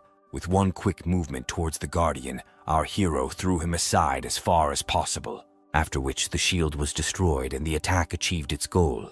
The guardian stood aside and just watched as all this flame fell on Kostya. He was horrified that his new friend could die just like that. However, it was too early to give up, because our hero was experienced in this kind of battle. His clothes may have been burnt, but he himself escaped serious consequences. At the last moment, the guy applied force to his legs, which allowed him to jump high into the air. He admitted that the fox's fire was indeed powerful, which was to be expected from someone who had absorbed such a large amount of demonic energy. Kostya decided to first get away from here to somewhere far away, and then think about how he could get the core. However, before he even had time to finish his thought, the fox moved into a new phase of the offensive. Our hero, while still in flight, began to be surrounded on all sides by tubers of flame. Therefore, he had to exert quite a lot of force in order to summon a new defensive technique. A whole huge horde of water appeared around the guy, which developed at his order. At this moment, the fiery tubers headed straight towards our hero. They crashed into a huge body of water with which the guy protected himself. This gave Kostya a little time to land calmly on the ground and take a short break. It was at this moment that the hero finally abandoned the idea of preserving the entire forest intact. Even through such a dense shield of water, one of the attacks managed to break through and almost hit our hero. Even such a small blow could cause quite a huge amount of damage behind Kostya's back. The guy noticed that when the body is absorbed by foreign demonic energy, this divine beast is able to demonstrate enormous power. At this moment, our hero was called by the guardian, who had been standing at a distance all this time. The guy wanted to protect his new friend, so he ordered him not to approach. But the guardian reminded him that now Ralph should not be perceived as an ordinary living divine beast, because in his current state, he is ready to use any methods and means to achieve his goal. The hero didn't quite understand what exactly the fiery fox wanted to achieve, but she took note of it. The beast suddenly summoned even more of its power and began to approach our hero. It even seemed to Kostya that his whole body had increased somewhat in size. At that moment, he realized that the fox wanted to burn the entire territory to the ground, so in desperation, he rushed towards the guardian to protect him. The guy clearly didn't have time to run, so he decided to use his magical power. He imprisoned the guardian in a small space that was completely filled with his mana. Then he placed it in a ball and sent it high into the sky. At this moment, due to the fact that Kostya was no longer using the name of the guardian, the fox's memory began to revive the memories that he wanted to protect his friend, his master. Making sure that the keeper was safe, Kostya went on the offensive. He opened the portal again, intending to graft his weapon from it. This time it turned out to be his favorite huge sword, which the dwarves had once made for him. Ralph did not stop watching our hero for a second. He only became even more furious because he couldn't get hold of some pathetic person. This next boost made our hero dodge even more often. Kostya stepped a little to the side in order to gain a little time for the attack. He only had a few seconds to come up with his next strategy. The guy grabbed the hilt of the sword with both hands, swinging it with all his might. Now he could only wait for the moment when the fox would come close enough to him, after which Kostya dealt him a cutting blow, applying a huge amount of force. The guy thought that this attack would have at least some effect. However, he immediately noticed that there was something strange about the fox's paws that he had just cut. Literally a moment later, the paws were reunited, as if there had been no injury. The guy realized that no physical residue would work on the firefox. At this time, he only in vain allowed the animal to get even closer to him. He was already practically inside the mouth of this huge monster. Kostya tried to unclench the jaws with his huge sword, but failed. A huge, fiery fox sent him flying with such force that no normal person would have been able to survive for a long time. As if she felt something, our hero's mother decided to listen to her feelings. Her motherly heart told her something, but the woman thought that she had imagined it. Her intuition did not let her down, because at that moment Kostya was really fighting a very strong opponent. The guy barely came to his senses after such a strong blow from the fiery fox. This was almost the only divine beast left alive, but with all the demonic energy absorbed, the guy was not sure that he could stop it without killing it. Kostya realized that he couldn't get infected with him at half his strength. He needed to take this enemy seriously, but he was still worried about the Guardian's request. And at this time, the fiery fox began to summon a new technique, which was formed into a ball. It was a clot of energy, the very core that Kostya himself was hunting for. The guy looked at the once sacred animal and thought that he should spend as much energy as possible now, so that it would be easier to defeat him later. He hoped that the fire fox would pour all the demonic power to the very end into this core. Ralph didn't need anyone's orders, so he himself directed one of his most powerful attacks towards our hero. The guy came up with the idea to cut this clot of energy with his sword. Therefore, he now concentrated only on delivering one precise and clear blow. The core kept approaching our hero with enormous force. At the last moment, the guy realized that he couldn't cut it, so he simply beat it back to the fox. Now the guy realized that it was definitely a core, but he couldn't understand why it was so big. Even the color was too muddy, as if it did not belong to the fiery fox at all. And at this time, the animal seized the moment and attacked the hero with physical force. The guy barely managed to put his sword under the teeth of a huge beast. Meanwhile, right above them, a clot of energy continued to absorb demonic power. The sky became darker and darker from so many dark forces in it. Kostya realized that they were both in danger, and they urgently needed to leave this place. However, the fox held the sword in his teeth and would not let go, so the hero had to come up with another plan. Instead of taking out his sword and running away, he decided to use force and simply move the fox along with him. Of course, the animal didn't like this, so it shook its head and made the guy get off the ground. It was at this moment, as they fought fiercely, that a huge stream of energy shot out from the core. Both Kostya and Ralph were thrown with force in opposite directions. A moment later, Kostya came to his senses and decided to look at the place where the cannonball fell. Literally a few centimeters from his feet, a huge black crater was punched into the ground. Kostya had a hard time seeing from this place how things were going there, so the guy decided to get up and see what was happening there. Before he could do this, a huge stream of energy fell on him from behind. The guy managed to jump off him, then turn around and run into the attack. The fox did not waste time. While the guy came to his senses, he decided to attack. It was still hard for Kostya, but he was glad that the demonic energy had already weakened greatly. And even though you still had to put in a huge amount of effort just to dodge, there was light at the end of the tunnel. The guy dodged, delivered small blows, exhausting his opponent. Some strange feeling overcame our hero. He turned around. Some unusual energy came from exactly the place where the core fell. Now the guy managed to look at him closer, and he clearly realized that something wrong was happening. He knew that it was impossible to reach such a state by simply eating meat with demonic energy for a couple of months. The guy was sure that the fox's core was forcibly filled with dark energy because it was the embodiment of the soul of a divine beast. If the core is destroyed, then this is a big loss for the beast. If you kill it, the core will be destroyed. The guy tried to guess what kind of demon could do this. The hero heard the voice of a fiery fox who wondered if he knew Karnas. Kostya was amazed that this beast still retained the remnants of its sanity. The guy decided to check this version, so he asked the fox why he was asking him about this. To which the beast replied that this was the only name that remained in his memory, and as soon as he thought about it, his head was splitting. At this time, the Guardian, whom he had been looking for all this time, looked down at him. He was now in a different form and was enclosed in a protective bubble. Gradually, he came closer and closer to the face of the fiery fox, who raised his head up and looked at him. He called Ralph, tried to talk to him to help him recognize him. The fox froze for a while as if listening to his words. Kostya decided to take advantage of the moment and finish what he started. Since the Guardian won some time, he had to use it wisely. So the guy immediately turned around and headed straight for the hole in the ground. He extended his hand towards the core and tried to grab it. Just when the guy thought he was about to catch him, something went wrong. The Guardian continued to call his former friend, trying to reach him, but instead the huge fiery fox only opened its mouth wide. It instantly slammed shut. The keeper, along with the ball, was locked between his jaws. Immediately after this, all the demonic energy that had been accumulating in him all this time began to come out of the fox. Now, instead of a small white dog, a huge white wolf appeared before him. Animals that were once friends were now standing opposite each other. Now, having decided in his true form, the keeper tried to talk with his former ward. However, the fox did not recognize him, whether in a small form or in a truly large one. Instead, the fiery animal simply grabbed the Guardian's throat with force. Ralph knocked him to the ground, crushing him with his entire body on top, immobilizing him.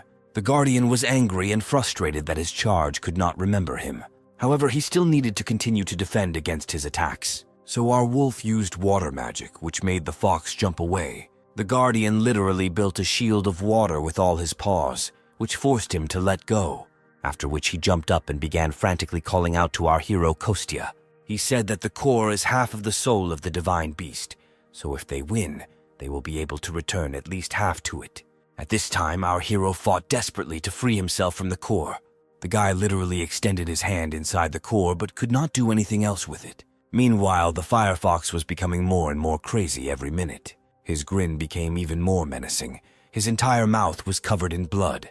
The Guardian looked at her former friend and realized that he was in great pain. He literally watched the demonic energy condensing behind him. The fire beast still did not give up, summoning more and more black demonic flames. In response to this, the Guardian summoned light drops of water that could resist fire, and our heroes at this time tried to deal with the core of the core. The deeper it sunk, the stronger the recoil, and if the demonic power was burned from within, it could destroy the core. While it is in this state, the beast is in torment, and at the same time the guy himself still had to simultaneously dodge all the attacks of both animals. The guy was angry because he had such painstaking work, and these two animals acted as if he was not here. The hero tried to concentrate in order to set fire to the foreign body and not lose control. He was very afraid that the core would split, but the keeper said that there was nothing to worry about. After all, in fact, the core of this embodiment of the soul is a firefox. As long as it is not destroyed entirely, the core can regenerate and return to its previous form. After such a message, our hero decided to get away from the two animals. He climbed onto one of the tall stone columns that were located in the forest. After the keeper gave permission to break the core, the guy's task became much easier. Now he did not worry about the safety of the integrity of his soul. He could apply more force. And at this time, the fox began to feel that something wrong was happening to his core. Kostya had already found the right place. All he had to do was literally apply a little more force. But at that moment, the fiery fox turned his attention to him. He decided to remove the source of pain that was causing him to suffer. Therefore, he sent a huge stream of energy directly to the place where our hero was now. And literally, at the very last moment, the Guardian pushed off from the ground and covered our guy with his body. Of course, Kostya saw what happened, so he was worried about his friend. The keeper only said not to worry about him, but to get on with his work. However, he asked the guy to hurry up, because even his strength was not that much. After that, Kostya concentrated even more, putting in the rest of his strength. It was this last movement that allowed him to finally break the core's defenses and shatter it. Immediately after this, the guy was able to exhale calmly, sweat still rolling down his face. Our hero held in his hand a small fragment of the firefox core. Immediately after this, all the demonic energy of the beast disappeared at once. He fell down. Literally at the last moment, the keeper managed to substitute his shoulder and soften the blow. Only now could the keeper stop worrying about his old friend. After some time, Kostya came down from the cliff and ran towards his keeper. The guy immediately asked if everything was okay with the fiery fox. The keeper replied that he was simply lost in knowledge, but not for long, so that he would also wake up soon. But in fact, he was more worried about the body of the Guardian himself. But what was more important was that the wolf was grateful to the man for the return of his comrade. He even touched his forehead with his nose and promised to get better soon. After this, Kostya demonstrated to his friend that the core had split into several parts. The keeper was satisfied with this situation. In fact, he thought that there would be even more damage. These fragments were enough. The fox would be able to recover if he did not absorb demonic beasts in the future. Just at this time, Ralph stretched sweetly and began to wake up. I had just recovered from a long sleep and still didn't fully understand what had happened. The beast was terribly surprised that he saw his old guardian comrade right in front of him. He was in real shock that his master had come with a man. After this, the wolf asked his ward how he was feeling. He was a little confused by what had happened and did not know how best to explain. Then he began to talk about how he thought that everything that was happening was just a dream. He admitted that he had been consumed by this darkness a long time ago. He thought that he was deep in his dreams and it was already too late. He believed this so much that he would even believe that his master had forgotten him, after which the keeper looked at his ward and said that he could never forget him in the world.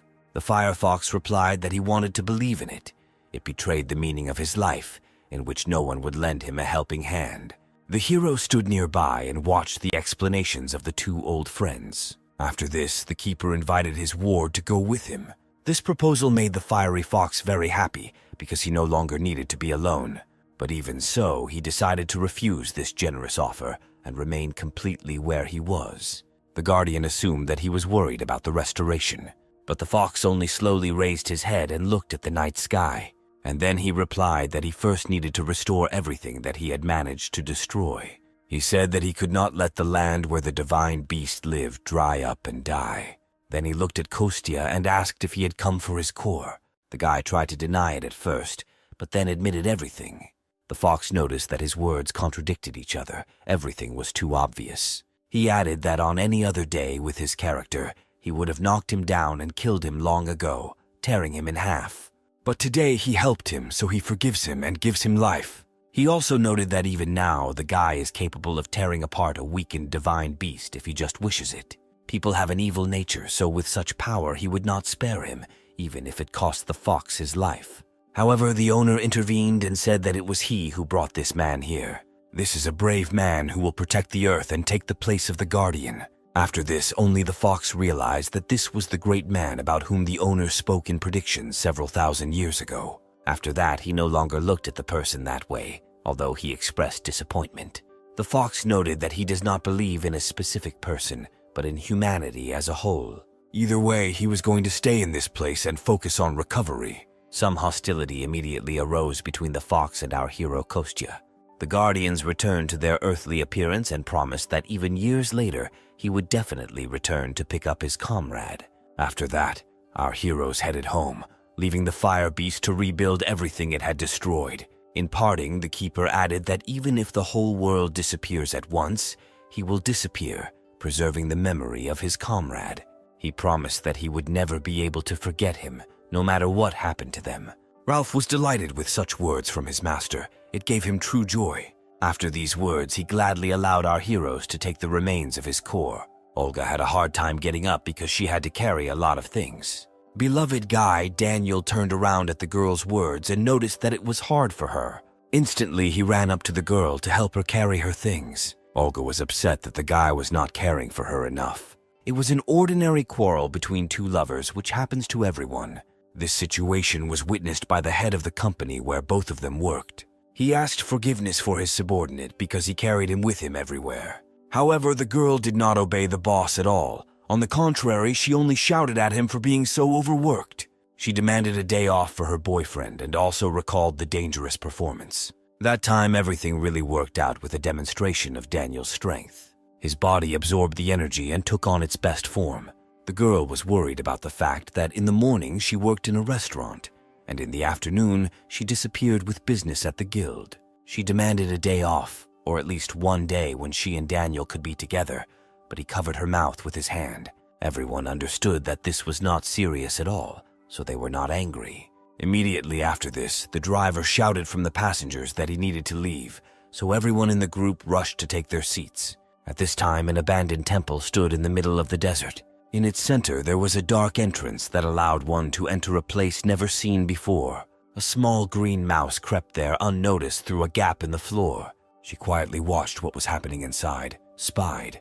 This strange green mouse had a small camera on its neck that recorded everything that happened.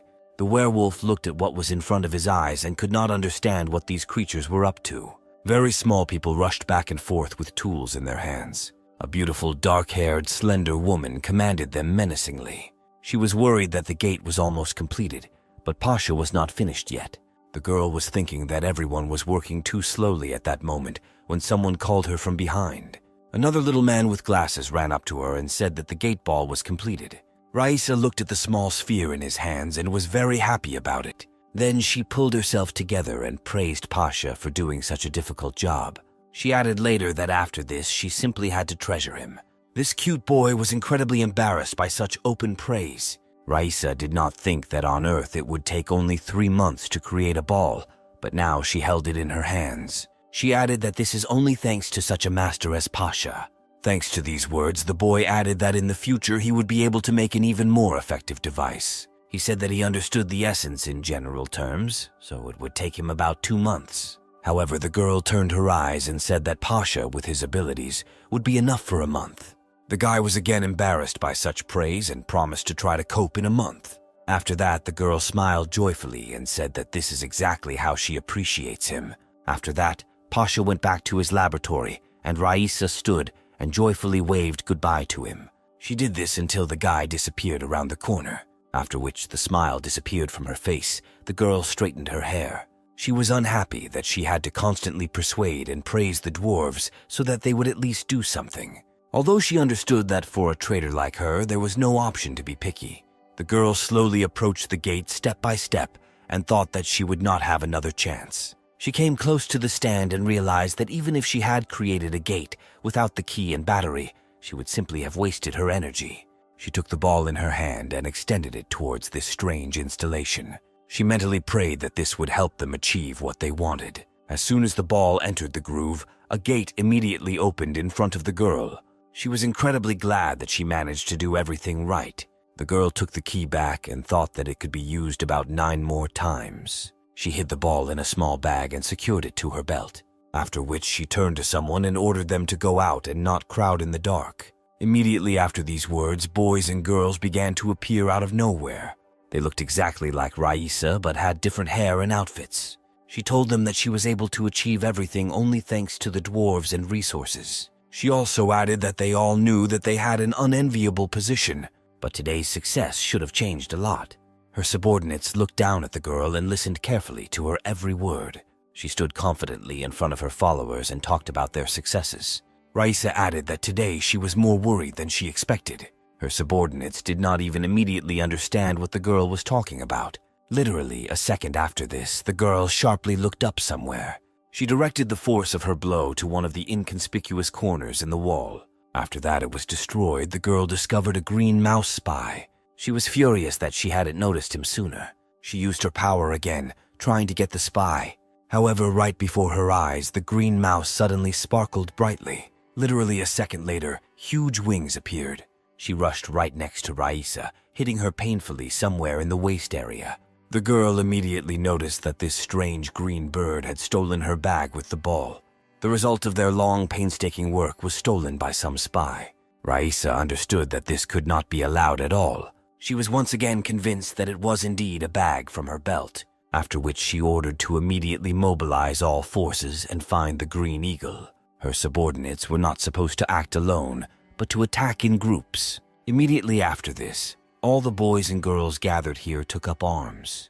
They were in excellent physical shape, so they rushed in pursuit of the green bird. This werewolf was in the same group as Dasha, our hero's friend. Although he was unable to gather evidence, the situation was quite serious due to the fact that this group managed to build the gate. They were hunting him, and at that moment the eagle was only thinking about what catastrophe would happen if all the gates were activated. At the moment when he was already pressed into a corner, the eagle began to shine brightly again. And the next moment a huge green paw squeezed the guy's throat. With one blow he was slammed against the wall so that it left a huge dent. The green hand disappeared, but the white-haired man still could not move after such a blow. The huge animal was now leaning on all its paws and trying to run as far as possible. Due to its size, the gorilla could not be afraid of pursuit, but simply throw enemies to the side. Now all his pursuers were afraid to attack him openly. They tried to avoid a direct confrontation with the same monster. Raisa saw the state her warriors were in after meeting this animal. She realized that the gorilla was trying to break through from the outside of the sector. Therefore, the girl summoned a huge black bow with her power. Then she added a black arrow to it, which was created from the same energy. She ordered all her subordinates to gather on the opposite side and block the spy's path. After that, the girl carefully took aim directly at the fleeing creature. She picked the right moment and held her breath for a while. Then she released the arrow and it rushed straight to its target with lightning speed. It hit the green-furred spy right in the middle of the thigh. Severe piercing pain made the animal scream sharply. At this time, even more warriors managed to run away, who came to the call of their commander. Raisa ordered them to chase the gorilla because with such a wound it could not run far. At this time, the spy hung the ball around his neck and tried to run away with all his might. He already felt that this wound would not go unnoticed by him. He understood that he needed to get out, but he saw no light anywhere. The wound occupied more and more thoughts in his head with each passing second. His leg also gradually ceased to obey him well. His consciousness became clouded. His vision became worse, as if he was about to collapse from fatigue. He tried his best just to get the message to his headquarters. Suddenly, a very bright light appeared right in front of his eyes. For a few seconds, he even caused the werewolf to go blind and lose his orientation. Immediately after this, he realized that he had fallen into a trap that had been prepared for him.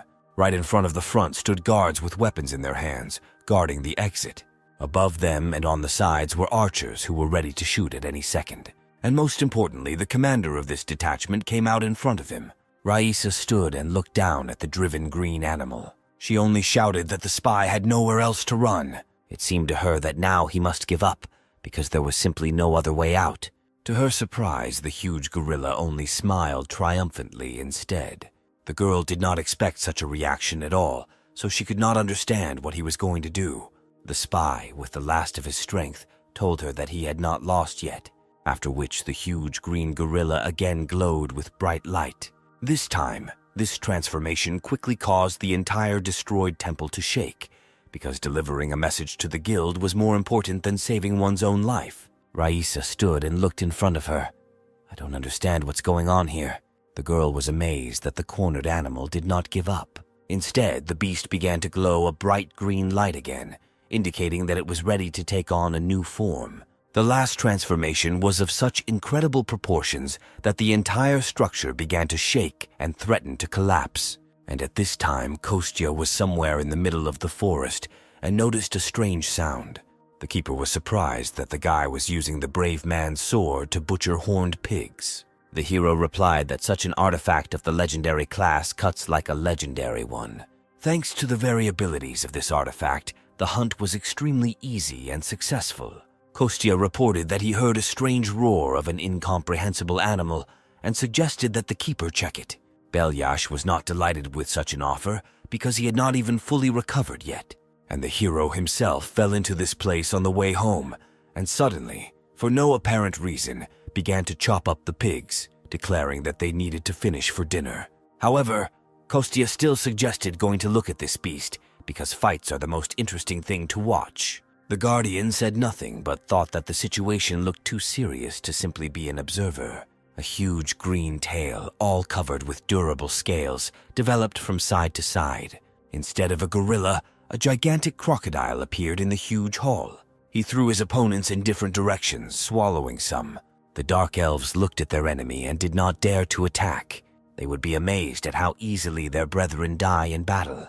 Raisa was unhappy that her subordinates could not gather their courage. The girl ordered them to immediately restore order in the camp. A squad of archers must keep their distance. Spearmen must stand in a row and prevent the beast from leaving the camp.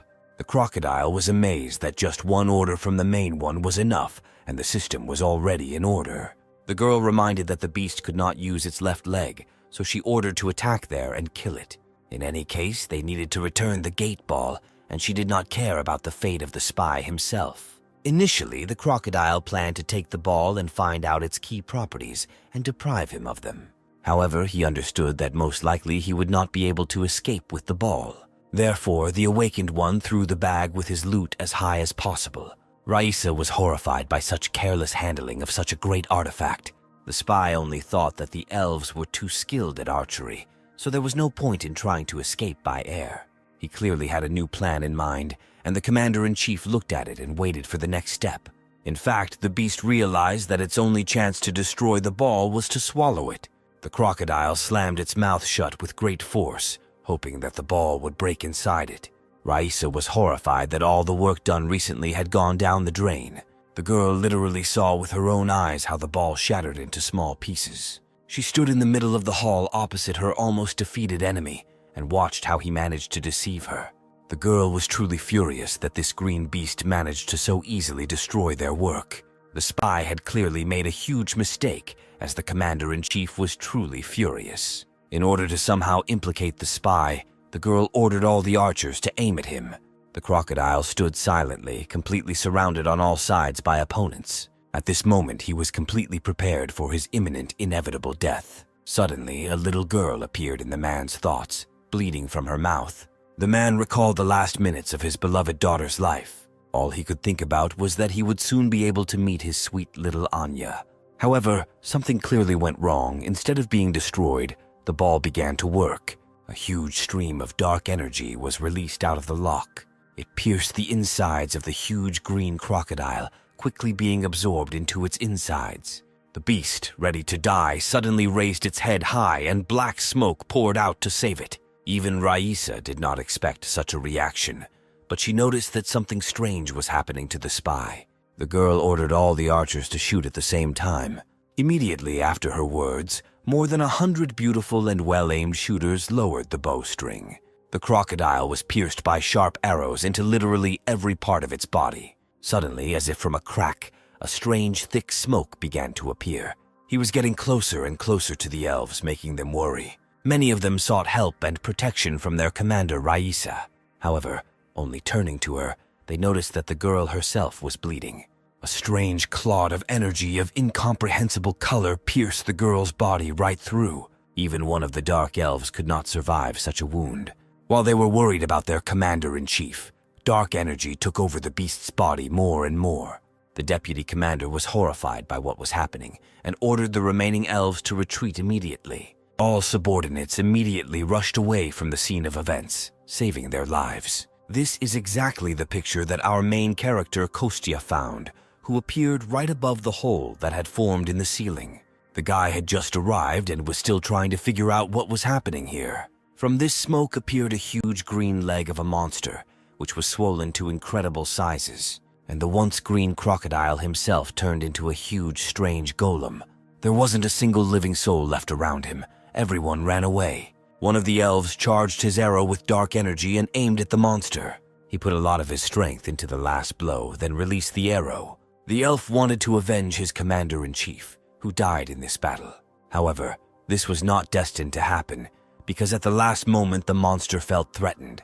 He turned towards the shooter, which greatly surprised him. A huge beam of energy was suddenly released from the monster's mouth. He was moving straight towards the poor shooter's location. The impact was so powerful that it completely destroyed the entire small balcony on which the elf stood. He would most definitely have been dead if his comrade had not pushed him away at the last moment. The comrade reminded the dark elf that their main task was to prevent information from spreading.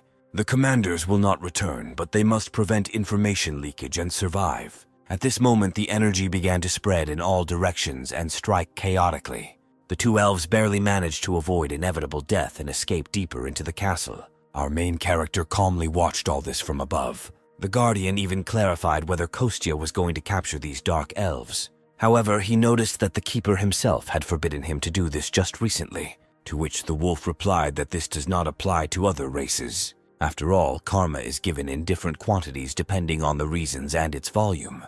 Kostya realized that last time the Guardian stopped him, because, having harmed a person, he could not become a protector god due to changed karma. The guy also thought that the dark elves have the same laws of the world. They value the lives of their relatives and should not kill each other. However, judging by their last reaction and events, the guy was wrong. The Guardian noted that no creature deserves to die. However, the living cannot always avoid conflicts, and this is understandable. Moreover, these dark elves are unlikely to benefit people, which is why he asked Kostya as a person. The hero replied that the guardian too often asks questions that confuse him.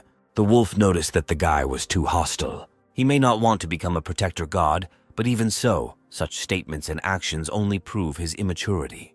The hero was irritated by the gap between them, which was always felt at such moments. The guy spread his hands and said that he partially agreed with the words of the keeper. However, his main goal now is to save Dasha's colleague from a scrape. The guy did not hide the fact that the dark elves also bothered him. However, at the moment, what interested him most was the black demonic energy. After all, at the moment, it was very similar to what had recently been hiding in the fiery fox. Kostya was simply interested in what kind of lousy demon was plotting these intrigues. It was unlikely that this was the work of the dark elves. In any case, the hero needed to save the man, so he jumped down. The guy carefully landed right in front of the huge green monster. He just noticed him and slowly turned towards the new enemy. Kostya was not at all afraid of his enemy, turning to Dasha's colleague, locked inside him. The guy called upon his powers in the palm of his hand, promising to free the man soon. Thanks to his abilities, small and large stones began to rise from the ground. More and more of them rose into the air. They glowed with a yellow flame. Gradually, the stones began to twist in a spiral, as if they were in a whirlpool. From such a strain of magical power, even our hero's eyes turned blue. Immediately after this, Kostya directed this entire gigantic flow of energy along with the stones forward. His improvised weapon came closer and closer to the monster, surrounding it. But he did not think of giving up quickly, and again released a clot of energy from his mouth. The monster aimed right at the middle of the stream, intending to reach the enemy. However, his path was blocked by sand and stones that blocked his view. Now he stood completely inside this vortex and looked around. The guy literally imprisoned the monster inside a cluster of stones covered with his energy. It was necessary to cleanse and free this man's core from demonic energy. Therefore, the guy clenched his hands tightly and increased the resistance of the wind and energy. It was a difficult confrontation. The hero decided that he needed to speed up. It must be faster than the cell division of the green beast. But the demonic energy that sat in the man's core was not going to give up. Even in this state, she forced her clots to release and attack our hero. One of them had already taken it out, inflicting a small wound on his left cheek. The guy only managed to dodge when several more new attacks were already rushing towards him. However, this reminded our hero of something from his past. He understood why this reminded him so much of the Fire Fox's situation, even though the circumstances were different. The guy spread his arms to the side, causing the diameter of the vortex to expand. After this, he noticed that the streams that had previously attacked him began to collapse. After this, the hero realized that he was now moving in the right direction. The time has come to begin the next stage of liberating the green beast. Now he unclenched his fists and concentrated energy in his open palms. The whirlwind gradually subsided, and only a small cloud of dust remained in the air. Gradually, the face of a man with green hair appeared who was covered in cuts. Only now could Kostya breathe a sigh of relief, but he failed to do so. After all, his friend Dasha's colleague was still lying in front of him, covered in blood. The man was unconscious and clearly in very bad condition. The guy sighed wearily and told the keeper that he had assumed such an outcome of events. What interested him most now was why this man's blood was black. The keeper did not understand why the guy was hesitating. He even shouted at him. And Kostya, meanwhile, carefully squatted down in front of the man. He carefully touched his hand to the leaked black remnant of demonic energy and realized that it was someone's creation. However, the guy decided that he would deal with this a little later. Now he had more important business. Therefore, the hero grabbed the man who was lying unconscious in front of him by the clothes. Kostya carefully placed this man on his shoulder, trying to cause as little pain as possible. The guy noticed that this man's mana core was destroyed, so now he needs to restore it. First of all, it was necessary to find a deserted place, so the hero and the guardian pushed off the ground with force and got out in one jump.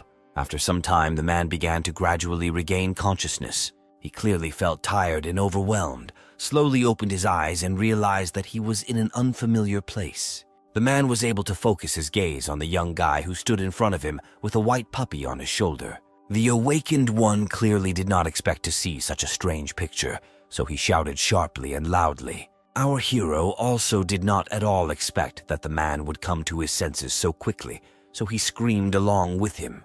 They were lucky that they were in a house in the middle of the forest, otherwise someone might have heard them. It took Kostya some time to explain to the man what happened here. The guardian lay and listened all this time. The hero noticed that the man was in critical condition, so he offered to talk about the details after he swallowed the medicine. The green-haired man thought for a while, then asked to convey his words to the association. The man remarked with a resigned air that his life as a whole had no regrets left. However, the hero did not even listen to him to the end and interrupted, saying that everything was too easy for him. He noticed that he found a man just while walking his dog, and now he wants to die in front of him because he didn't save him, even though he could have. The guy respected the green-haired man's reasons, but said that he would not die today. The man noticed that the guy behaved very impudently for his age. However, the hero noted that he was already 35 years old, after which the man resigned himself and did not appear. He even agreed to take medication and be patient while our hero treated him. The man felt that something had split his mana core in half. Even the best healer from the Hunters Association could not cope with such a severe wound. Kostya knew all this, which is why he used one of the only 3 pills that he grabbed before his return. He ordered the man to put it in his mouth and hold the cloth between his teeth so as not to bite his tongue. The medicine, like a magic chain, must circulate throughout the body for it to be effective. Now the man's mana core is fragmented. The magic chains do not function. Therefore, Kostya himself was going to infuse magical power into the man and help distribute the medicine throughout his body. He added that this pill is like a defibrillator, only resuscitating the flow of mana, not the blood flow. As soon as the man took the pill into his mouth and bit into it, the guy suddenly added that now he should not lose consciousness. But it was already too late, because not even a couple of moments had passed before the awakened one passed out. Kostya remembered that he himself was preparing to die for the first time and fainted 100 times. However, this man could not lose consciousness, so the guy hit him sharply on the head. He ordered to endure until the last, because this green beast is one of the best in the country. He might die as soon as he loses consciousness, but the man already felt his body. He began to hear some strange sounds and was even preparing to die peacefully. However, Kostya ordered him to think about his family, which forced the man to go inside himself. The guy directed his hands to the man's body and began to gradually pour his energy into him. At this moment, a quest appeared from a member of the state-controlled Rainbow Six, the Green Beast, whose real name is Yegor. Often, when they talk about a person with a high position in government agencies and someone who is in the top 6 of the country, they immediately imagine his brilliant past. Yegor's life before becoming the Green Beast was very mediocre. He had a wonderful, loving wife and a beautiful little daughter. The man sincerely considered himself the happiest person on earth. Finally, he had everything he had dreamed of for a very long time. He was an orphan, and his name was firmly rooted in the first lines of the boys' registers. Not only did he not have a single relative, but his birthday was also considered the day he arrived at the shelter.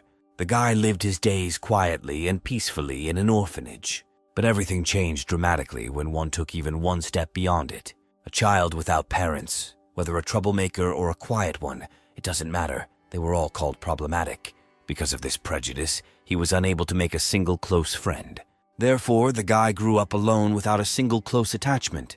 He felt it only in relation to animals. They lived on the mountain behind the school, where he climbed at every opportunity. Perhaps they were the reason why the guy later became a zoo worker. And to him, the man who preferred animals to people, wonderful words were later addressed. The girl admitted that she likes how Yegor always takes care of animals like people. She was very embarrassed, but still took the first step and invited the guy to meet. He was also very embarrassed by what was happening because it was his first time, but he agreed. And it was this girl, and later their daughter, who gave Yegor the opportunity to return to the human world again. A man deeply immersed in his thoughts and memories was brought out of this state by his little daughter. Yegor asks his Anya not to cling to him like a monkey when she sits on his neck. The man took the girl off, moved her into his arms in front, and told her to look to the side. The girl reluctantly obeyed her father and slowly looked around. At the moment, they were standing right at the foot of a beautiful waterfall. The girl was delighted to see a rainbow so close to her for the first time. Yegor explained to his daughter that this is a waterfall. Water from the lake at the top of the mountain collects in one place and falls down. Anya was interested in what was happening to the fish that live on the top of the mountain. The man joked that they were diligently swimming up the falling water back home. The girl did not believe her father, but promised to check with her mother later. She asked to buy her a chocolate bar if it turned out that the man had lied, and he suggested replacing everything with vitamin juice so that their mother would not scold for such harmful things. Just at that moment, the girl found her husband and daughter and ran up to them. She was worried because she couldn't find him for a long time, and Igor was simply showing his daughter the waterfall. Although her parents initially assumed this and even suggested that the girl relax and wait, the wife said that there was a beautiful rainbow in front of the waterfall, so she would like to submit photographs. Yegor had the camera and they all headed together closer to the water. People struck a pose and began looking for the best shot. The girl had to work hard to make the rainbow clearly visible. To begin with, she made a family portrait of her parents and husband with their daughter. She really liked the photo, so the girl suggested taking a few more pictures. Meanwhile, her parents were chatting with their granddaughter, trying to make her laugh. The girl screamed the smiles of her relatives until they ran out of fuse. After that, Yegor handed his daughter into her arms and asked her to take his place. The girl ran to her parents so that she could take a photo with them herself. Little Anya began to teach her grandparents how to make a heart with their fingers. She even made 2 hearts at once with both hands and addressed them to her loved ones. Meanwhile, Yegor was catching good shots and taking pictures of his joyful family. The guy did not notice at all how something strange began to happen with a waterfall not far from them. The space in front of him began to literally crack into pieces like glass. Igor noticed the crack only when it had already reached a fairly large size. The next moment, space split and a huge black hole appeared in it. Then this happened several more times near the first fault. From one of them appeared the head of a huge shark with yellow eyes, which immediately attacked the first person it came across. A huge bear crawled out of the other and immediately knocked down and pinned some guy to the ground. All this happened before the eyes of Yegor, who was just beginning to understand that he had built an ideal life. He subconsciously believed that this happiness would leave him sooner or later. After all, nothing is given for free, and for him such a life is a luxury. Therefore, he thought that someday it would definitely be taken away from him. And the only thing the guy wanted all this time did not come true. He desperately prayed that if something terrible happened, then it would not be in front of his eyes. However, he was unlucky because behind his beloved family was the biggest crack. A huge insect immediately got out of it and rushed at the nearest people. The guy was desperately trying to stop the monster from harming his loved ones. Yegor rushed with all his might to help his family, hoping to save them. The man saw from afar that his beloved wife was wounded. There was a huge, deep cut on her back. At first, the guy even tried to convince himself that the girl had simply gotten dirty in something. And during his delay, the monster had already managed to completely get out of the crack. Now it hung directly over Yegor's relatives, who were now all lying on the ground unconscious. The guy realized that this huge mantis had deprived him of everything with one blow. Yegor fell to his knees and began desperately calling his beloved wife by name. He looked at the girl's back, and his whole body was shaking with fear and awareness of misfortune. As soon as the guy decided and found the strength to touch his wife's body, he was not allowed to do so. The huge mantis lashed out with its claw, cutting through the air with incredible speed. He hit right at the place where Yegor was literally a second ago. The guy was thrown back with incredible force and speed. It seemed to him that from just one contact with such claws, his body was torn apart. However, this was not the case. The guy flew quite a long distance and landed hard on the ground. And at this time, the monster raised its head up and let out a victorious cry. It stood right above the green beast's family and waved its huge claws menacingly. The love for his family, and especially for his daughter, made our guy come to his senses. He rose to his feet and was ready to fight the monster. The green beast rushed towards the huge mantis. After what happened to this family, the guy was no longer afraid of this monster. On the way, he kept swearing at the monster and picked up some kind of sharp stick as a weapon. The guy had nothing to lose, so he attacked the monster with such zeal. Just at that moment, when Yegor ran past the bodies of my family, he heard a familiar voice. The guy looked back and noticed that his daughter was still alive, protected by her mother's body. This all happened literally in an instant when the guy could no longer stop. He noticed that the girl had come to her senses and was very scared. And the very next moment, the guy had to defend himself from an attack by a praying mantis. His claws were very sharp, and Yegor's weapon was useless. Therefore, the guy fell to the ground and his stick was easily cut into pieces. Mantis continued to advance on the green beast without stopping. This time, his claws pierced the ground right next to the guy's head. Yegor's entire consciousness was now absorbed only by the thought that his daughter was still alive, and the girl was already sitting next to her mother and crying with fear. She was calling for her beloved daddy when a huge shadow covered her.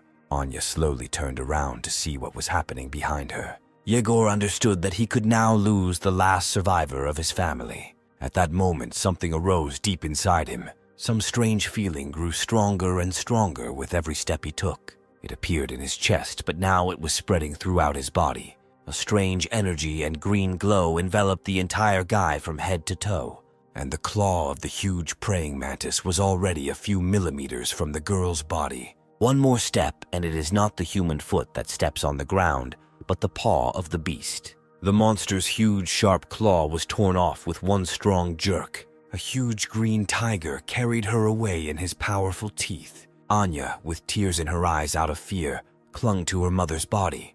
The tiger stopped nearby, holding the severed claw of a praying mantis in my mouth. At that time, he roared in pain and became furious from his wounds. Something green and striped quickly flashed before the monster's eyes. This huge tiger spat out his claw and rushed back to the monster. This time, his target was the head of a monster with two huge yellow eyes. The tiger opened his mouth wide and sank his sharp fangs right into the neck of the mantis. Not even a moment passed before the headless monster fell to the ground, and the tiger rushed away, carrying in its jaws part of the enemy it had defeated. He stopped nearby, walking inside and looking at the monster. Another moment and Yegor in human form is rushing towards his daughter. He ran to Anya, hoping that everything was okay with her. However, the man immediately realized that he was late. His hands began to tremble. In front of him on the ground lay his dead beloved wife and wounded daughter. The young man looked at the body of his wife, which became paler every minute. Then he turned his gaze to the little girl who lay unconscious next to her. The man was already sweating from tension. His whole body was becoming more expensive from fear. He looked at what was left of his family, tears flowing from his eyes. Yegor saw that his daughter was still alive, but she was too weak to even sit up on her own. The man had to carefully put his hand under the baby's head and help her rise. He tried to calm the baby down, all the time promising her that he would think of something. Anya complained that her stomach hurt very badly, and the man could not stop the bleeding. He held his little daughter in his arms and understood that she would die any minute. Under the girl, there was already a whole pool of blood that flowed out of the wound on her stomach. The girl said that she felt cold, so Yegor tried to hug his daughter as tightly as possible and warm her up. Anya was glad that Dad came to her aid and did not leave her alone. She even laughed. The girl smiled and said that she loved her daddy more than anything in the world. She wanted to touch her father's face with her hand, but the strength left her. Anya no longer made a single sound. Yegor realized that his daughter had just died in his arms. It took him a few seconds for the thought to sink into his head. Then the man burst into tears, leaned over to the girl and said that Dad also loved her more than anything in the world. After some time, the men carefully shifted the girl to the ground. Now in front of him lay the dead bodies of his beloved daughter, wife, father-in-law, and mother-in-law. It was at this moment that Yegor dreamed that God, if he exists, would turn out to be an unsuspecting fool. He was ready to follow his will with pleasure if he, as a reward, would allow him to save the lives of the people he loved. Yegor was grateful that he was able to meet people born in love and promised to devote himself entirely to this goal, after which he turned into a huge green elephant and rushed to protect the people remaining in the park. Kostya realized that this thought was driving the man when he burst into the dark elf base. He could see all this in the man's head while he lay unconscious and thought about his family. Finally, after some time, after the medicine took effect, the man came to his senses and opened his eyes. I asked the guy how long he spent unconscious, but Kostya replied that all the most dangerous things were left behind. Kostya looked at the man and was disappointed that he chose this path. Yegor just turned his back to the guy and added that he had nothing to say to such a boy. Kostya realized that the man felt bad. He was going to die. This was clearly reflected on his face. He was silent for a while. Why did he say that he recognized this feeling? I remembered myself at a time when I had only recently found myself in the world of spirits. It wasn't the same feeling, but he thought they might be similar and smugly concluded it. The guy recalled the feeling when he stood in the pouring rain, which helped hide his tears. He added that death leaves nothing behind. When someone dies, there must be someone left to remember the dead person. But now the only one who will remember all this is Kostya. All these little things that Yegor's wife and daughter loved, that made them happy. Now he alone remembers absolutely all these little things that make up a person's personality. These words made a huge impression on the green beast, who was still lying with his back to the heroes. For some time they remained in silence. Yegor lay facing the wall and Kostya sat behind him, after which the guy sighed heavily and decided that he was minding his own business. He asked Yegor to forget about his last words. He simply said it for moral reasons. However, these words still had an effect on the man. He sat down and asked the guy to help him restore his mana core. Kostya was surprised that the man still chose to continue living. Yegor still could not immediately answer this question. He sat thinking for a long time, and then he said that he still has a lot of things to do and there are people who rely only on him. Kostya was surprised by such an accurate answer, but agreed with him. A light came on in a house in the middle of the forest, which marked the beginning of a new life for the green beast. Sometime later, Kostya was furious that they decided to throw a party in his restaurant to mark the release of the green beast 3 weeks later. Therefore, the guy had to urgently prepare a lot of food. His mother and assistant had to run around with boxes. He cursed at Dasha because his family wanted to live in peace, and she was throwing another party. Although she reassured him that there should only be 3 people, herself, the beast, and Kostya. The hero tried to calm down because he had a lot of experience in friendship with this girl. If he starts to be indignant now, she will come running and mock him. Instead, he will suggest finding a more reliable place because information from the conversations of such guests should not leak out. However, Dasha noticed that there is no more secluded and reliable place in Seoul than this restaurant. Therefore, the girl promised to come tomorrow and agree on the date and time of the reception. The devil's vine, its size justifies its name, is strong enough to swallow even a black bear, which represents the first rank of danger at once. She's just looking for a beast that the demons will keep as a pet. However, even demons can be in danger if they let their guard down before the monster of disaster. Kostya sits at the table, holding his head in his hands and thinking that he should have just ordered pizza. The keeper was amazed that the guy was awake simply because of some pizza. But for Kostya, this was very serious. He even asked Belyash what was most important in pizza. The guardian was not going to succumb to provocation and answer him. He ordered him to go to bed. However, he did not listen to him at all. He jumped up and shouted that the most important thing was cheese. That is why he needed the devil's vine, and the keeper did not understand how he came to this conclusion. Demonic vine, one of the disaster-class demonic beasts. Although in the human world this plant is called a cannibal plant. There are not many of them left in this world. They mainly grow on Gangwon Island. Kostya did not know that these plants still remained in their world, because he was sure of the opposite. The guardian added that the animals are specially lured to this area so that the plants will deal with them. The hero was amazed that someone was feeding these monsters on purpose, because they should have become gigantic. The keeper confirmed his assumption and was puzzled as to why the guy was so worried. Kostya explained that although this monster looks like a plant, it is still a monster.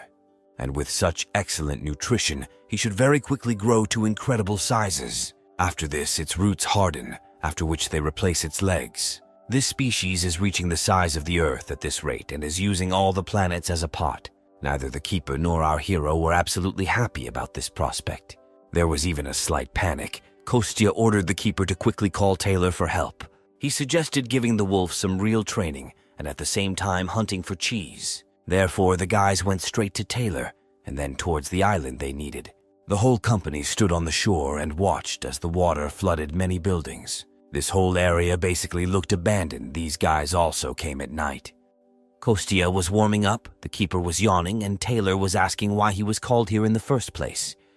Kostya said that the wolf doesn't have to ask anything, just beat and destroy everything. Taylor looked around and was surprised that he was allowed to crumble everything. He was just glad, because he just didn't have a place to test his increased strength. The hero added that if a place left unattended suddenly disappeared, no one would worry much about it. Their beloved country has long closed its eyes to the existence of this place. and the main character himself promised to give the wolf excellent pizza in gratitude for the help provided. Taylor was confused because he had absolutely no idea what pizza had to do with it, and the hero explained to his friend that it was all about that same devilish vine. She had round bags located right under the big bud. Inside, they were so delicious that even blue cheese couldn't stand next to them. There was no flour in the spirit world, but all this time the guy desperately dreamed of cooking something. Since it's here, he can make a pizza that will leave a mark on the history of Korean cuisine. And although the keeper was unhappy that everything came down to pizza again, he could at least check how strong Taylor had become. Belyash added that if it were not for this opportunity, he would not even have come here. He looked at his student and told him not to worry about anything, just do what is convenient for him. The wolf clarified whether a change in his strength could really affect the master. The keeper once again confirmed, adding that even if nothing comes of it, all he needs to do is force Kostya to complete several tasks. Our hero didn't like work, so he decided to conduct training for Taylor. After this, Kostya and the Guardian began to quarrel again, because the latter climbed into the hero's head and read what was there. Kostya sincerely believed that this was an abuse of power on the part of the keeper. However, the latter objected that this was just his ability, which had nothing to do with powers. However, before he had time to finish his last thought, he suddenly fell silent and froze. Someone's huge shadow bent right over our hero, covering him from the light of the moon. This would be a great opportunity for Taylor to test his new powers. Therefore, the wolf rushed to attack the unknown creature with lightning speed, delivering one strong blow, after which he landed with a crash on the other side of the monster. Now his claws were sharp enough and his paws strong enough to knock down an enemy with one blow. However, this was far from the end. Now everything in the area was roaring and the earth was shaking. Literally a moment later, a whole horde of the same monsters appeared in front of our heroes. Kostya and the Guardian were both shocked by the huge number of monsters that appeared in front of them. This was great training for the wolf, allowing him to test his new strength. Still, even for him, there were too many monsters here. Taylor was out of breath from the workload. The wolf stood in the middle of the horde of monsters he had defeated and asked if Kostya and the Guardian were okay. Our hero was impressed by the work done by his old friend. Taylor had become much stronger than he thought, which the Guardian agreed with. The wolf noticed that the guys were exaggerating. Now even his legs were giving way due to severe trembling. Then he noticed that Kostya himself dealt with half of all the monsters. At this time, the hero looked around and noticed that they had walked about 10 kilometers.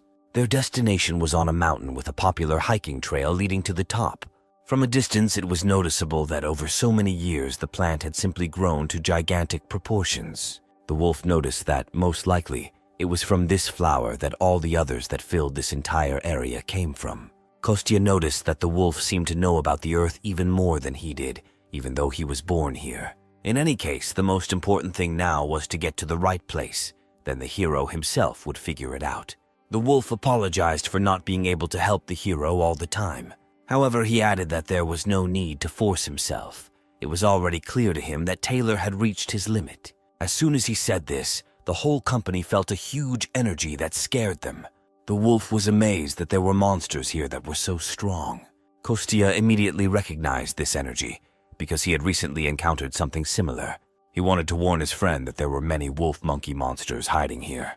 But he didn't have time to do this, because one of them had already dug into Taylor's neck and dragged him away. The hero could only watch as his tired friend was carried away into the distance. He was about to give chase when suddenly something distracted him. The whole earth trembled under his feet, and a new monster appeared from under it. It sent its tentacles towards the hero, but he managed to escape at the last moment. The guy pushed off the ground with force and soared high into the air. The tentacles crashed so hard into the place where the hero stood a second ago that they forgave the asphalt. Without wasting time, they immediately rushed back up, catching up with Kostya. It was obvious to our hero that they were targeting him and were not going to be left behind. It didn't look like the plant had eyes, which meant they simply decided to cohabitate together. Kostya decided not to waste time and summoned his favorite sword from his inventory. He realized that even in the spirit world, he had never seen a devilish vine of such gigantic size. The guy realized that they needed to separate, so he made a request to his guardian. He said he had to stay here and grab the devil's vine. Therefore, he asked the keeper to go and instead help Taylor, who was already very exhausted. The guardian assured the guy that it would not be a problem to go, but he was not sure that the hero himself would be able to withstand the battle. After all, since he returned from the spirit world, his strength continues to weaken. The hero was sincerely amazed that Belyash managed to notice this. But Kostya wouldn't be Kostya if he hadn't joked at that moment. He asked if the custodian would be willing to remove him from the list of candidates for new protectors. With this, he enraged the white wolf and then placed him in a protective ball. The guy noticed that even when he trains and tries his best, he still remains human, and his body cannot handle all the power that only divine beasts and spirits can handle. He became stronger by passing through himself the divine spiritual power that exists in nature. Of course, unlike the spirit world, here the guy did not absorb divine spiritual power, so half of his original powers were gone. However, even taking these points into account, it was still very strong. The keeper listened carefully to the guy and did not know what to answer. In the end, the wolf decided to go to help Taylor, although he was still worried about the hero. Kostya carefully watched as the ball with the guardian headed in the direction where his student rushed off. The guy sighed heavily, because he didn't think that with his experience, there was still something that he didn't get to see. The situation was aggravated by the fact that at that time he was on Earth. However, there was nothing to be done about this, so our hero could only act. He clutched his favorite sword tightly in his hand and rushed to attack the huge monster that was waiting for him at the top of the mountain. And at this time, the keeper was trying to mentally contact his student Taylor. After some time, he managed to get to his subordinate. He was fine. The wounds were shallow and insignificant, but he was worried about the number of enemies. Wolf monkeys are something like his ancestors, so he is very familiar with their habits. They had gathered a whole tribe, and now Taylor was not sure that he could cope with them. In this case, the guardian had no choice but to leave his protective cocoon. He appeared before his student in his true form as a huge white wolf. Now they could fight together against an entire army of bestial monsters. Taylor was no longer alone. His own teacher helped him, which means they had a chance to win. And at this time, Kostya was getting closer and closer to the top of the mountain where his enemy was waiting for him. He realized that the plants were using the entire huge mountain as a flower pot. The guy was truly amazed by the size of this huge carnivorous flower. He was glad that he discovered the plants right now, because in a couple of months they would even begin to walk. If this were the spirit world, the guy would have cut the flower with one blow thanks to his true strength. However, now he had neither divine nor spiritual power for this. The only option left to him was to get closer, gradually cutting off the parts. Before the hero even had time to fully come up with a plan, the flower immediately spat out a huge amount of some liquid material at him. Kostya literally managed to jump to the side at the last moment and return. The guy was shocked that even so, this strange mixture got on him. A small amount of this mucus stained the tip of his left slipper. The guy was truly horrified by the fact that the strange purple slime fell on him. It had a very specific color and smelled very strongly, which means it was obviously poisonous. Kostya even cursed at the flower because, according to the rules, it was forbidden to attack when the main character was talking or thinking. The guy wanted to forget about what happened, but this fetid smell did not leave him. He pulled his left leg closer to his face and sniffed carefully again, after which he removed his foot away from his face, because a disgusting smell really emanated from the shoe, even worse than it was in the spiritual world. The guy thought for a long time what this flower would emit on Earth, but it turned out to be the smell of rot. Up close, he infuriated him even more, so the hero forcibly squeezed his sword in his hands. He tried to concentrate and summon his strength from deep within his body. It was a fiery power that now surrounded the entire sword and developed from behind the hero's back. In fact, at this moment, the hero changed his body attribute to fire. First of all, he decided to try to burn this carnivorous flower entirely. Therefore, the hero collected a huge amount of his energy at the tip of his sword and forcefully threw a stream of fire straight into the core. The flame hit exactly one of the main petals of this terrible plant. The sword, making a huge hole in the petal, spun in the air. Then he returned exactly to our hero's hand, as if his favorite boomerang. The guy hoped that this fire would spread further throughout the plant. However, this did not happen at all. The flame slowly died out without causing much harm. The hero looked at the consequences of his blow and did not understand why the flames went out. It was at this moment that an unexpected guest appeared from behind the flower. The hero clearly did not expect to see this girl here, because this was not typical for this type of monster. A beautiful aquatic creature with incredibly beautiful long hair appeared in front of him. It was Udina, the spirit of water, whom the hero had previously met in the world of spirits. However, the girl was not at all friendly towards our guy. A small water bubble began to form from the tips of her nails, which then turned into a strong, powerful stream of water that attacked our hero right in the chest. It was a rather strong blow which caused minor internal damage to our hero. The guy was amazed that he was again faced with the absorption of demonic energy by the spirit. He even thought that it was a fashion or an infection, since everyone was obsessed. But he didn't have time to think for long, because more and more water bubbles began to form around the hero. The hero realized that it would be difficult for him to cope with the symbiosis of Ondine and the devilish vine alone, so he mentally called his guardian friend for help. At this time, he continued to fight off the attacks of the water spirit, waiting for help. To attract more attention, the hero launched fiery fireworks into the sky. At this time, the water spirit did not waste a minute, constantly forming more and more bubbles, which then turned into very sharp water streams and attacked the hero. However, the girl was late because the huge fireworks had already attracted the attention of the keeper. He and Taylor had just dealt with all the monsters in the area. The guardian immediately guessed that the fireworks were set off specifically for his ward heroes. He and the wolf guessed that something had happened to the hero since he was calling them back. They defeated a huge number of monsters, so their strength was also running low. The keeper even asked Taylor if he was able to move at all. The gray wolf at first tried to appear strong, but then collapsed in exhaustion and apologized for his weakness. And at this time, the hero had to use more and more different magical abilities in his battle. This time he could no longer manage by simply avoiding attacks. He needed a shield. The girl was too strong and fast to simply dodge. It was a confrontation between two truly strong rivals who were in no way inferior to each other.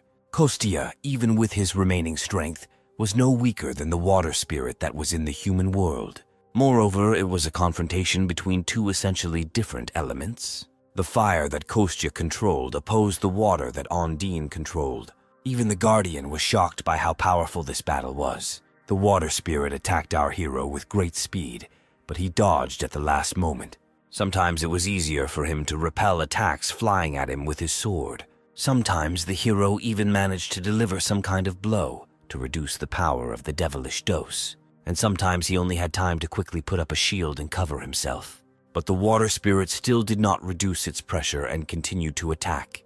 In addition to water bubbles, the girl herself actively attacked our hero. Kostya fought literally to the limit of his capabilities because he was already very tired before that. The girl was also not going to give up and attacked her opponent at every opportunity. The hero was already completely wet from head to toe, which did not add anything good to him. The guy was clearly tired. He was breathing heavily. One of his eyes had been blackened earlier. During this time, he became convinced that the girl was indeed under the control of a demon. Besides fighting the flower itself, she also caused him a lot of trouble. The hero lowered his sword down, preparing to strike again, when something stopped him. Ondine looked straight into his eyes and said that he was attacking her body, so she would not give him up just like that. The hero was amazed by this news, because he did not expect such a development of events at all. For the first time in his life, he saw a water spirit who could talk, and the flower took advantage of his confusion and twisted him around his legs and arms. The hero was amazed that the girl could speak, but she preferred to talk nonsense. He tried to reach her consciousness, saying that spirits are looking for a host only because of demonic energy. The hero promised to help the girl and provide her with housing next to the world tree. However, she did not listen to him at all. At that time, she formed a huge clot of water energy. The guy was still bound by the branches of the devilish vine and could not move. And at this time, a huge number of water streams were already flying at him, which could kill him. But at the last moment, an ally of the protagonist appeared and saved him. It was the Guardian who took the brunt of the blow and covered the hero with it. The white wolf carefully grabbed our guy with his fangs and carried him away. The hero was glad at such a timely appearance of his Guardian. He managed to notice that the man was fighting against an Undine, who was absorbed by demonic energy. The Guardians carefully lowered our hero, giving him the opportunity to move freely again. The wolf agreed that a demon was directly involved in all the recent incidents. The hero asked the Guardian to stop Ondine's movement for a short time, so that the hero can get rid of the demonic vine once and for all. Having received the consent of his friend, Kostya began to accumulate a fairly large amount of energy, and then he again carefully let it through the hilt into the blade of his sword. And here again, our hero was surrounded by streams of scorching flames, and at this time the girl was surprised by the fact that another enemy appeared in front of her. The Guardian rushed to the water spirit with lightning speed and grabbed him with his powerful jaws. Without wasting a second of precious time, our hero concentrated all his energy into one blow. The guy needed enormous strength and spiritual concentration in order to carry out this attack. It was a real fiery whirlwind created by the inner strength of our hero. The attack was so powerful that the devil vine could not survive it. Even from afar, it was clear that a huge flame was shooting up among the mountains. A few moments later, the hero's sword stuck deep into the ground. The guy could finally breathe out calmly due to the fact that he had finally gotten rid of at least one enemy. Now he needed a second free hand, so the hero returned the shield back to his inventory. Instead, he concentrated his fiery energy in the center of his palm. The heroes rushed to cut across their guardian friend, who was still holding the water spirit in his teeth. The girl noticed the second enemy approaching her too late, so she could not do anything. And at this time, Kostya directed his energy directly to the center of the girl's body. This is how he hoped to bring her to her senses and rid her of the devilish energy. Immediately after this blow, Ondine found herself encased in a huge block of ice. The girl could no longer move and fell into a rather deep sleep. It took some time before she was able to wake up again. When the girl opened her eyes again, nothing was holding her back. The water spirit carefully and slowly sat down. She was waist-deep in water. Next to her, on the nearest large stone, our hero lay exhausted. The girl looked at the guy and did not understand what happened here. She didn't even remember how she ended up here and why there was a man sitting in front of her. The hero was amazed that the girl could actually speak. It only meant that Udina was definitely a spirit who was born on Earth. The girl was not at all happy with her awakening. She had a headache. Kostya noticed that he had to forcefully extract demonic energy from her body. In any case, he asked the girl what was the last thing she remembered. Ondine told our hero about how she met the demon. Then she remembered how she touched a huge flower. However, after this, no matter how hard she tried, the girl could not remember anything. At this moment, the guardians entered into a conversation and introduced themselves to the water spirit. He noticed that the girl lived a free and calm life here. If she doesn't mind, then he could prepare another place to live for the girl. Ondine listened carefully to this proposal and became thoughtful. Then the girl, still not saying anything, glowed and began to shrink. She remained very small, after which she flew up to the hero and stopped near his shoulder. Kostya was amazed at this, because in fact it is easy to get a positive response from the spirits, after which they all went to his house. Dasha talked to our hero on the phone and promised to come tomorrow at noon. He was very unhappy with this. The guy tried to pretend that he didn't remember anything, but the girl said that he promised to cook pizza. After some time, our hero gave up and realized that he could not avoid the meeting. The next day, the weather was clear and beautiful. The sun was shining in the sky. Our hero finally washed his favorite slippers after the battle with the devil's flower. Now it came to an amusement park, in the center of which there was a beautiful pond. He was grateful that this happy garden had been made for them. This was the initiative of Sergei, who wanted to thank Kostya and his family for their help. Our hero carefully looked around so that no one would see or follow him. Then he looked straight into the water in front of him and called to Ondine. Suddenly, a ripple appeared across the water surface and a small bubble emerged from it.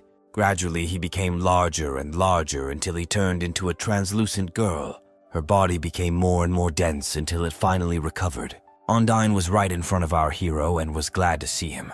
The guy visited his old friend and asked if she was living well here. The girl looked back and looked at the tree of life, which protected her. She admitted that she liked being near the world tree, even though it was a little boring. The only thing she does all day long is water various plants. The girl admitted that she was really annoyed by this and cursed, which surprised Kostya. The water spirit admitted that she heard these words from the red-haired woman. The hero asked the girl to be patient a little, because she would be able to enter only after she had fully recovered. And he himself asked her to do him a favor and give him some water with a good taste. He was going to use it later to make pizza. The hero, with a smile on his face, turned to the water spirit and asked if she wanted to come and try it herself.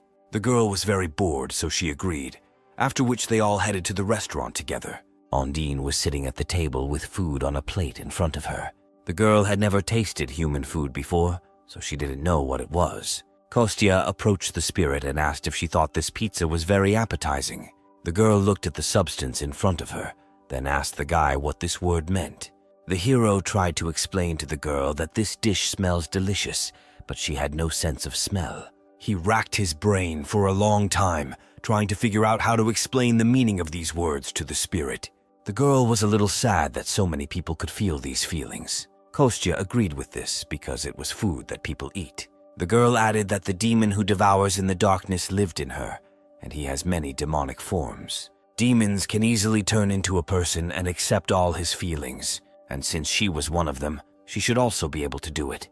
The girl suddenly lit up and her body began to change its shape. A moment later, a completely ordinary human girl with blue hair appeared in front of our hero. Ondine opened her eyes, and the first thing she felt was a wonderful smell, which she reported to the hero.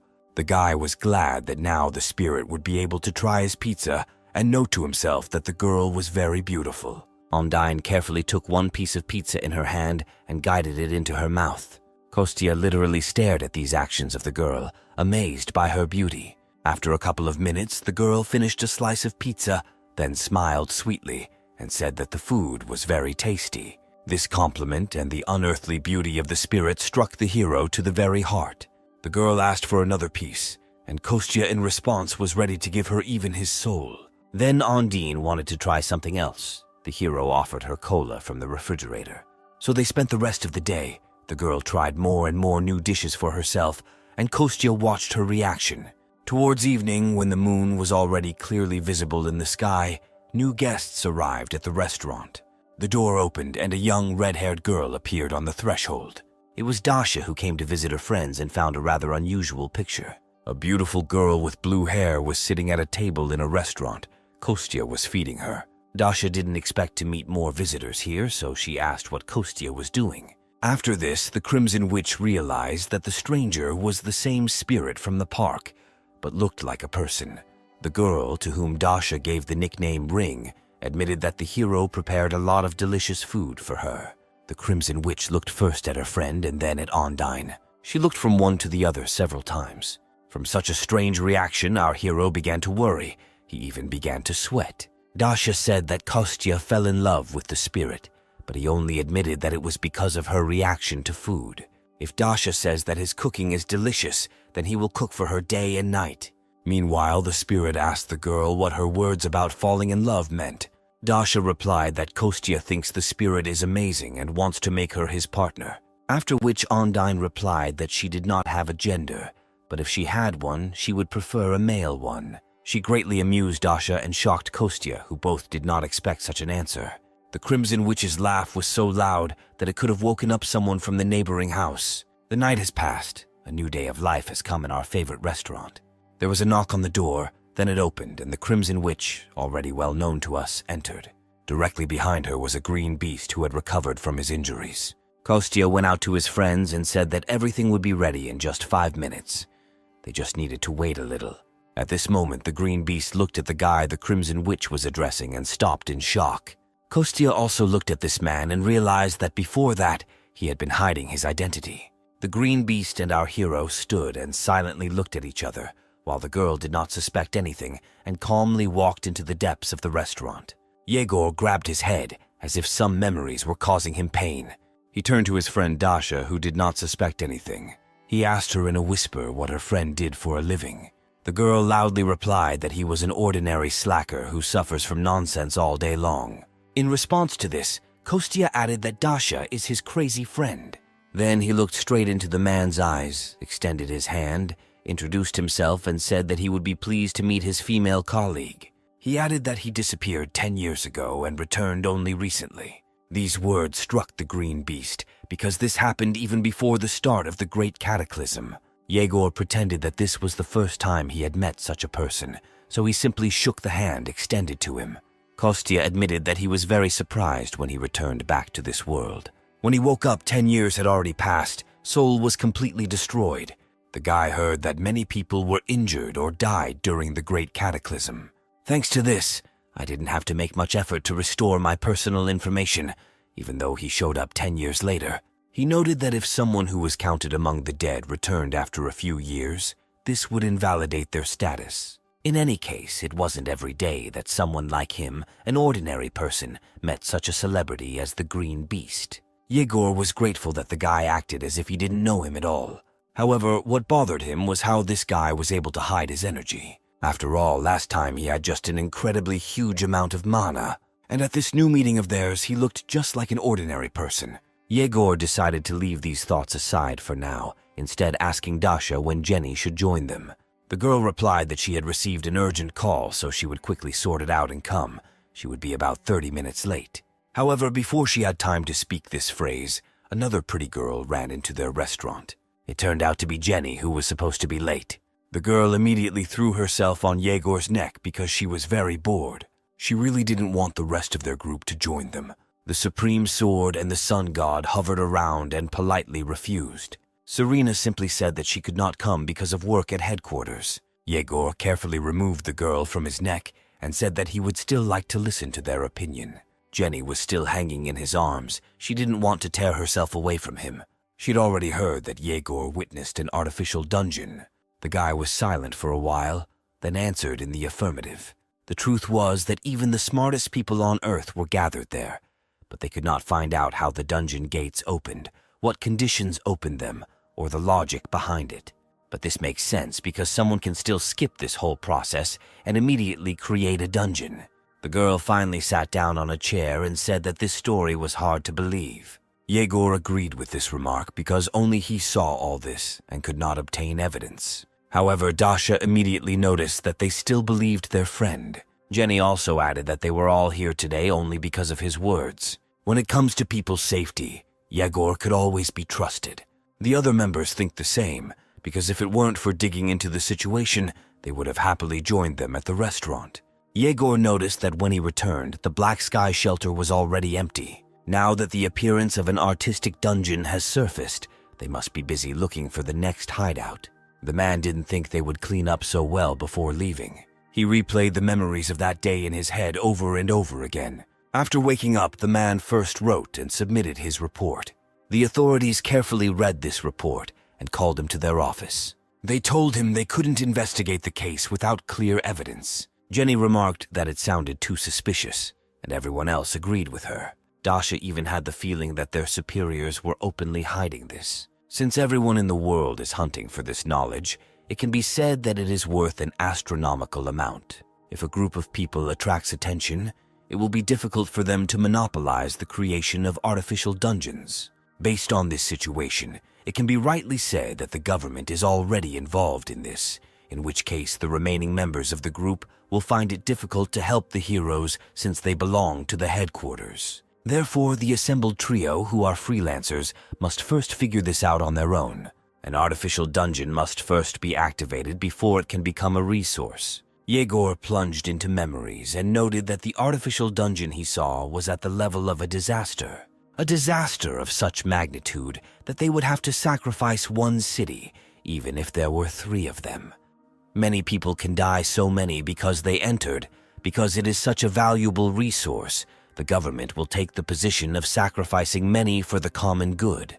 Therefore, to stop this, they need to make the knowledge of the artificial underground public. The girls supported their friend's idea and said that it sounded very exciting. Kostya heard absolutely every word they said and was not entirely happy about it. He didn't understand why the guys were talking about such important things here. The guy didn't want to attract attention to his restaurant at all and dreamed of just living in peace. A few days later, when there was the same beautiful sunny weather, it happened at one of the Seoul subway stations. Somewhere in the depths of the depot, where it was dark and damp, gray rats were running. There, among the dirt and fetid odors, a detachment of elves passed. Their new commander-in-chief asked his subordinates how far they had come. The creation of the dungeon gate had finally stabilized. The efforts of about 50 dwarves who had been working on it for 2 months had finally yielded some results. The commander did not understand at all how they could belong to the same race if it takes as many as 50 to catch up with the work of one person. Now that Raisa was dead, they could no longer rely on Philip. However, they were able to somehow compensate for this huge difference. The new commander-in-chief tiredly leaned his hands on his waist and sighed heavily. He then slowly turned to face his subordinates. The dark elf clapped his hands to attract the attention of everyone gathered. He spoke loudly and asked everyone to pay attention to certain details. As they all already knew, before the great entrance, the great warrior Raisa died in battle. Therefore, the dark elf announced that he would become a demon contractor in her place. All those present were very worried about what happened to the girl. That's why they had to rebuild the dungeon they created. The dark elf promised that this time they would definitely succeed. Everything they have gone through up to this point to get to Earth and survive. He ordered his subordinates to never forget all the humiliation of suffering they went through. He promised them that they would definitely survive, no matter how dirty or difficult it was for them. In this new place, they will start all over again, everyone gathered united. All this happened in underground tunnels, and right above them was now the mother of our hero. The woman even looked back, because she thought she heard some noise. Belyash began to bark heart-rendingly, attracting the woman's attention. He tried to get her to return home, but she wanted to walk a little more. She wanted to give Kostya and Dasha, as well as their new friends, some free time, because they were talking about important things. The keeper tried to mentally shout to the woman so that she would immediately go home. He did not feel at all comfortable in this area, and he turned out to be right, because not far from them one could feel the radiation of some strange energy. A few moments later, a rather strange noise was heard coming from the direction of the road. Our main character's mother even looked back to see what that sound was. And at this time, right in the middle of the road on which cars were still driving, a huge hole appeared. Gradually, one by one, elves in black cloaks began to crawl out of it. The Guardian immediately guessed that these were the same elves from the last battle. Meanwhile, they opened their bags or took out strange objects from them. The Guardian watched as the dark elves began to build some kind of device. Suddenly, one of the cars stopped and a man got out. The man turned to the violators and noticed that they were blocking the road. The elf woman just looked at him with a wild look, trying to scare him away. She wanted to force the man to leave, but another elf took her by the shoulder and told her not to worry about anything. The awakened man was furious at being simply ignored. Other people also began to stop and observe the situation. The awakened one looked around and realized that this situation was even better for him. After all, his throwing weapons will be very effective against the dark elves. He was glad that this happened. When people come home from work, many are now watching. The awakened one hoped that he would attract a lot of attention, and the headquarters would send him reinforcements. Until this happens, he will be remembered by everyone as the main defender. Therefore the man, without hesitation for long, turned his body into stone and turned to the dark elf. However, they were already tired of enduring his impudent treatment, and this time decided to respond. Before the man could finish speaking, his body was pierced through by the same arrow. The guy didn't even immediately realize that he had been seriously wounded. He didn't mind such an insult and attacked first, although the others were not very happy about it. The first to notice the attack was a girl with bangs who began to scream heart-rendingly. Standing very close to her was our hero's mother, who was still holding the Guardian in her arms. The dark elves were no longer afraid to attract attention to themselves. People began to run away in horror in different directions away from this place. The elf girl lamented that she did not have the right to simply kill everyone. Her partner, who had recently been restraining the girl, simply waved his hand. He said that now it doesn't matter anymore, and he can do whatever he wants there. Therefore, the dark elf climbed onto one of the cars and began to shoot people. She launched her arrows of energy theme at everyone she could hit. Just at this time, an unidentified dungeon was announced on TV in the restaurant. The rank of the threat was determined as a disaster. The camera footage from the scene showed a close-up of our hero's mother. The presenter said that at this level, this place would not be safe. Before he even had time to fully announce the news, our hero was already running out of the restaurant as fast as he could. The guy was the first to ask for attention to the fact that his mother and guardian were in the frame. He rushed to the scene as quickly as he could. Dasha followed the breaking news that was shown on TV. The girl didn't even immediately realize what had happened when Kostya suddenly took off. She froze for a few moments and continued to sit in her chair. However, then she quickly came to her senses and rushed to catch up with our hero. And at this time, a car with special passengers was already moving towards the scene of the incident. The gray-haired man was amazed that the awakened one was killed with one shot, even though he was supposed to be stronger than the Dark Elves. His subordinate confirmed that the video was not edited. Dark Elves are among the weakest of all low-ranking monsters. The man still could not believe the veracity of what was happening. The Dark Elves were clearly up to something, and it seemed that it had to do with breaking news about the dungeon. The chief was furious with the realization that they had been outwitted by some elves. He looked at the photo, which was taken just a few minutes ago at the scene, and decided to be more careful. If this corresponds to what the green beast was talking about when he claimed that an artificial dungeon had been successfully created, even though he told him back then that they couldn't investigate without any evidence. However, the man did not expect that his story would be true. In any case, he needed to personally appear at the scene and inspect everything. The car arrived at its destination and stopped. The chief got out of it first. Something incredible was happening right in front of him in the middle of the road. The elves were surrounded by military men, defending the dungeon and shot at everyone. The man was unhappy that the army had still not managed to take full control of the situation. The approaching fighter reported that they were slowly closing the distance to the elves and putting pressure on them. However, the weapons they used seem very powerful. These are magic arrows, a coating of dark magic that elves should not be able to use. Also, these dark elves themselves were much stronger than usual. They were better with a bow. They also have a 120% increase in the sensitivity of their 5 senses during combat.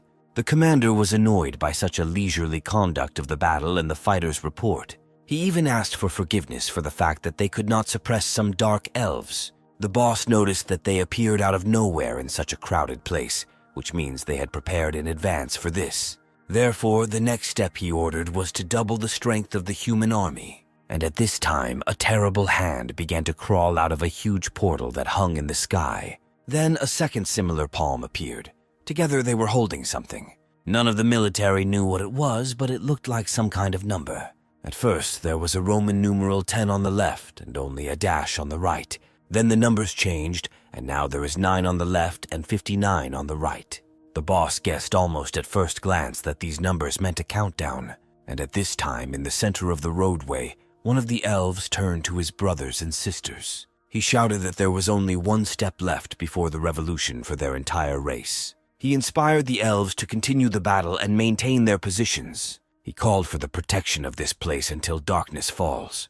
The chief also heard these screams and guessed that now the elves would be even more dangerous. He ordered all the assembled military men not to relax, but to take up fighting positions as quickly as possible. Their commander tried to object, because they did not receive an order from above, but the commander told them to act. He pointed out to the commander the countdown that the elves were making until the opening of the artificial dungeon, and even though they did not know what awaited people after this, they understood that it was clearly nothing good.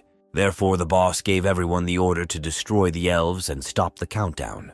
Before he could finish speaking, the elves began to attack the military with renewed vigor. Their arrows fell into the smallest gaps between the strong shields of the people. Although the wounds were not all fatal, they incapacitated more and more people. The boss was furious that they were losing to some dark elves. He realized that their leader was deliberately aiming only at the feet of the military. He intentionally wounds them rather than kill them, hoping to cause more pain and prolong the pleasure. The chief guessed that now the main goal of the elves was not battle.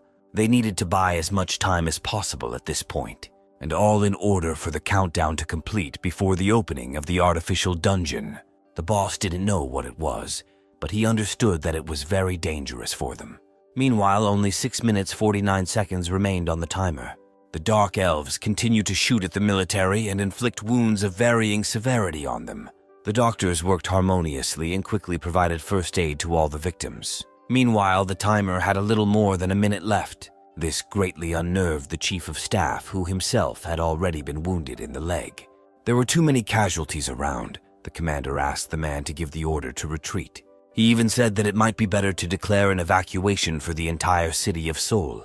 The commander confirmed that the evacuation order had recently been issued, but there would be no order to retreat. The detachment commander and the doctors standing nearby were shocked by this decision because there were a lot of wounded.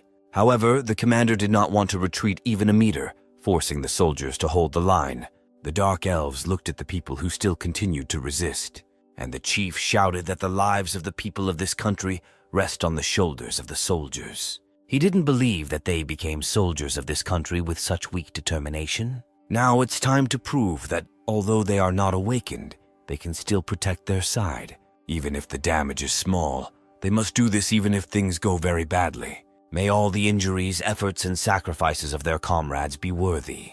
With one speech, the chief inspired the soldiers not to give up and continue to defend the city.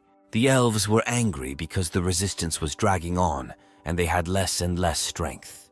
They were annoyed because they expected people to give up quickly. In response to this, the dark elves began to shoot the military with even greater force. There was less than a minute left on the timer before the dungeon was activated. The elves noticed that the strength and power of the military attack was concentrated on the gate. The commander ordered the use of all ammunition available to destroy this timer. In turn, the dark elf ordered all arrows to be used to neutralize the people's ammunition. Now this confrontation has reached a new level, with each side dreaming of suppressing the other. The elves were at the limit of their capabilities. Their hands were already tired of holding a bow and shooting arrows. And now even one of the shooters could not hit his target because his arms could not withstand the tension. In this regard, it was easier for the military because they only needed to use automatic weapons. The tired elves noticed that they could not repel one of the human projectiles. He flew right on the timer and could have damaged it irrevocably. This really happened. The projectile hit the target, causing a reaction. After this, a huge explosion occurred. White light flooded everything around. The elves looked at the place where the timer used to be located and hoped that their device had time to work. They clearly did not expect such a reaction, but still believed in their victory. When the smoke cleared, it turned out that the timer had expired, but the space had cracked. Some kind of black slime was oozing from this huge celestial crack. The dark elves looked at what was happening and did not know how to react. The first to guess what was happening was their commander-in-chief, who turned to his brothers. He announced that their plan was a success. They had not risked their lives in vain. Even if they lose their lives here, they will still remain in history. At this time, a huge amount of black mucus began to gradually absorb everyone caught in it. At this time, a company was already running up to the scene of the incident, hurrying here from the restaurant. A green beast flew above the ground, turning its arms into wings. He was followed by Dasha, who helped Jenny get there. The guys stood on the roof of the building and looked down at what had happened in the last 5 minutes. They could not believe their eyes, because the order to evacuate the city had been given just a few minutes ago. Jenny thought that she had never seen such a brutal massacre. Dasha looked at everything from above and was worried that they might not be able to cope on their own. Yegor was afraid that he would not be able to save his teammates if they needed help. In front of them stood a huge black block that exuded demonic energy. The first to go into battle was Jenny, who simply jumped from the roof. The girl had no plan, so her comrades were worried about her. They believed that they should at least wait and analyze the situation. However, the girl could no longer be stopped. She began to use her powers right in flight. And then a huge armored leg fell to the ground, easily crushing the asphalt. Little Jenny suddenly turned into a huge warrior in armor. She had a small mask on her face, and her eyes shone with light from within. The girl first turned to the monster, hoping to understand whether he understood her. The monster slowly turned around and looked straight at the girl. Then the place where his head should have been was distorted by a huge smile. The monster said that the girl looked more appetizing than these dark people who had gathered below. He hoped that the girl was very strong and therefore would be fantastically tasty. Kostia used his invisibility skill and watched the battle from above. He wanted to be there to help his friends and family, but he didn't plan on exposing himself whenever possible. He was sure that there must be several bomb shelters nearby. They are evenly distributed throughout the city to rescue people during natural disasters. At that moment, the guy noticed how his mother was arguing with some person. The man tried to force her to go to safety. However, the woman was eager to return and help the children who were still in danger.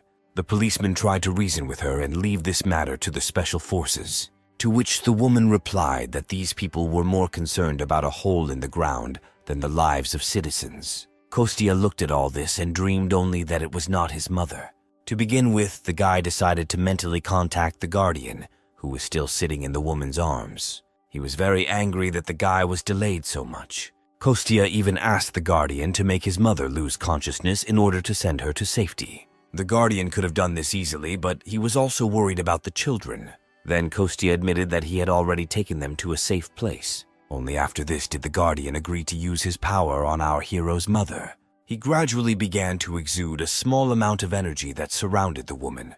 The policeman did not even immediately understand why this strange lady stopped arguing with him and became silent. He already thought that something had happened to the woman because she suddenly just fell to the ground unconscious. After this, the keeper was able to leave the woman in good hands and join Kostya. After that, grabbing the Guardian with his own hands, our hero rushed towards the direction from which the dark energy was leaving. In fact, this was not the only thing that bothered him. Something else was bothering him. He was even going to tell the keeper about this, but at the last moment he changed his mind and fell silent. At this time, Jenny fought with a creature consisting of dark matter. In her full form, the girl had unusually high strength. This allowed her to fight huge monsters with her bare hands. Her blows were so powerful that they forced even such huge monsters to retreat. In this matter, she was helped by a green beast, which again turned into a huge crocodile. He used his powerful jaws to hinder the monster's movements. Also, in his arsenal was a very strong tail which delivered blows. Having made a series of blows, the guys stepped aside a little to assess the consequences. In fact, they had long noticed one small oddity behind this monster. Now their fears were confirmed, because not a single attack of theirs resulted in any damage. The guys realized that the monster had a sufficiently large concentration of mana and magic for them to take shape. His body seemed to consist of two parts, which had to be attacked simultaneously. They were desperately looking for a way out of this situation, because now their attacks were not working. The monster was not taking any damage despite their best efforts. The guys realized that he was waiting until they were completely exhausted. They guessed that the monster was going to absorb their energy after that, just like he had already done with those dark elves who summoned him. However, this did not mean at all that the guys would not try to attack further. On the contrary, they looked for and tried more and more new methods and ways to cause damage. So this time, the green beast turned into a huge bird and soared high up. Jenny concentrated a huge amount of energy into her palm.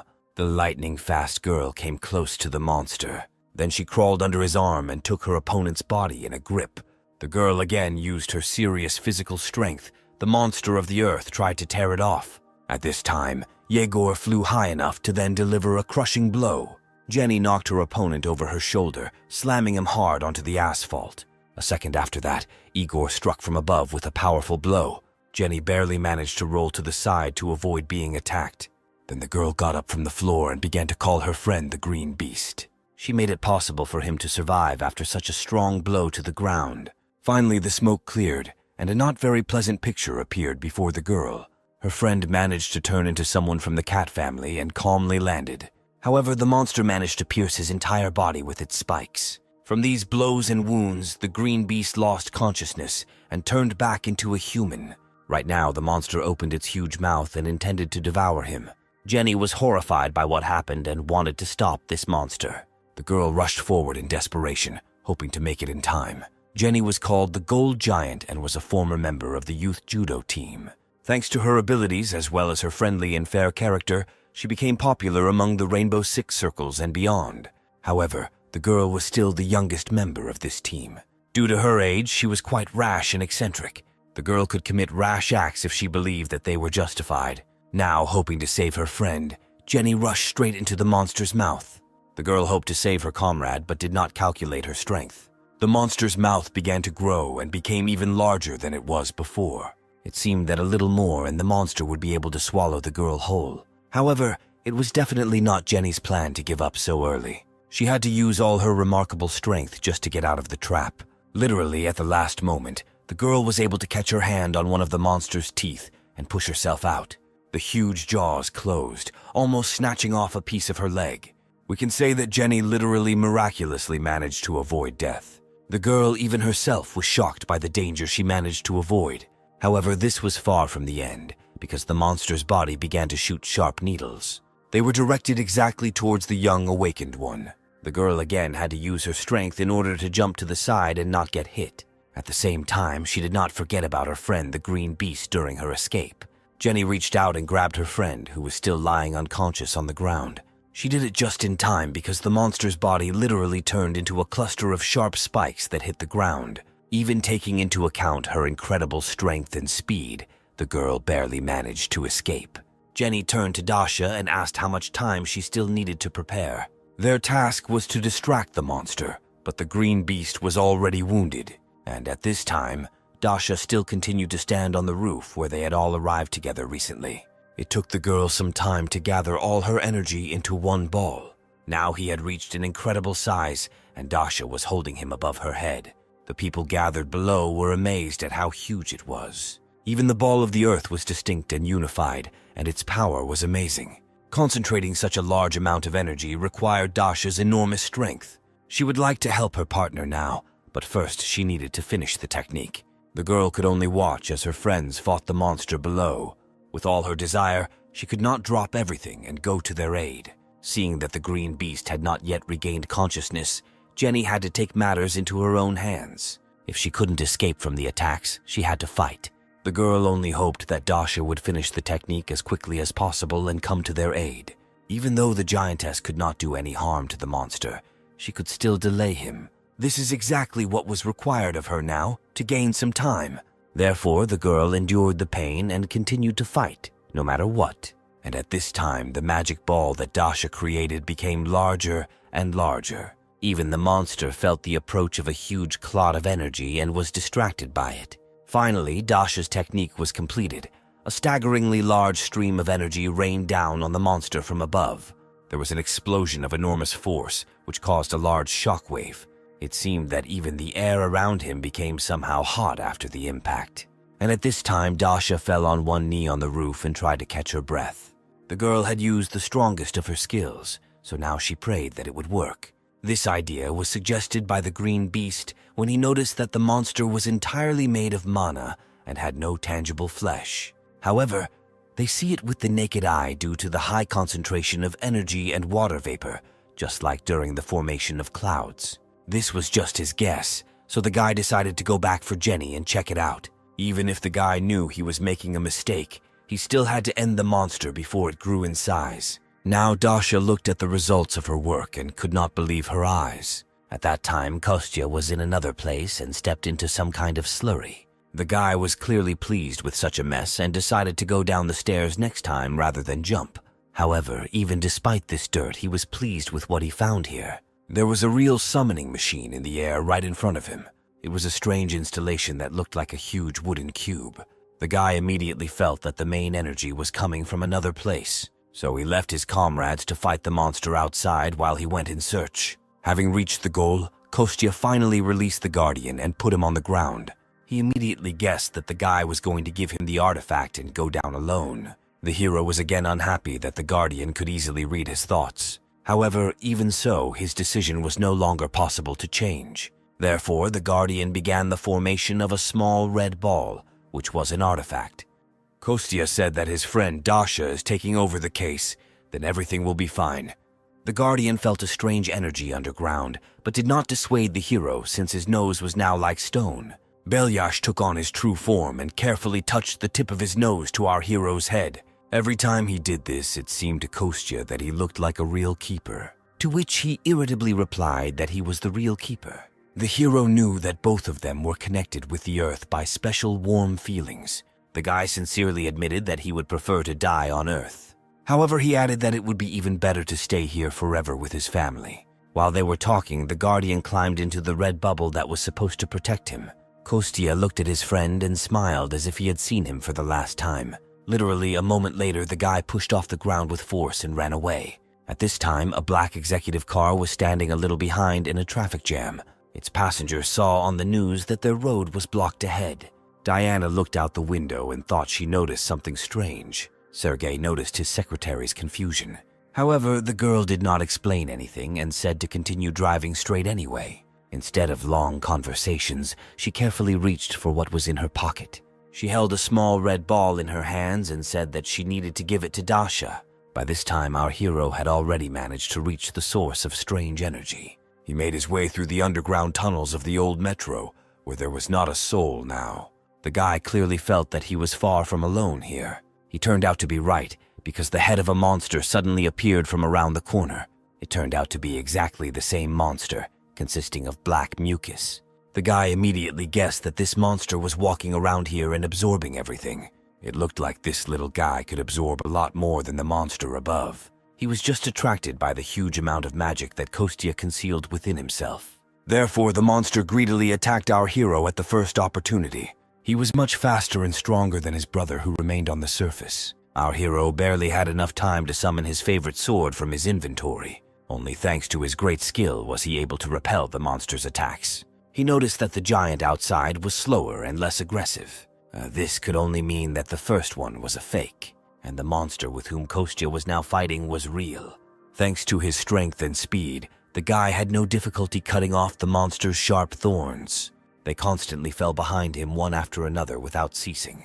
However, even these small victories did not particularly help our hero, because as soon as he cut off one thorn, another one grew in its place. However, the hero Kostya himself was clearly not very worried about this. At least he could inflict enormous pain on the monster, which he had not experienced before. The guy decided not to delay, because the bigger the monster, the bigger it grows. Kostya decided to take this battle seriously, so she called up her shield from her inventory. Immediately after this, he changed his energy and now controlled white light. The guy guessed that these attacks could cause the greatest harm to the monster. These changes also took place internally, because they allowed us to control more energy. This was also reflected in the appearance of our hero. His hair became white. The guy realized that the monsters were not even close to the third rank. His speed increased many times, allowing him to instantly get closer to the monster's body. The monster clearly did not expect this, and did not even have time to react as it should. This gave our hero a slight advantage in their heated battle. Now Kostya could deliver lightning-fast blows of enormous power even more often. However, the monster was like a worm. It moved even if it was cut down. Therefore, the guy suddenly came up with a slightly different tactic. Instead of several quick blows, he decided to deliver one powerful one, cutting all the tentacles at once. This allowed him to gain literally a few moments while the monster was recovering. This meant that Kostya had enough time to accumulate even more energy. The guy intended to burn the monster to the ground with his white flame. He braced himself for it, then grabbed the handle of his ball tighter. Then he rushed to attack the monster until he finally came to his senses. However, what happened next was something the guy did not expect at all. Literally, at the last moment before the strike, the monster screamed and asked for help. Our hero was surprised by this behavior of the monster, but did not have time to do anything. With one strong blow, he cut the monster in half, and that childish voice did not come from his head. And during this time, Sergei and Diana managed to get to the scene of the incident and were now trying to get closer. The policeman stopped them from going and said that entry into this area was currently prohibited. Sergei said that they need to come in early and study the situation before the hunter unit arrives here. The young man introduced himself and said that he had the right to command the guild's troops. However, the policeman still refused to make an exception and corrected it and let him through. While they were trying to negotiate, Diana simply stepped aside and broke through the fence. She shouted to the policeman that she had already broken the rules, so she would be held accountable later. And now the girl, deftly pushing away from various obstacles, headed straight into the depths of the battle.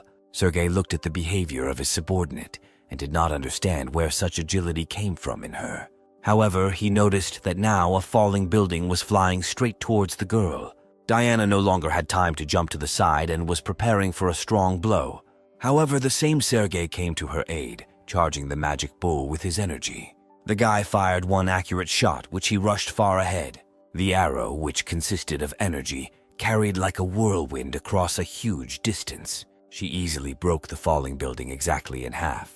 This allowed Diana to move on to her destination unhindered.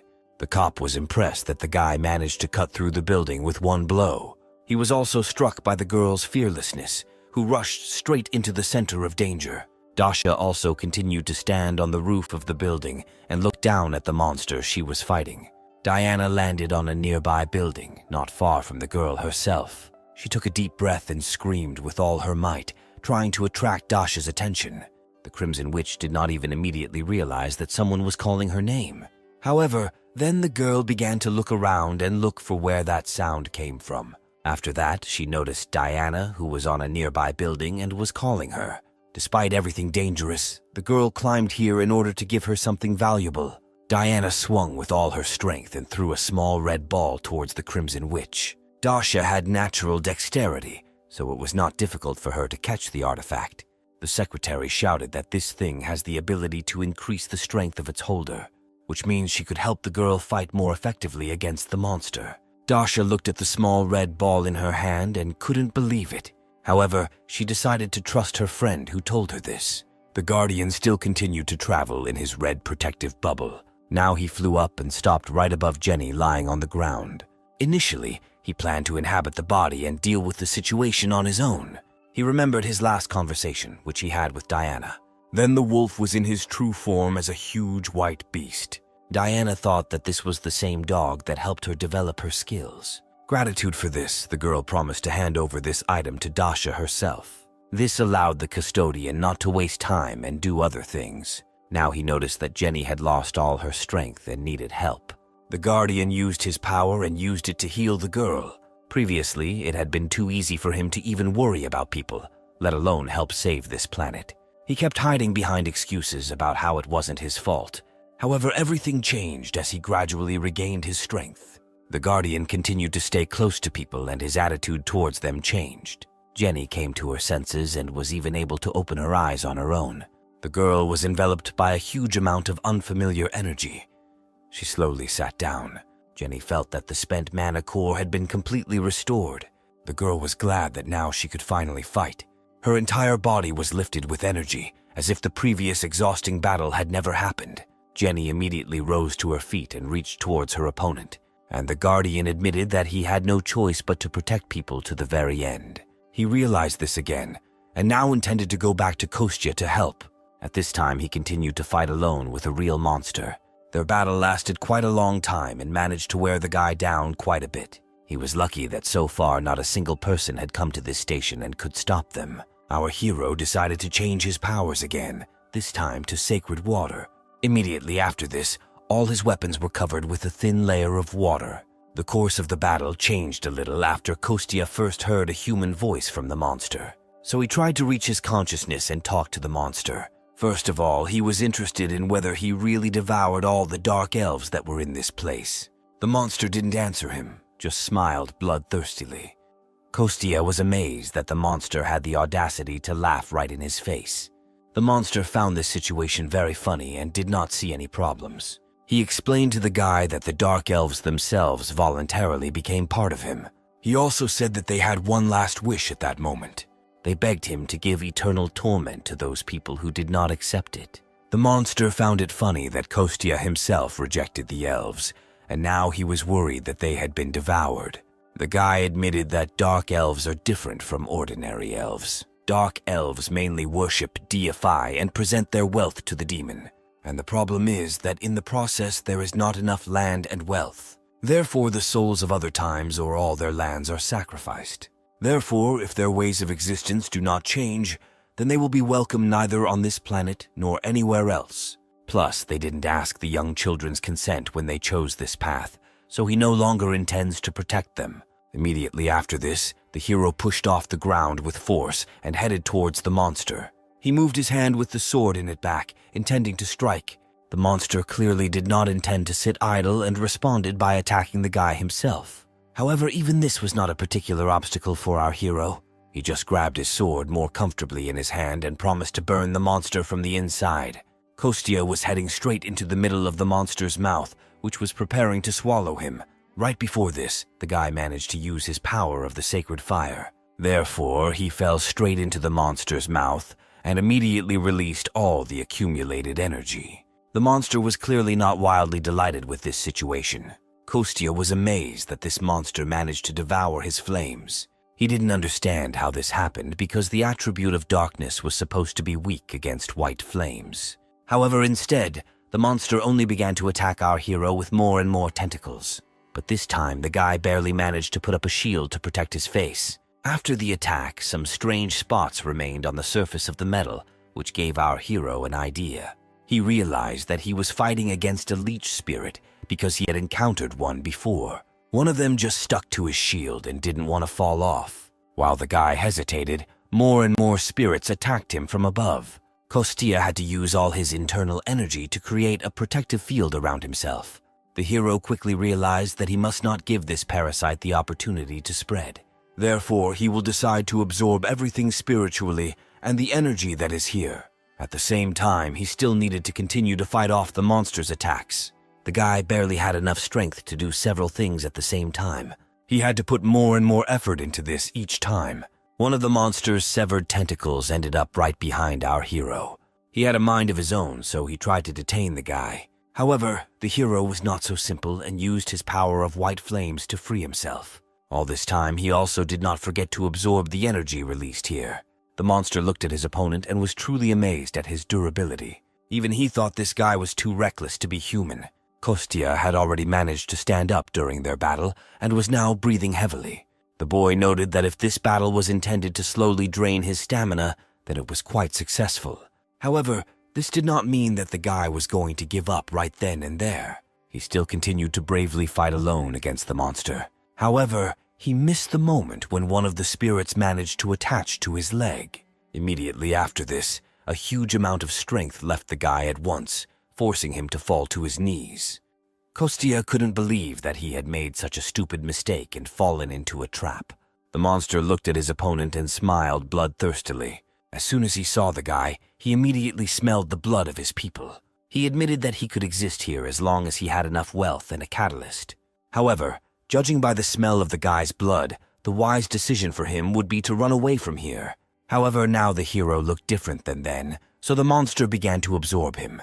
His entire structure was much higher than that of a human, but even with that, he was still a human. As he returned to the environment of the earth, his body slowly adapted to it again. So the hero would have remained in the hands of the monster if Ondine had not attacked him at that moment. The water spirit pierced the monster's body with one blow, which helped the hero. It took him a few moments to spit out all the black mucus that had accumulated in him and catch his breath. At this time, the girl took on her original form and protected the guy. He was glad that his new acquaintance appeared in this place at such a timely time. If it weren't for her, then everything would have ended very tragically for him. The girl's attack allowed our guy to free himself from being absorbed by the demon. He had almost come to his senses while the monster was deciding what to do with them next. The guy realized that he had practically said goodbye to his long life. He was indeed very lucky that the water spirit came to his aid. Ondine smelled the demon, so she rushed to this place. The girl was glad that she decided not to ignore this feeling and went to investigate.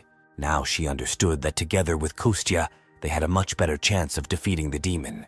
The guy also decided not to refuse extra help and joined forces with the water spirit. The monster, meanwhile, did not relax either, but quickly found its bearings and attacked the guys, forcing them to separate. Kostya shouted that demons are much weaker against high-frequency flames than against water. Using water at high frequency also helped, but was not very effective. However, this thought prompted the guy to try another new method. Therefore, the guy immediately asked the girl to share the power of the spirits with him. He wanted to use it to turn his own magic into fire. Ondine immediately understood what he was talking about and shared her power. However, the monster did not want to allow this, so he tried to attack the girl as quickly as possible. He pierced her body in many places right through with his tentacles. Immediately after this, the monster decided to focus all its attention on the water spirit. He directed all his tentacles directly at the girl, piercing her entire body many times. Kostya even began to worry about the safety of the water spirit. However, the girl was also not as simple as it might seem at first glance. She grabbed the monster's tentacles with both hands and directed her water streams towards him. This allowed her to quickly weaken the monster for a short time and free herself. Ondine decided not to waste time and continue doing what she was interrupted. The girl concentrated all her power in one hand and directed it towards our hero. Kostya almost immediately felt an incredible surge of magical powers. The monster, meanwhile, did not stop attacking the guys again and again. Kostya needed to seize the moment to attack, but so far he could only dodge. The monster delivered a huge number of blows per minute, making the guy sweat. He had to fully concentrate on this battle so as not to miss a single blow. This went on for some time. The monster attacked. Kostya repelled all his attacks. The monster was amazed that the guy was able to withstand all his blows. But according to his calculations, he should have run out of all his strength long ago. However, Kostya could not only withstand the blow, but even reflect it. Suddenly, the guy let go of his sword and shouted something about a crack. He then quickly channeled his remaining energy into the blades of the blade. He grabbed the handle with both hands and drove the sword straight into the monster's tentacle. This attack made the monster worry because he could not move. The fire quickly spread through his body, so he had no choice but to cut off his tentacle himself. However, Undine, who attacked with a stream of water, did not allow him to do this. The girl moved into the background and chose the best time to attack. The monster was furious that some earthly people managed to resist him. Meanwhile, Kostya did not relax. On the contrary, he pumped more and more energy into the blow. At this time, a huge, loud explosion occurred on the ground. The green beast was a little to the side and was wrapping its wound with a fresh bandage. Jenny also fought the monster and worried about the remaining members of her team. Daria was high in the air all this time and struck from there. She immediately shouted to her partners that the explosion was not caused by her. The girl noticed that her magic was replenished and circulated very quickly. She even thought that the artifact was intended for people without abilities. At this moment, she was distracted and almost missed the monster's attack. Dasha noticed that the monster was not initially fast, but now it suddenly began to rush around even more violently. She took a close look at how the monster behaved during the battle. The girl noticed that the monster began to behave a little differently. Now he even began to recover much more slowly than he did before. Dasha breathed more air into her lungs and began calling Jenny loudly. She showed her the number 36 using her fingers. Dasha asked her friend to knock the monster down in 36 seconds. The girl added that if Jenny couldn't knock down this piece of clay, she would completely burn it herself. Jenny immediately responded seriously to her senior colleague's request. She also shouted to the green beast about this so that he would act together. At this time, Igor had already turned into a huge bird again and was flying nearby. Jenny decided to use different types of attacks on the monster. To begin with, she kicked him straight in the chest and practically cut him in half. The girl was surprised that she could do it so easily now. However, then a slightly different new problem appeared. Jenny hopped on one leg and pieces of monster slime remained on the other. After a moment, she came up with a very good idea to try. Jenny headed straight towards the monster, which had still not recovered. The girl hit him with her left hand directly in the head area. However, her hand immediately seemed to get stuck again in this black, vile slime. Then the monster tried to quietly reach out and grab the giantess with it. However, the girl noticed his movement and grabbed the monster's hand. Immediately after this, the monster began to disintegrate into small individual pieces of liquid. Yegor didn't know whether the monster was doing this on purpose or whether he was like this on his own. However, he realized that if Jenny could immobilize him, then they could win. He explained to the girl that they needed to deliver one targeted joint strike. She needed to deliver a targeted strike and drive the monster into the ground to give Dasha a chance. He reminded the girl that they only had 13 seconds of time left. This helped Jenny come to her senses and remember the Crimson Witch's request. The girl again concentrated all her remaining strength in one of her coats, and then she pulled it back as far as possible to achieve a large amplitude. Following this, she extended her right fist forward with great speed. With this, the girl dealt one blow of incredible strength to the monster right in the face. At first, he even continued to smile because of how weak the blow was. However, Jenny did not lose heart, because this was not the whole secret of her attack. The first rather weak blow was followed by a second, which drove the monster into the ground. The monster fell on his back, and the girl's hand stuck right next to his head in the asphalt. Jenny quickly pulled her hand back and raised it again for another blow. The girl mentally counted the time and knew that she only had 4 seconds left. Suddenly, the asphalt directly below the monster began to crumble from the previous impact. At that moment, Jenny said that they had 3 seconds left. The monster sank deeper and deeper and could not get back up. With just 2 seconds left, he was attacked by a green beast in the form of a bird. He cut off the monster's arms with his wing and did not give him the opportunity to rise. Immediately after this, the green beast rushed as far as possible from this place. There was only 1 second left before the final blow. The monster was driven into a corner. The sky directly above him was covered with countless small flashes. Time ran out. Dasha was finally able to gather the necessary amount of strength for her final blow. Immediately after this, a huge amount of flame fell directly into the pit where the monster was located. Another new calm and quiet day has come in the life of a cute restaurant. Kostya slowly opened the door to the kitchen and walked out of his room barefoot. He turned to his mother and asked her if it would be possible for them not to receive visitors for a while. His mother and assistant Maria were very happy about the appearance of our guy. The woman asked her beloved son about his health and wounds. and the assistant was cursing because the guy was so unfortunate in spilling boiling water on himself. This really happened at the wrong time because thanks to Dasha, they had a lot of visitors. The guy didn't understand why there was so much interest in their small restaurant. Masha said that the newspapers wrote that their food had increased magical powers. They say that if you eat the same food as those who have magical powers, then others can have them increase. After what happened with the Dark Elves, the Rainbow Six gained many fans. That's why all the restaurants they go to are crowded with people. They don't even need to spend money on advertising, which gave the owner an idea. She turned to her son and assistant and asked if they should consider expanding the menu. The hostess did not want to disappoint the people. The assistant agreed with her on this. She already had several ideas, and Kostya was only anticipating the amount of work. The Guardian listened to everything and was glad that all the dangers were behind. After many days of discussion, it was decided that the new dish on the menu would be tonkatsu. At first, the hostess doubted it for some time, because this was a rather simple and old dish. However, Kostya assured her that he could cook it in a special way. Moreover, you can serve it with a bunch of different sauces to earn extra money from it. It would be better if they made a couple in advance to try out the pen, so Parry went grocery shopping. And at this time, the Crimson Witch was at home with the artifact. The girl sat in front of a large red stone and looked at it from all sides. She recalled how she used to always refuse to purchase an artifact. She even claimed that their use was only for weaklings. However, now she was using it herself, so her pride was truly hurt. But since she had acquired an artifact, she needed to find a use for it. The only problem was that her class was more of a warrior than a magician. Therefore, now the Crimson Witch was spinning this ball in her hands and looking for a use for it. She noticed that the artifact was so huge that it could have killed someone itself. Right while she was thinking, the girl's phone rang in her hand. Without thinking, the Crimson Witch picked up the phone and brought it to her ear. However, the girl almost went deaf from how loudly they screamed on the other side of the line. Dasha even dropped her new phone on the hard floor and it cracked. The girl was annoyed that because of her interlocutor she would have to repair her device. Kostya asked not to pay attention to extraneous sounds and asked what she needed. Dasha threatened that if he spilled the beans that she was asking him for help, then something bad would happen to him.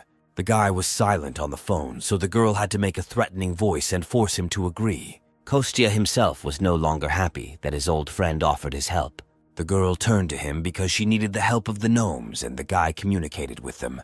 At that time, Kostya was flying through the air and fighting off the birds that were preventing him from listening to his interlocutor. The Crimson Witch admitted that she received her artifact from Diana. Initially, she only wanted to pay her for using this artifact. However, the girl then objected and replied that she simply found him herself. The Crimson Witch was surprised that such a thing appeared at the right time and in the right place. She felt a surge of strength even just holding the stone in her hands. This artifact seemed to feel her magical power, as if they were connected. Diana just smiled and offered to consider it a gift to the Crimson Witch. The girl didn't want to admit this to her old friend, so she also said that she just found him. Kostya replied that he had not seen her artifact, but he had a very skilled acquaintance, a master gnome. While Dasha was changing clothes, she managed to find out the name of the workshop she needed, after which she ended the conversation. Kostya was glad that now he did not need to create the appearance that he was just going out shopping. However, he was that the girl, as usual, hung up and didn't even say goodbye. The keeper asked to stop because this method of moving made him sick. Kostya thought that this great beast looked like a puppy that had been walked all day. He was amazed that the Crimson Witch decided to hand over the artifact instead of using it herself. Therefore, the guy decided to visit the workshop himself later. In the meantime, he looked around in search of the ingredient he needed. Finally, the guy saw a huge desert alligator which was right below him. Meanwhile, someone was barely dragging their feet and breathing heavily after each step. This creature was completely smeared in mud. Its body was covered in wounds. The little gnome walked forward with all his strength and thought that he did not want to die. He walked in all those moments when he was beaten before surfaced in his memory, or those when his friends died from exhaustion without food or water. Having experienced so much danger in his life, the guy did not want to give up just like that. And at that moment, a huge white beast flashed right above him. The boy raised his head up and thought that his days were now numbered. And meanwhile, a huge white beast landed on the ground right in front of him. The dwarf fell to his knees and began to beg the monster not to eat him. At first, the huge beast seemed very scary to him, because the sun blinded his eyes and prevented him from seeing. However, it turned out to be not a monster, but Kostya, who was surprised to meet a gnome in these places. The boy also did not expect to stumble upon an ordinary person here. He bowed his head forward and began to tell what he got confused in these places. However, the guys didn't trust him at all because they noticed something strange. From under his clothes, a special black mark could be seen on his left hand. It absolutely meant that this dwarf had entered into a contract with the demon. Therefore, to begin with, they decided to ask the gnome how he ended up here in the first place. The guy said that he was a slave. He was kidnapped by a criminal organization, and he had to repair various things for them, and then he ran away. Kostya noticed that the boy had clearly been beaten often, judging by the wounds on his body. It was dangerous to stay here alone, so he offered to take the dwarf to a safe zone. He knew that those who make contracts with demons are unclean in soul. However, such people are often simply deceived. Their innermost desires are used. They offer less than fair deals to those in need. Moreover, it was not often possible to meet gnomes in such a position. The guy was simply interested in listening to his story. Together, they all sat on the back of a huge white wolf and rushed off into the distance. Before the last leaf had time to fall to the ground, a huge green animal landed in this place. It turned out to be a previously familiar huge green animal in the form of a cheetah. He carefully leaned right down to the red blood stain on the ground and sniffed it. However, the beast also felt some other smell, in addition to the main one. He realized that the escaped prisoner had encountered someone else on the way. This dwarf was the only one of those who remained alive from the Black Vine tribe. Therefore, the cheetah needed to find him at all costs. At this time, Kostya, the guardian, and the little gnome came to the gnome's workshop. The old man was just sitting and dealing with the artifact at the table in his office. He was very surprised by the sudden appearance of his old acquaintance. Kostya introduced him to Petya, whom he found in the dark zone. He was kidnapped by a criminal organization. However, mentally, the guy conveyed to his friend the information that this gnome had entered into a contract with the demon. The old man was horrified that such a gnome appeared in his workshop. Kostya said that everything was fine because he attached a protective device to the guy. However, before he could finish speaking, he heard a very familiar speech outside the door. There was a lot of excitement in the park because the green beast from the Rainbow Six had visited. He persistently asked for an audience with the leader of the gnomes, although it was not recorded in advance. However, the master refused him because first he had to get permission. However, Yegor tried to go inside the workshop, bypassing the rules. Kostya noticed that his new acquaintance Petya began to shake violently with fear. He mentally asked the elder to let the green beast into the workshop. So the old man got down from his chair and went to greet the guests. Yegor was still trying to break through the master when the boss himself came out to him. The elder turned to a member of the Rainbow Six and asked why he came here. At this time, Kostya covered the dwarf's mouth with his hand and made them both invisible. Yegor admitted that he was pursuing the villain and followed in his footsteps right here. He walked confidently into the workshop to look around. The man walked through the doors and stopped right in the center of the room. He looked around but did not see anyone here except the chief master. Yegor admitted that he felt a familiar aroma in this room, after which the ruler admitted that a crimson witch had recently visited him and brought him an artifact. After that, only Yegor calmed down a little and apologized for his intrusion. He also reached into his breast pocket and pulled out his business card. The villain could be nearby, so Yegor asked the foreman to tell him if he noticed anything suspicious. Immediately after this, the green beast again turned into a huge bird. He thought that he had completely lost the trail and flew away from this village. Immediately after this, Kostya was able to remove his invisibility mastery. He released the poor gnome to the ground and asked if he would tell them the truth. The old man was also not delighted with such lies to the awakened hunter. Kostya ordered the gnome to tell him why he is considered a villain and is being pursued by the Rainbow Six. The guy looked very sad but did not look like a villain at all. He decided that he no longer had the slightest opportunity to hide the truth. Petya began to slowly unbutton his overalls and took off his shirt. Only after this, Kostya and the elder noticed that the guy had a soul stone in his chest. Our hero was amazed at this discovery because he did not expect such a turn of events. With tears in his eyes, he begged not to extradite him because he only had 6 months to live. The main thing for him was to hold out for this period, and after that he was ready to suffer any punishment. The Soul Stone, as its name suggests, is a stone that stores souls, as well as one of the main and most common ways a demon uses dark magic. All these stones always differed in color and brightness. The brighter the stone burned, the greater the number of souls contained in it. After that, Petya plunged deep into his memories and began a sad story. Once upon a time, he argued with his master, Father and Chief Tony. At that time, this young guy was only 15 years old. His mentor was so angry that he didn't even want to talk to him anymore. The leader was clearly dissatisfied with something, and this was not the first time they had argued. He forbade the young guy to engage in any nonsense. However, Petya sincerely believed that dark magic would help their tribe move on. Then they will no longer have to forge any stupid swords and shields. They will be able to learn to use and master real magical power. However, this conversation angered the leader of his tribe to the core. Now the man understood why everyone called this guy a goner. He ordered Petya to get all these stupid thoughts out of his head. Immediately after this, return to your work and no longer anger the leader. But instead, Petya went not to the workshop, but to his room at home. The guy was upset because these stubborn sheep did not listen to him. Times are changing. There was no need for them to cling to outdated traditions and foundations that no longer mean anything.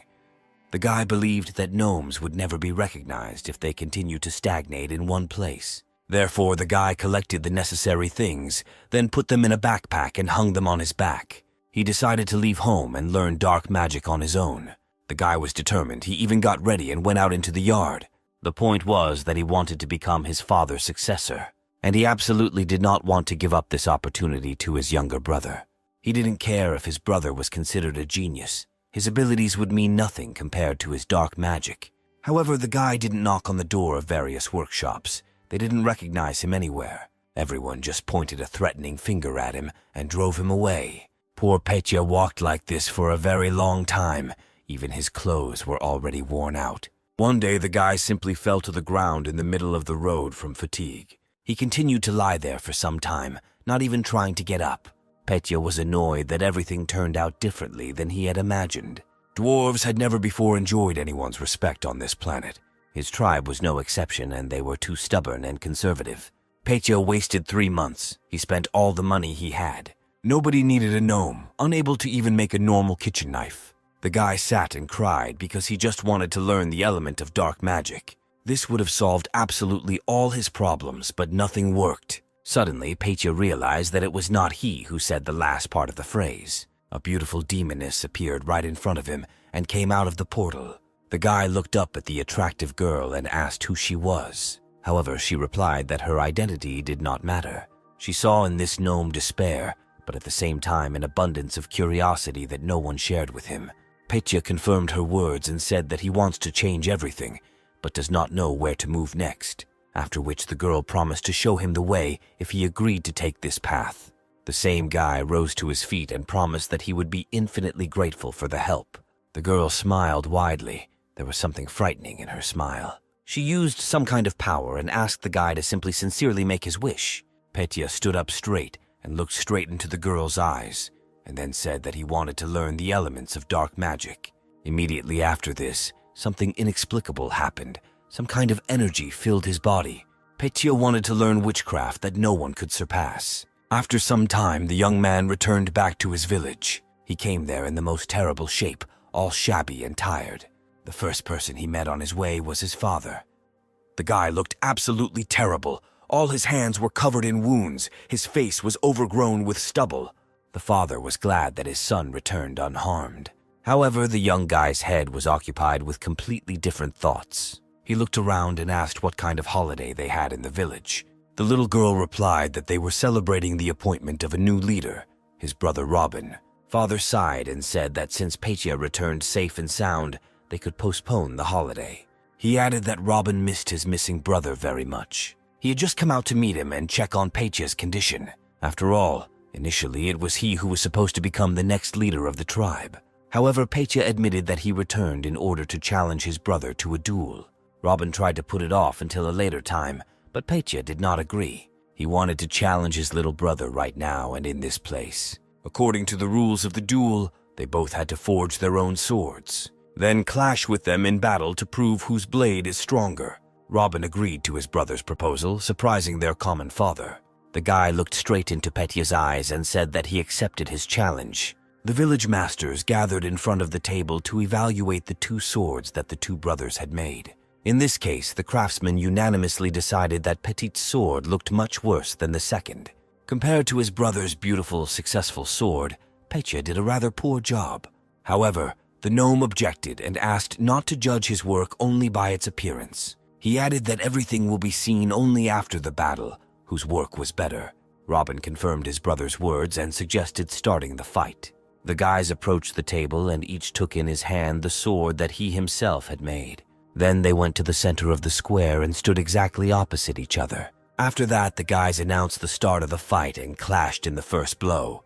Petit's sword looked much worse, but in the battle it shone with a special light. Everything that happened looked as if strong magic was sewn into it from within. Without much effort, this weak-looking sword cut through Robin's weapon. The guy was only left standing alone with a broken weapon in his hands. Petya had absolutely no plans to continue the battle any further, so he stopped. He was only glad that everything ended so quickly in his favor. However, what happened next was something the guy never expected to see. The sword dealt 1,000 crushing blows with its magic, cutting Robin into small pieces. At the same moment, a portal opened in the square, and the same demoness appeared from it. She turned to Petya and said that it was his turn to pay his debts. Using her magic, the girl inflicted serious injuries on everyone present. The villagers were cut into small pieces in a second.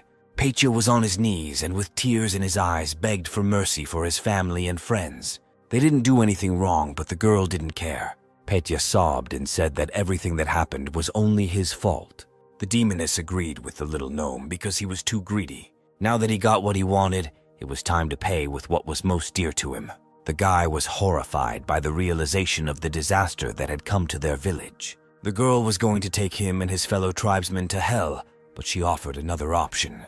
She gathered the souls of all the gnomes she killed into one and invited Petya to serve her for 10 years. She promised that if he was obedient, she would free the souls of his relatives. She shouldn't have made such concessions without Lord Aemon's knowledge, but he might even like it. Petya got down on one knee and said that he was ready to serve for this entire term. The demoness smiled, and her smile was again truly creepy. She placed the soul stone into the dwarf's body and declared that their contract was concluded from that moment on. Kostya knew that Aemon was the name of one of the 7 main demon lords. When he was still in the spirit realm, he only killed 2 of them. This meant that at least one of the remaining 5 was now in soul.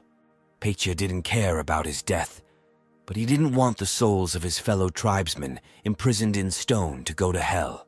Kostya asked the crying guy how long he had been serving the demoness. Petya replied that he only had about 6 months left to live. He wanted Kostya to protect him from the kingdom of demons and members of the Rainbow Six for 6 months, and in return he promised to tell everything about them. The hero decided that if he found the information useless, he would hand the guy over to the beast. Petya signed a contract with Belida, the leader of one of the units of Satan's army, Aemon's closest henchwoman. He served her all this time along with the Dark Elves. According to Kostya's recollections, the Demon Lord commanded 12 detachments, and they were all divided into 4 different directions, like the Black Vine, which is engaged in recreating demonic power. Petya created a power source for them that controls the artificial dungeon. Kostya did not believe that such a small gnome could have enough strength and skills for this. Petya agreed with him, but there were enough of them. The hero suggested that there were other directions under the leadership of the rest of the demon lords around the world. He thought that they were scattered across different countries, but the dwarf said that they were all in Korea. Kostya at first thought that he had heard this answer. However, then he realized that the dwarf was clearly not joking and was telling the truth. The guy was amazed that they all gathered on such a small piece of land. The dwarf added that he heard from someone that a divine revelation had come to the rulers. It said that a warrior would appear in Korea who would save the entire earth. That is why all the rulers were now searching for this very hero. Petya learned all this information when he sometimes drank with the demoness Belita. However, the guy added that this was all the information he had. However, Kostya admitted that even this was enough for them. An elder intervened in the conversation and said that he had a proposal. He asked the hero if it would be normal to arrange for Petya to work in his workshop. The dwarf was amazed that this old man was ready to accept him into his team of masters. The elder had a lot of work, so he believed that Petya could be useful to him. Kostya could not refuse his old friend when he smiled so sincerely. Night had fallen in Seoul. Only the moon shone lonely in the firmament. Two men in black suits with weapons in their hands walked through the back streets and killed the living creatures they encountered. The subordinate was unhappy that they opened a headquarters in a government-declared danger zone. The boss replied that because of the monsters, there weren't many places they could do business from. Any enterprise on a common territory was doomed to failure from the very beginning. He also reminded his subordinate not to forget his manners. After all, they were not going somewhere now, but to talk with their leader. Diego was the boss of Korea's largest gang, Dongchun, and the leader of the Blue Sky Syndicate. The men came into his office, bowed, and began to report on the dungeon. It may have been fake, but the dark demonic energy was amazing. It couldn't compare to the energy of a real dungeon, but everything worked perfectly. Diego was unhappy that such a stupid gang took the place of the leader. His right-hand man and chief assistant handed over an important document to his boss. He reported that their red candy project was rejected. Diego was not happy about this news, but he initially suspected that he was doomed to failure. However, the secretary added that the blue candy project has already prepared its first prototype. It was a small blue capsule which consisted of 2 parts. Diego was pleased and clarified when it was made, after which he wished to immediately go and check out this project. He was interested to know about all the results of this experiment. So the men got together, got into their cars, and went to the base in the middle of the night. It was a closed training ground surrounded by a high fence on all sides. Security was at a high level. Sleep inside was only possible through massive doors. Diego, surrounded by his assistants, calmly passed the security point and got inside. There, a laboratory assistant ran to meet him, getting dressed as he went. He suggested that Mr. Chairman conduct an inspection of the base. The company moved deeper into the structure, and Diego asked the researcher about the results obtained. He answered something that it would be better for a man to see everything with his own eyes. He read that no report can fully convey the complete picture. Diego was in the laboratory, and right in front of him hung a huge beast connected to various tubes. The man was pleasantly surprised by the werewolf he saw. The laboratory assistant explained that about 12 minutes had passed since he ate the blue candy. He decided to demonstrate the difference between the blue and red prototypes clearly. The man walked up to the dashboard and began to turn some sensors and press various buttons. Diego walked up to the laboratory assistant and looked at the graphs and diagrams that he displayed on the screen. It was obvious to him that 100 mana growth and physical strength were far superior to the red candy. A werewolf could remain in this state for an hour, and then he would lose his mind, fall into madness, and die. Diego put his hand on the researcher's shoulder and said that his result was simply excellent. The guy even managed to rejoice at his boss's reaction, but that was not all. Mr. Chairman forcefully released his hand on the laboratory assistant's shoulder. He announced that their next prototype would have to last at least 3 hours. The guy was truly horrified by the atmosphere that surrounded his boss. He still remembered how the last time he grabbed his predecessor in this position by the throat. Diego simply threw the guy into the sewer when he didn't meet his demands. Now it dawned on him that now he himself found himself in the place of that unfortunate man. The researcher did not want to end his life the same way and fell to his knees out of fear. Now all responsibility for this project lay solely on his shoulders. And at this time, our hero Kostya was in a hurry somewhere with all his might. He didn't keep track of time at all and was now terribly late. The guy was lost in thought when he heard that Dasha would use the artifact that the Elder and Petya were now working on. It was already late at night when the hero reached his favorite restaurant. He went inside and immediately apologized to his mom for being late. He wanted to add something about the ingredients for tonkatsu, but he was not allowed to say. The firecracker exploded loudly and cheerful laughter was heard. Kostya's mother and assistant congratulated the guy on his birthday, holding a cake in their hands. The guy fell a little into a stupor because he did not expect such a reception. He completely forgot that today, the 1st of May, was his birthday. After all, over the past 10 years, he himself has never celebrated it. Kostya's mother replied that until last year she missed her son every day, and now she finally had the opportunity to congratulate him. She threw herself on her son's neck and thanked him for growing up so good. At first, the hero was a little embarrassed by this manifestation of feelings. However, he then hugged his mother back tightly and pressed her closer to his chest. He thanked the woman for his birth and asked her to always remain healthy and never leave him. They stood there hugging each other for several minutes, still unable to let go of each other. The guardian tried to mentally call our hero, but he did not even answer him right away. He drew the guy's attention to the emergence of a new quest. It was his own wish that his beloved mother would make a full recovery. It was necessary to ensure that the woman who, due to prolonged 10-year stress caused by her unlucky son, began to recover. If her condition improves by 10%, then 10 million karma will be awarded and 100 million for complete recovery. The guardian still could not believe that such a good-for-nothing son had become the protector of the earth. Kostya wanted notifications about quests to be shown to him themselves because due to the guardian, he often finds out about them only after completion. This happened last time, although the guy would have gone to the right place anyway because of his mother. In any case, the guardian's level has now increased significantly and the mother's health has improved. Kostya didn't know that it was fashionable to put some kind of sound on notifications. He didn't understand at all why such a highly developed intellect needed any alarm clocks. The keeper asked not to belittle his merits, but still complied with the guy's request. But instead of a melody, he left a very loud and nasty sound. Dasha's voice resounded in the hero's head and ordered him to urgently get out and complete the quest. Kostya didn't understand why Belyash chose the girl's voice for this role. They mentally continued to swear. The hero stopped watching his facial expression. His mother noticed this and asked if he was okay. She offered to open the gifts that she and Masha had prepared for him. Kostya suggested in response to this that they start preparing a festive dinner. The assistant was annoyed and asked the hero if he even knew how to cook. The guy immediately rushed towards the kitchen, all inspired. He said that a trial tonkatsu would pass for a holiday dinner, and for now, Mom could rest. He knew that the troubles associated with the holiday were difficult, so he decided to take on the food himself. Masha admitted that she used to consider him a good-for-nothing son who had been sitting on his neck for 30 years. The guy didn't answer anything and just went to the kitchen to cook. The girl believed that such a guy would also turn out to be a good-for-nothing chairman. Kostya's mom didn't understand what she was talking about, but supported the idea. Their conversation sounded like complete nonsense, but the hero was happy to see his mother smiling. The first thing he did was open the refrigerator and take out a loaf of sliced bread. Then the hero carefully put some of it into a bowl and put the rest back in its place. He decided to lay out the base for the dish from breadcrumb. Then he called from his inventory the meat of a wild animal he had recently caught, added some Epsom salt and pink pepper to the boar tenderloin.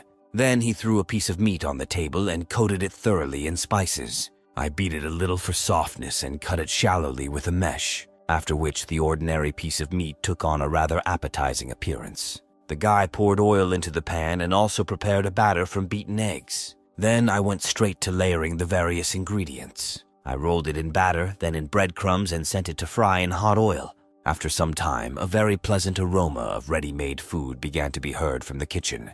Kostya served small dishes with his new menu item and went out to the tables. On a plate, he brought out festive tonkatsu for his beloved mother. The dish looked so delicious that even Masha was pleasantly surprised. The guy also prepared the sauce, but asked me to try it without it first. He carefully cut the dish into several parts and allowed the first sample to be taken. The assistant and the hostess simultaneously put a piece of tonkatsu into their mouths. They simultaneously turned to each other and admired his refined taste. The guy was pleased that he had proven to Masha his ability to cook. After that, he asked the girl why she looked away and hid her gift. In fact, she thought that the hero did not know how to cook at all and bought him a book on the basics of cooking. But just in case, I decided to bake him a birthday cake. Now the mother gave her son new cutlery because she thought that he would have to use the old ones. The hero already understands his hands to the gift, when at that moment the phone on his bracelet rang. The guy was unhappy that such a sweet moment was interrupted. He put the call on speakerphone, and Dasha first asked to call his mother. She congratulated the woman on her son's birthday and said that she was already on her way to them. He began to praise the hostess for putting a lot of effort into raising her son. Kostya interrupted the girl and asked if she forgot to say something. For example, congratulate him on his birthday since she called his phone. The Crimson Witch's voice changed after these words. She congratulated her friend with displeasure and asked him to smoke some snacks with his beer. Kostya was dissatisfied that the girl had the impudence to ask him to leave after such a solemn congratulation. He announced that they had tonkatsu and therefore he was not going to go anywhere. The hostess added that they still have a cake that Masha prepared. Literally a couple of minutes after this, the girl rushed over with bottles of beer, and the guys began to celebrate the hero's birthday. After a while, we see Boss Diego twirling some kind of blue ball in his hands. He was riding in the back seat of the car and talking with his driver and assistant. He announced that from now on he was closing the Red Candy project. Instead, he plans to replace them with blue candies soon. The assistant commented on what sounded like a rebrand, which made his boss laugh. They continued to silently drive further along the deserted streets of the city. Diego slowly opened the automatic window in the moving car and threw out the ball. He was very interested to see what would come of it all. Dasha extended her hand to someone and talked about how pleased she was to meet this person. Ondine looked at the girl with an expression of complete incomprehension on her face. The water spirit did not understand why the Crimson Witch was suddenly behaving this way. Kostya mentally asked him to meet the girl halfway and pretend to be someone else. He noticed that it was better for her to hide her spiritual essence on Earth. People like her are not treated very well here. Many consider spirits to be evil. The guy explained that this gesture is called a handshake among people. Ondine should take Dasha's hand and shake it a little, which she did. She called Wun by her new name, so Kostya had to intervene and say that she was a foreigner. Misha even joked that only there could a guy dig up such a beauty. One wanted to say that she was 3,700 years old, but stopped in time. She thought for a moment and replied that she was now 38. Masha was amazed at this, because she believed that they were about the same age. Kostya was glad that the spirit realized in time not to reveal her real age. Masha immediately began addressing her new friend in a more respectful tone. This is how their first acquaintance took place during the celebration of the hero's birthday. The girl said she came to this place because she really liked the cheesy food. The pizza was excellent, and Masha was indignant that she did not know about this regular customer. There was no pizza today, but Kostya still invited the girl to join them for dinner. He added that alcohol is very harmful on an empty stomach, so it's better to just eat. Their idyll was disrupted by a strange sound coming from the street. Not everyone heard him. Kostya was the first to notice. Then the water spirit Ondine, or Wun as she was now called, joined him. The girl mentally turned to the hero. They needed to discuss what was happening. In that atmosphere, getting out of the house would have been too problematic for him. Therefore, Kostya had no choice but to come up with a reason. With his powers, he picked up a huge stone from the ground and threw it at the car. This time, all the guests heard the noise, including Dasha herself. The girl immediately got up and ran outside to check what was happening there. She was horrified that someone had damaged her beloved car. However, immediately after this, another creature attracted the witch's attention. A huge toad was discovered near the restaurant. She was so big that she towered over Dasha several times. The girl did not expect to see a witch toad in the city at such a time, and the huge green monster did not waste a second of time. He immediately brought his giant paw down on the girl, who managed to dodge at the last moment. Dasha couldn't understand why this toad was so large and blamed it all on a mutation. Kostya came out to hear the noise and asked his friend what was happening there. The girl tried to protect her friend as much as possible and forbade him to go outside. She ordered to hide somewhere safe, and she herself repelled the monster's attacks. Kostya looked at the toad and did not understand why such a large clot of demonic energy was hidden in it. For the girl, the main task now was to protect her family from the monster. Therefore, she was glad when the hero listened to her advice and disappeared into the restaurant building. During these seconds, Dasha had already begun to create a protective barrier. She conjured a huge fire grid. Her task was to create it in such a size that it could completely surround the toad. The girl managed to do this, and now she was throwing her creation at the monster. The Crimson Witch hugged that even for her, it would not be easy to hold such a healthy creature. However, she believed that she could cope with the task on her own. The girl began to tighten the net more and more, but it suddenly broke. The toad suddenly changed its green color to black and started smoking. The Crimson Witch at first thought that she had shed her skin, but then brushed the idea aside. The girl was puzzled because usually witch toads did not behave this way. Before Dasha had time to come to her senses, the monster's huge paw was already rushing towards her. The girl did not understand what happened, but suddenly a blue light flashed in front of her. Someone cut off the monster's paw with one very precise and strong blow. Diana appeared right in front of the Crimson Witch and asked her what was happening here. Diana was amazed that an ordinary witch's toad had grown to such a huge size. Her purple tongue was very long and flexible. This allowed the monster to use it as a weapon against its enemies. However, Diana was still able to inflict a wound on the monster with her sharp sword. The girl cut out a piece of the toad's tongue in the same way as she had easily cut off its paw before, after which the Crimson Witch and the secretary rushed away from the monster. Diana admitted that she was not here on guild business, but just came to drink beer. The girls had already run far enough, but Dasha noticed the pursuit. They both barely managed to dodge to the side and avoid the blow of the toad's tongue. However, she still managed to touch Diana's leg and burn her skin with her poison. The girl mentally cursed because she had forgotten about this feature of the monster. However, something strange happened, and clean water suddenly appeared at the site of the wound. It came out of nowhere and helped clean the burn from the remnants of the monster's poisonous saliva. Ondine had regained her water spirit form and was observing the situation from above.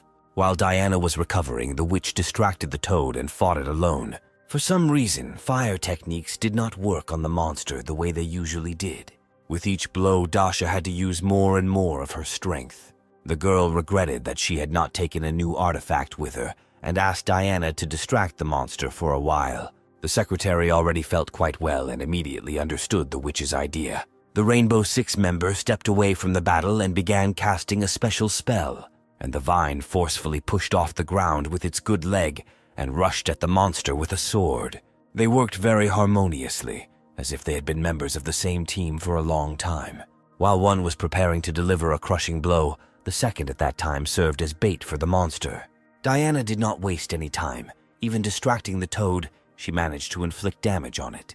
The biggest problem was the monster's quirky tongue, and the girl found a solution. She forced the toad to attack her from a distance, and at the right moment she pierced its tongue and chained it to the ground. After which the secretary looked at her partner and nodded to her as a sign of her readiness. The Crimson Witch realized that it was now her turn to act. The girl immediately released all the energy accumulated during this time. She brought down a huge fiery cube directly on the toad, pinning it to the ground. Even Diana was amazed by her friend's amazing abilities. Dasha's scarlet hair fluttered against the background of the fire, and the secretary understood why she was nicknamed the Crimson Witch. Although the battle was over, something haunted the girl. Even Kostya himself and the Guardian had already climbed out of their hiding place. The hero looked at what was left after the monster and noticed the expression on his friend's face. The girl was extremely serious, although she should have been happy about her victory. The guy sincerely believed that she was proud to be among the top 6 in the country. All the people of Korea are ready to literally carry it in their arms and love it very much. After all, there are about 50 million defeated people in the world, and Dasha is one of the best among them. The witch was aware of her strengths, but believed that she still had room to grow further. Kostya knew perfectly well what she was thinking about now, so he loudly thanked his friend for saving her. He realized that he was too deep in his thoughts and wanted to distract the girl from them. Dasha seemed to wake up from a dream and asked to repeat what he had said earlier. Kostya admitted that if it weren't for her, they would all have died and the restaurant was not damaged. If Dasha had not been here, the hero's birthday would have turned into the anniversary of his death. The girl was pleased that her close people recognized her strength, so she just smiled broadly and made a victory sign with her fingers. After that, everyone turned their attention to Diana's sudden appearance. The Guardian was truly amazed that the Crimson Witch was becoming stronger every day. The entire company, consisting of the hero's family and friends, went back to the restaurant. Dasha finally let go of her sad thoughts, and the girl had fun from the bottom of her heart. The assistant reported to Diego the first results of the blue candy test. They placed 10 samples in the sewer, but only 9 were later discovered. The boss ordered to look further, because they should have figured out earlier, as fashionably, whether this was a defect. On the table in front of the man were 9 different reports about 9 mutants that had appeared. His attention is drawn to one of them, which featured a witch's toad. The object managed to mutate twice, after which it was immediately eliminated. This was done by the Crimson Witch, one of the members of the Rainbow Six. Diego noted that after such news, the scientific department would definitely have more work. No matter how strong the witch was, they needed something that would be able to withstand her. He indicated that the witch toad incident was a priority from now on. He didn't need half measures, so Diego ordered the science department to continue working. Kostya traveled through the world of spirits with his dragon friend. Suddenly, the guy stopped and looked at the picture that lay at his feet. The world said that this is a herd of low-level monsters called three-hoofed bison. The hero was surprised by such a strange animal, but something couldn't get out of his head. The guy looked at the bison and could not take his eyes off them. The dragon hoped that Kostya was not going to exterminate all the bison, like the horned boars before. The hero turned to face his friend, and he saw that the guy was already drooling down his chin. Kostya wanted to try the meat of these monsters. Pork and beef were so different. As soon as he got permission to hunt from the dragon, the hero immediately disappeared. Kostya found out that Sergei wants to organize a corporate evening in their restaurant. It was supposed to be dedicated to the completion of the guild headquarters in a week. The hero wondered how they were all going to fit into such a small establishment.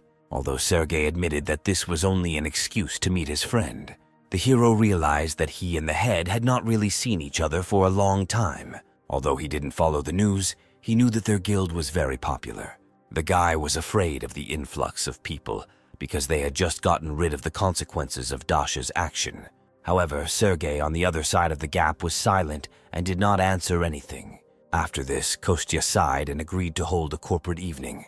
He promised to organize a buffet, as he did the last time for a mission trip. However, Sergei replied that all of his employees would prefer a grill party to a buffet. Kostya was not so important what to arrange, so he agreed to a replacement. But in return, he demanded that Sergei independently search for additional tables for the event. The hostess heard the entire conversation and was happy about such a large-scale evening.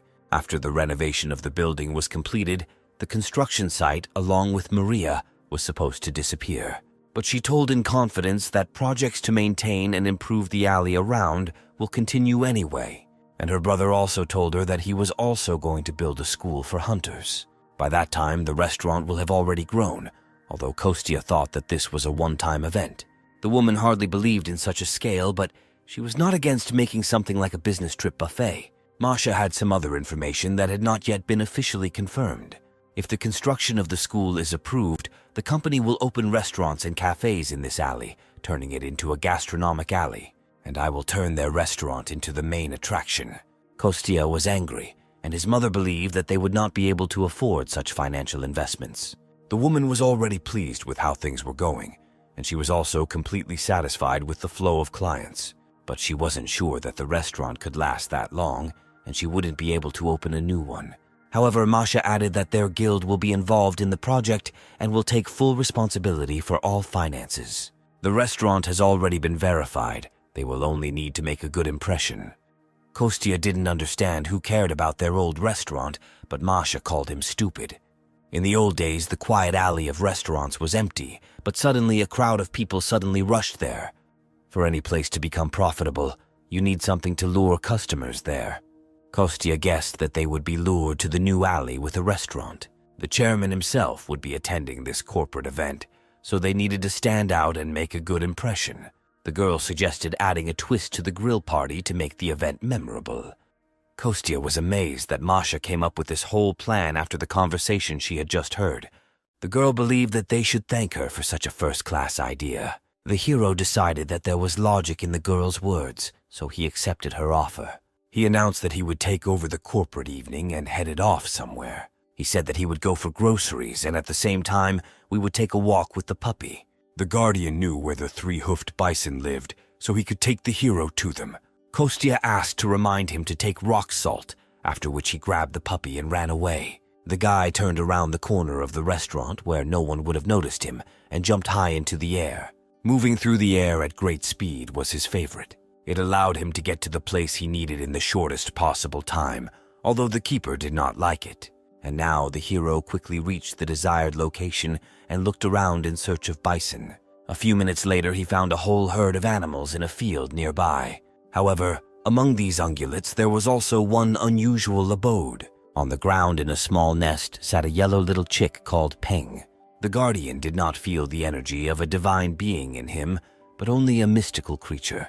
Kostya did not think that he would meet a mystical creature on Earth. He wanted to save the chick from evil monsters, so he used his energy. Thanks to this, he created a huge fire whirlwind and threw all the bison away. The guardian only sighed heavily, looking at such arbitrariness of the hero. And at that moment, the chick noticed our guy and called him Mom. Kostya did not expect such a turn of events at all, so he froze in one place.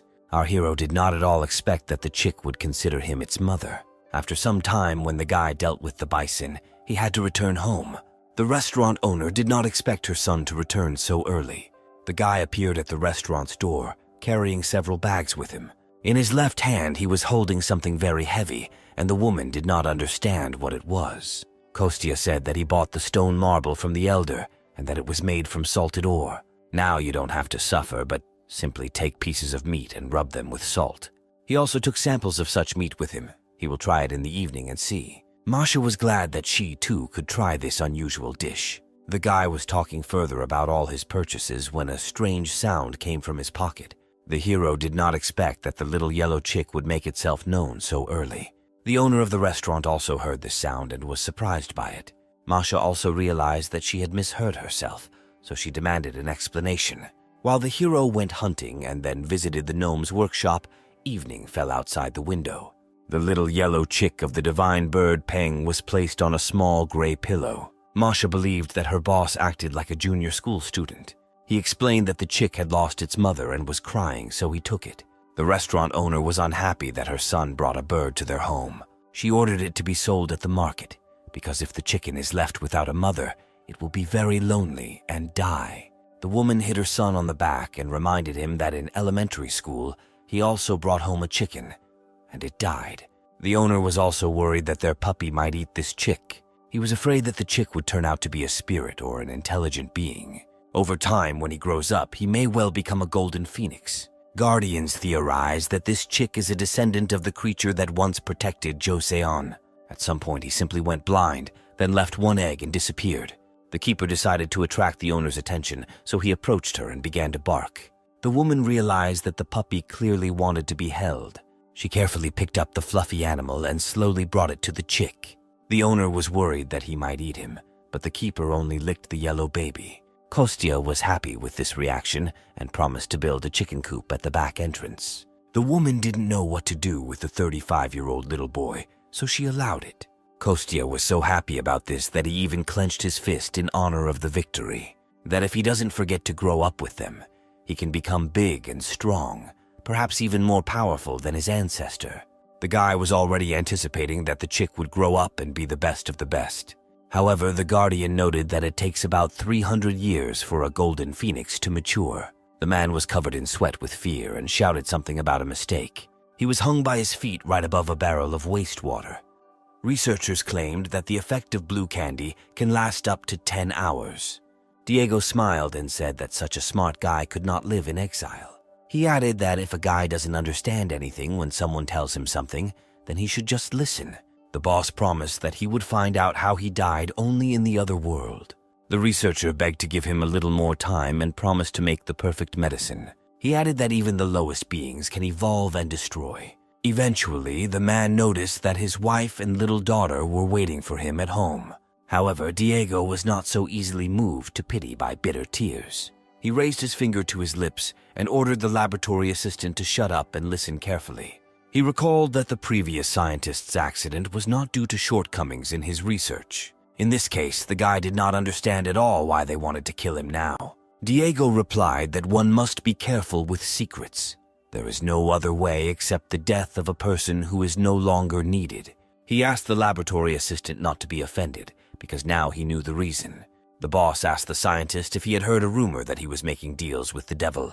The guy remembered that he himself had previously suppressed such conversations in the laboratory. However, his boss said that they were truthful and began to unfasten his cufflinks. He showed off his black mark, which was the distinctive symbol of the devil. However, the man noticed that the devil was not trying to destroy the earth. He added that the devil loves to eat human souls. He especially loves tormented souls because various trials make a person stronger. In addition, the devil is pretty tired of running the farm alone, so he enters into contracts. That is why Diego became his deputy, who makes human souls stronger and runs the farm. Tests harden people, which is why blue candy was invented. In any case, the boss no longer needed the researcher. He felt sorry for the guy because he never received the Nobel Prize. The scientist at least asked to protect his family because they thought that he worked in an ordinary pharmaceutical factory. The boss smiled and noticed that he was a very loyal and devoted person. The scientist was glad that at least his family would be safe. However, Diego then smiled bloodthirstily and said that his wife and daughter would die too. The man was horrified by such news, but did not have time to do anything. In one of the quiet night corners, something strange was happening. Some gray creature with spikes on its tail walked and killed its relatives. It had already reached incredible sizes. There was a white horn on its head. After each murder, something incredible began to happen to the body of this creature. Inside, there was a small blue bead that required more and more energy. It was she who allowed this creature to be so strong and fast. After Diego dealt with the scientist, he moved on. He and his assistant showed up to meet other lab technicians in the middle of the night. He was given a diplomat containing about 100 blue candies. All the corpses of the test subjects were found in the black zone underground. They were piled in one place. Diego praised the workers and asked about the whereabouts of the lost blue candies. The laboratory assistant was horrified and shook, but wanted to answer the man something. He failed to do this because a hole opened right below him, from which a monster emerged. The assistant wanted to protect his master, whose suitcase was cut open and fell open. All the medicines from it fell to the ground in the most chaotic order. Diego noticed that this huge rhinoceros mole was looking right at him. The creature was simply incredibly huge in size, which was unusual for him. Without much hesitation, the monster reached back towards the man. Diego barely managed to dodge the monster's attack at the very last moment. He guessed that it was this creature that swallowed the lost blue candy. The man was not a weakling, so he ordered his assistant to join the fight. The secretary hesitated a little at first, but then understood his master's order. Diego was powerful and controlled the overwhelming power of pure ice. His assistant used twin daggers coated with an electrical charge. A huge enraged monster was now acting against these two people. His main weapon was his spiked tail, which had to be stopped first. That is why the boss's assistant began to surround the creature with chains. Finally, he managed to catch one of the daggers on the monster's tail. Immediately after this, the man activated his ability to manipulate electricity. The charge was transmitted along a metal chain to the creature and caused it to struggle in agony. However, even this was not enough to stop the monster. Then Diego himself entered the game, directing his ice blocks downwards. The man turned the entire space under the monster into one continuous skating rink. The creature's paws were frozen, which allowed it to be immobilized. Diego was sure that the monster was not alone here. He informed his assistant that they could not let the monster escape. Immediately after this, the chairman pushed off the ground and headed into battle. Ice blocks and sharp daggers could no longer restrain the monster. Therefore, the assistant decided to return his weapon and attack again.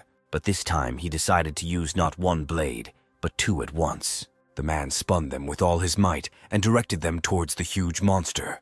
The daggers sank deep into the creature's face, right next to its huge horn. Immediately after this, an electrical discharge was sent directly to the brain.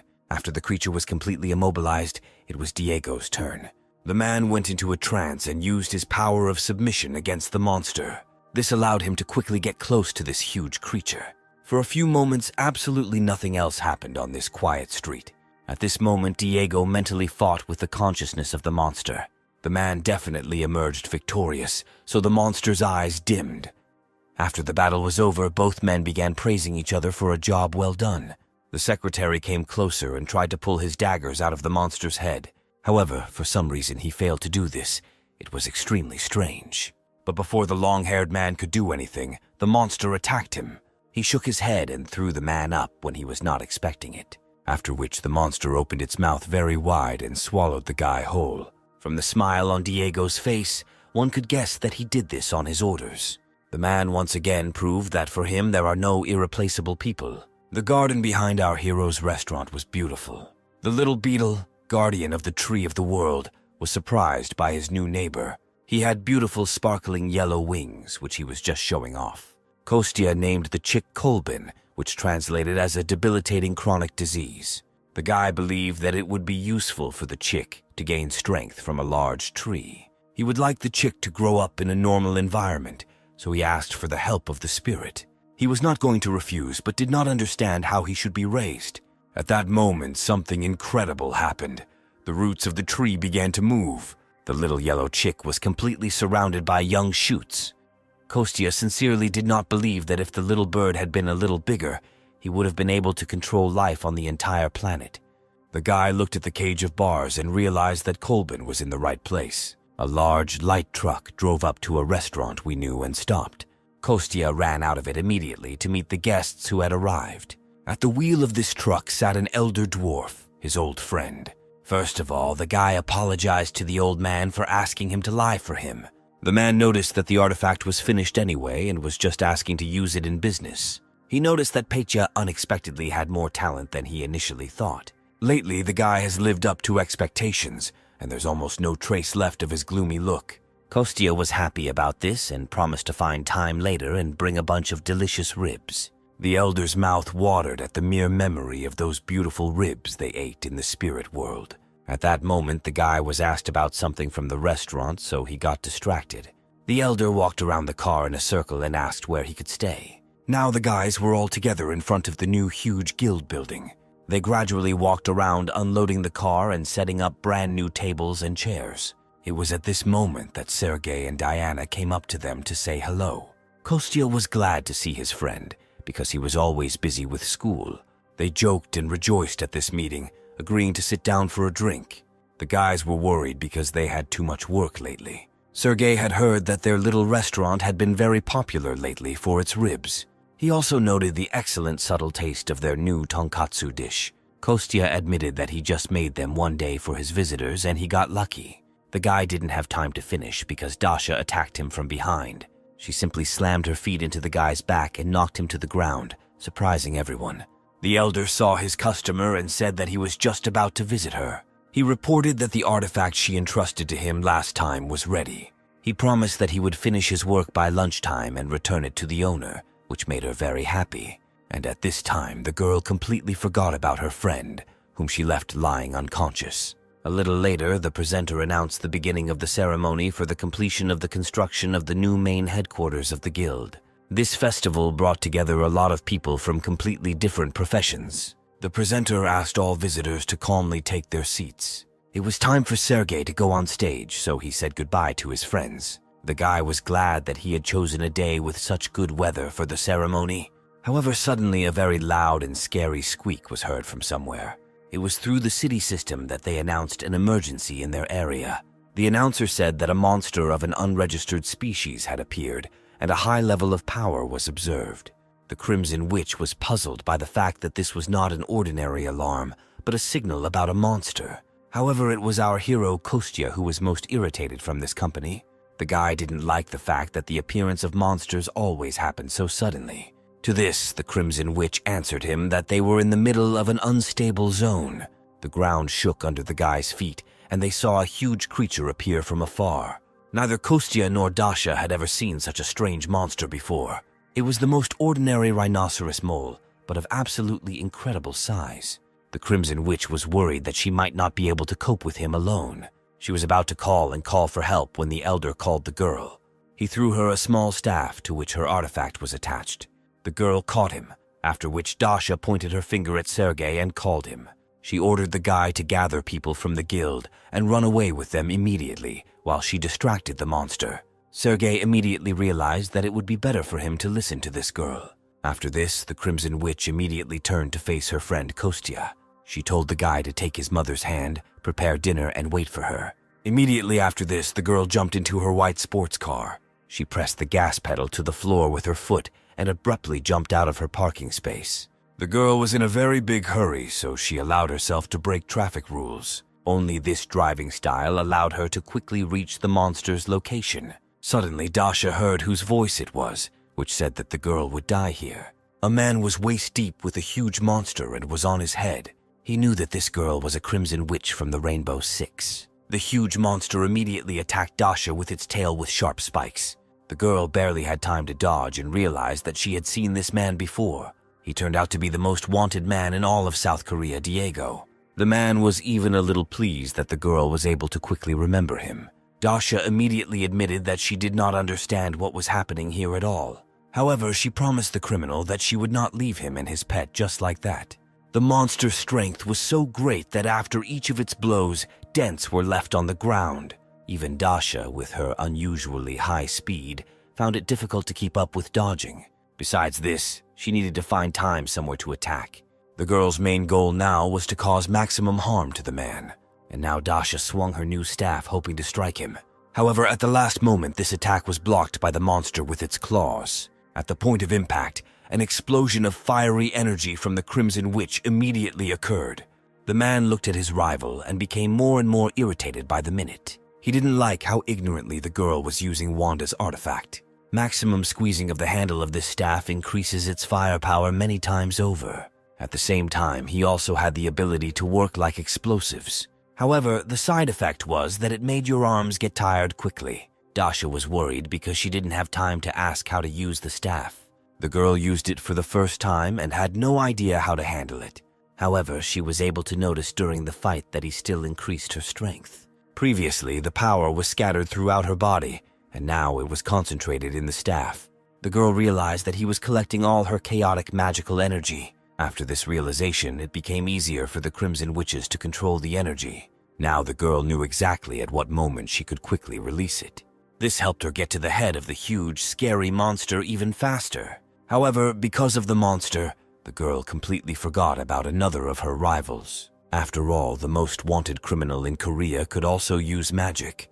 This was an outstanding confrontation between two very powerful battle wizards. Diego's crystal clear ice collided with Dasha's hot flame in one battle. The grown man was very annoyed at one point. He was also an extremely rare awakened person in the entire world of the highest S-class.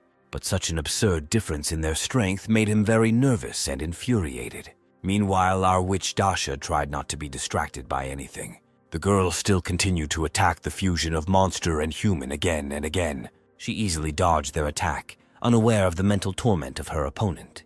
And the man could only think that nothing compares to his strength in all of Korea. It was at that moment that the Crimson Witch unleashed one of her attacks right in front of him. The man saw the enormous damage that the girl caused to his monster. The man was very annoyed that she was still stronger than him. That is why he decided to feed the monster absolutely all the blue candies. He dreamed that the monster would become a real walking disaster that would plunge everyone into hell. He forced the monster to open its mouth wide and swallow a whole bottle of medicine. Immediately after this, the monster absorbed their energy and glowed blue. Initially, the man was happy because he felt his strength increasing. However, then something unusual began to happen below, and it attracted his attention. Dasha also noticed that changes were happening to the monster and the man. A huge number of new connections tried to absorb the criminal. This creature stopped recognizing its owner and required more and more energy. In the end, the man was completely engulfed and could not move. The Crimson Witch stood and watched as Diego tried to resist and screamed in pain. After some time, the man's voice completely disappeared and there was silence. Dasha even thought that he had finally been completely swallowed up by the monster. The girl suddenly realized that the magic all this time was not for him, but she was on the side of the spirits. Immediately after consuming its host, the monster transformed into its next version. Now there were even more thorns on his body. His claws became larger, longer, and sharper. All this was filmed and broadcast on television by local media. Kostya realized that the strength and size of this monster was in no way comparable to last time. He knew that all he could do from this monster was turn around and try to escape. However, the guy looked at the TV screen again and realized that not everyone thought so. Instead of attempting to escape, the Crimson Witch took her magic to an even stronger level. The hero realized that his dear friend did not see any obstacles in battle. The remaining consciousness in the monster's body suddenly sensed a high level of danger. The monster pushed off with all its paws from the ground and flew into the air. The Crimson Witch joked that a small touch was like a blow to him, so she pointed her staff towards the monster and advised him to stay away from her. Being in the air, the monster had even less chance of dodging an attack. The girl knew that she needed to take advantage of this opportunity while she had it. Therefore, Dasha pointed her staff towards the monster and called upon the power of white flame. She placed a powerful emphasis on the ground with her feet so that the enormous force would not knock her down. Immediately after this, there was a huge explosion of blinding white flame. It might even seem to people in the area that it illuminated the entire area. During this stunning explosion, everything within a kilometer radius lost its color. The Crimson Witch knew that no one in this world could survive such a powerful blow. The girl was glad that she was able to finally complete this battle. Dasha stood and watched as her defeated enemy fell to the ground. However, During the fall, it split and a blue substance began to flow out of it, which surprised the witch. Kostya immediately realized that any jokes were bad with this slurry. The guy used the power of the earth with lightning speed and sent the spirit towards the incident. It was only thanks to him that the ground around the monster's body was suddenly cut off and sank down. Dasha didn't know what kind of substance it was, but she was going to attack it. But before the girl had time to do anything, her staff was immediately shrouded in ice. The same thing happened to her body. Her legs and right arm were covered with an ice crust. Kostya immediately called for help from Ondine, who could heal with water.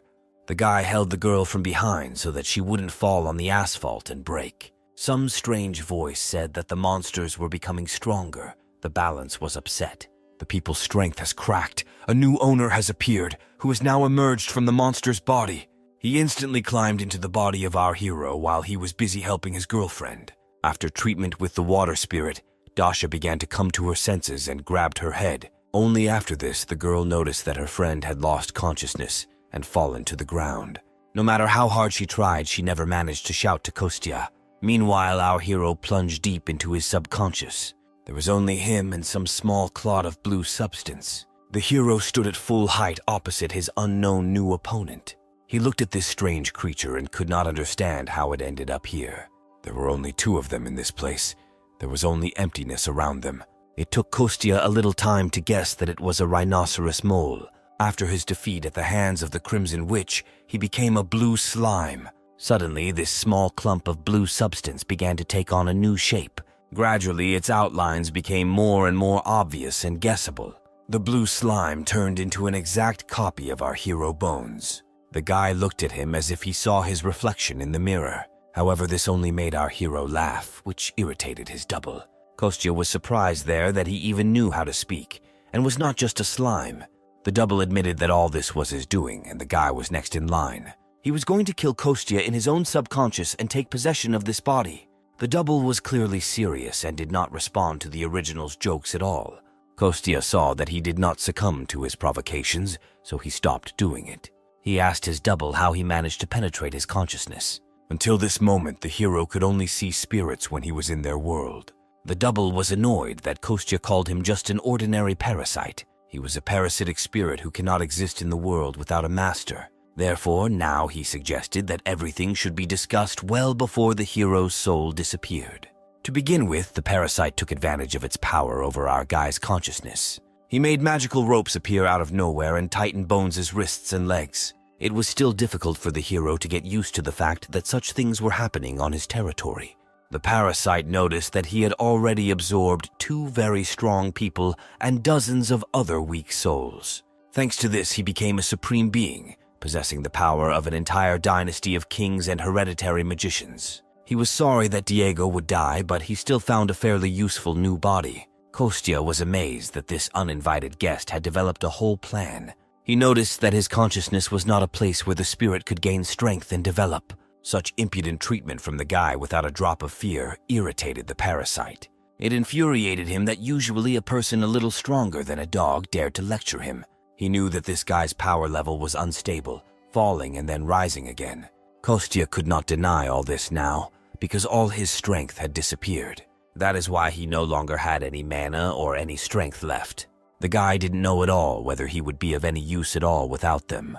The parasite admitted that he is a creature that is capable of controlling all powers. It is also constantly evolving and has the power to accept, absorb, and change various energies. That's why he promised to make sure that Kostya's soul died. The parasite believed that this speech should have impressed our hero. The guy noticed that if the parasite absorbs all his powers, the hero will simply destroy him. He asked the spirit if there was any way for him to restore his imbalance. The parasite laughed and said that the subconscious world would never be a good place to live. The guy's soul was filled with suffering that still captured him. Besides, he did not understand how the hero was going to destroy him with his hands and feet tied. Kostya did not understand what kind of tied hands and feet we were talking about if he could easily remove the ropes. The parasite fell into a stupor that the guy managed to free himself from control so easily. Moreover, Kostya noticed that he had not suffered at all before, as his double believed.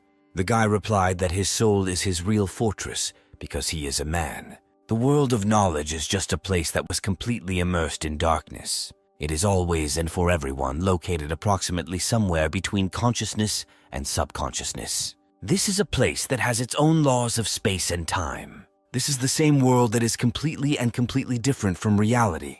But even in such a complex and secret place, there are absolute laws. These were the laws of imagination, the laws of concentration, and also the laws of faith. The parasite did not understand how an ordinary person could move in the world of the subconscious. He was still trying to resist our hero, being in his body at that time. However, the strength of the parasitic spirit was not enough for this, and the world of the subconscious began to collapse. Dasha bent very low over her friend and tried to shout to him. Kostya came to his senses, lying surrounded by his friends from the world of spirits and people. The guy slowly tried to take a vertical position and rise. The hero tried to laugh it off lightly, but Dasha was frightened by his fall. Kostya felt pretty good and was going to tell his friend about it. However, suddenly a terrible sharp pain pierced his entire body. The world around him seemed to have lost all its colors and suddenly became gray. The keeper said that the guy's heart should be wrapped in some kind of blue clot. He doubted it would start beating again and looked sad about it. The hero looked very shabby and very quietly called the guardian by name. The sky above the guy's head was gloomier than ever at the moment when he asked Karnas for help. A woman ran through a hospital emergency room wearing only her shoe. The owner of the restaurant burst into tears and was on the verge of hysterics. The witch Dasha, who was dressed in hospital pajamas, hurried towards her. The girl looked extremely excited and worried about her named mother.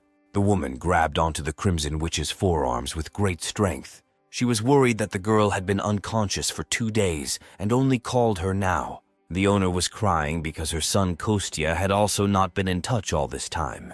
Dasha could not even imagine what this poor thing had to go through. She hugged her mother, trying to calm her down, and promised that she would find Kostya. The woman insisted that if he disappeared again, then she would not be able to bear it again. She still remembered the desperation with which she searched for her son the first time. I remembered the feeling with which I returned every day to an empty, dark, and lonely house. She remembered that very feeling when her life suddenly lost all meaning. Dasha absolutely did not want her mother to relive these dark times again. The girl asked the woman to stop crying and kept promising to find Kostya. She remembered exactly the moment when the guy was put on a stretcher and loaded into an ambulance. First of all, the girl picked up her phone and called Sergei. She reported her problem and asked him to come as quickly as possible. The guy knew that the reporters would act immediately, so he asked the girl to tell him everything she knew. Dasha understood everything, described what had happened, and hung up, angry at Kostya for his action. The tree of peace that grew in the park behind the restaurant was already quite large. Its trunk was powerful, and its wide crown could provide shelter from the burning sun on a hot day. But the greatest power all this time was hidden in the roots of this divine tree. There, somewhere deep underground among the thick roots, our hero was located. The guy had been in agony for a long time from the very moment he came to his senses. The parasites that took over his body began to absorb all the sins and suffering of their master. With a non-beating heart, he had 24 to 36 hours to live at most. But the most important threat was not even the loss of precious life itself.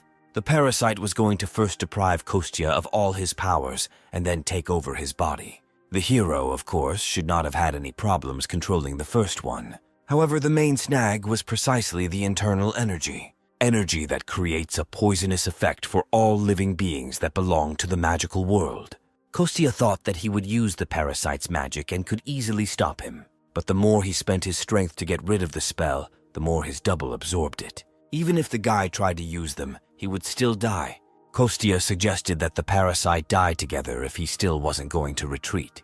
The guy struggled with all his might and desperately asked for help from a familiar guardian. He admitted that he was still too weak to expel the parasite with pure magic. The guardian and other friends of the hero among the spirits were next to him at such a difficult moment.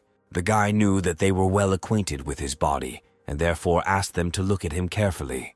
When the time comes, they will need to all use their powers at the same time. The guardian sadly replied that the hero's heart could not stand it and explode. Kostya was well aware that it could break into pieces from overload. However, if the guys weaken their strength, then he will not be able to expel the parasite. He imagined for a moment what horror would begin on Earth if he took over his body. The roots of the World Tree tried their best to help our hero in some way. The guy was not very worried because he himself found and raised all these creatures. Just in case, Kostya addressed each of them by name one last time.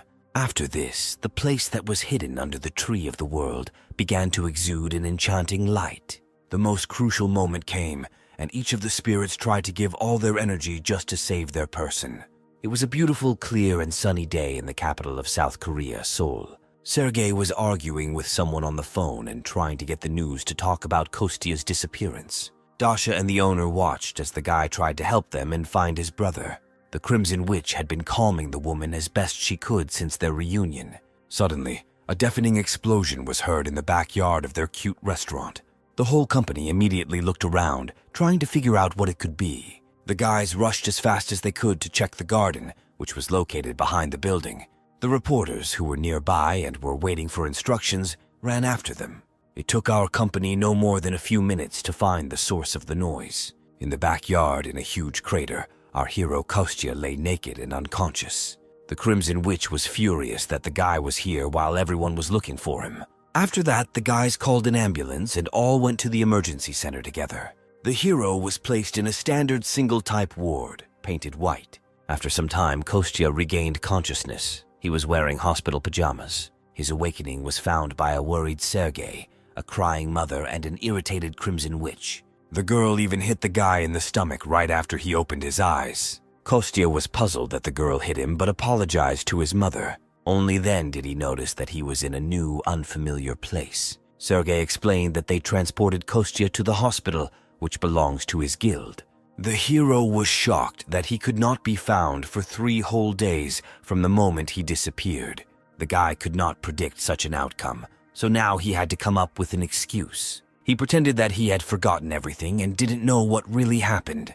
Dasha began to have doubts about the fact that the guy didn't remember anything. Sergei proposed to omit this point for now and promised to ask journalists to take action.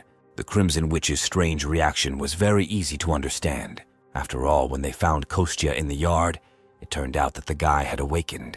Our hero could not believe that this really happened to him. He frantically replayed the events in his head and tried to analyze them. The guy realized that after his release, he lost consciousness and could not hide his magical power. Dasha said that usually when a person first awakens, he destroys everything around him. The girl called this one of the most possible reasons for that explosion in the garden. Everyone was amazed that the guy was not happy about this, because many dream of waking up in order to protect others. However, Kostya replied that he always wanted to be just an ordinary restaurant worker, and he added to himself that he dreamed of being an ordinary restaurant worker who makes people in the area stronger. He didn't want to be drawn into something like this on his own, which irritated Dasha. The girl noticed that to begin with, he could be a simple observer, and after the amendment, I could go with Sergei to the central headquarters. The witch noticed that she did not get along very well with the central headquarters, so she would prefer to stay with her mother. Sergei was happy with this option, but he insisted that Kostya should at least become an observer. But first he needed to rest well and recover. Sergei brought his friend a small gift in honor of his awakening and began to rummage through the bags. He took out and placed in front of our hero several black branded bags. It was an expensive brand suit, but Kostya noticed that it was too expensive a gift. The head of the guild did not give up and advised his friend to first open the box and see for himself. What lay inside was not just any standard formal suit. Kostya thought that it was a branded tracksuit from the latest collection. Sergei laughed and said that he simply ordered a new one for his friend because he always wears the same one. The hero got angry and said that he actually bought all such suits at the market and spent almost 50,000 won on them. In any case, Sergei added that such battle suits are made from high-quality materials from their guild. They prevent magical and physical attacks below level C, such as being shot or stabbed. The clothes were made from recycled spider webs from a dangerous spirit. The likelihood of extracting necessary materials from the bodies of magical creatures is constantly increasing, and it is for this reason that it has now become popular to do such things. But this was only a prototype. Bringing such a suit to market would cost several billion. Sergei added that they were going to go to the center tomorrow, and today the guy had to have a good rest. Dasha and the hero's mother also got ready to go out and promised to wait for him at home. The next day, Kostya put on his new suit and noted that it was really very good. It was much better quality than those that the guy had previously bought for himself in the markets. Sergei picked up a friend and together they went to the central headquarters. The guys arrived at the parking lot, got out of the car and continued on foot. Suddenly, Kostya stopped not far from the entrance. Something caught his attention. There was a whole crowd of journalists right in front of the main entrance to the building. The guy only now realized that his dream of living unnoticed was gradually evaporating. Reporters immediately noticed the appearance of the guild leader and the new awakened one. They immediately pointed their lenses at them and began filming the arrivals. Kostya was clearly not ready for such close attention to his modest person. He did not understand why so much attention was paid to such an ordinary awakened one. Sergei asked his friend if he really cared so much. Kostya was trembling all over and believed that his reaction was completely justified in such a situation. Sergei added that all this was done in order to find the guy as quickly as possible. The hero's mother and the Crimson Witch were very worried at that time and could not find a place for themselves. Dasha was ready to give up her own treatment and run away from the hospital even barefoot. This explanation calmed our hero a little, but he was still nervous. However, the guy admitted that in such a situation, attracting attention was inevitable. Now it was necessary to improvise, which means the hero should like being famous. Kostya still could not accept this state of affairs and continued to get angry. Sergei said that recently awakened ones have been constantly appearing around him. Kostya hoped that his grade was no higher than D, but even so, it promised a lot of difficult work. Sergei walked up to the door and put his right hand on the touchpad of the lock. The security system read the necessary information, and the doors swung open. Behind them was a spacious laboratory with a large amount of complex equipment. Kostya was amazed at how quickly the Koreans developed technology. Sergei decided to stay outside and asked his friend to return to him after he was informed about everything. The hero approached a pretty-looking assistant who was supposed to tell him everything. The guy had to change clothes and undergo several examinations using the most advanced technologies. He put on a black suit which was stuffed with all sorts of sensors. In it, he needed to complete several not very difficult tasks. He admitted that all of these technologies were state-of-the-art, but still useless in his situation. His scan data was gradually replenished and uploaded to the server. This took a total of several hours of fruitful work by researchers. Sergei and Diana were amazed that their friend had achieved an A-level rank. They could not believe the results, because even such a rank was considered extremely rare in the modern world. Kostya was in prostration because he had only closed some hole with magic. He sincerely believed that he had invested too little of his magical powers to achieve such a high level. Sergei believed that his friend should have been happy with this result and considered himself special.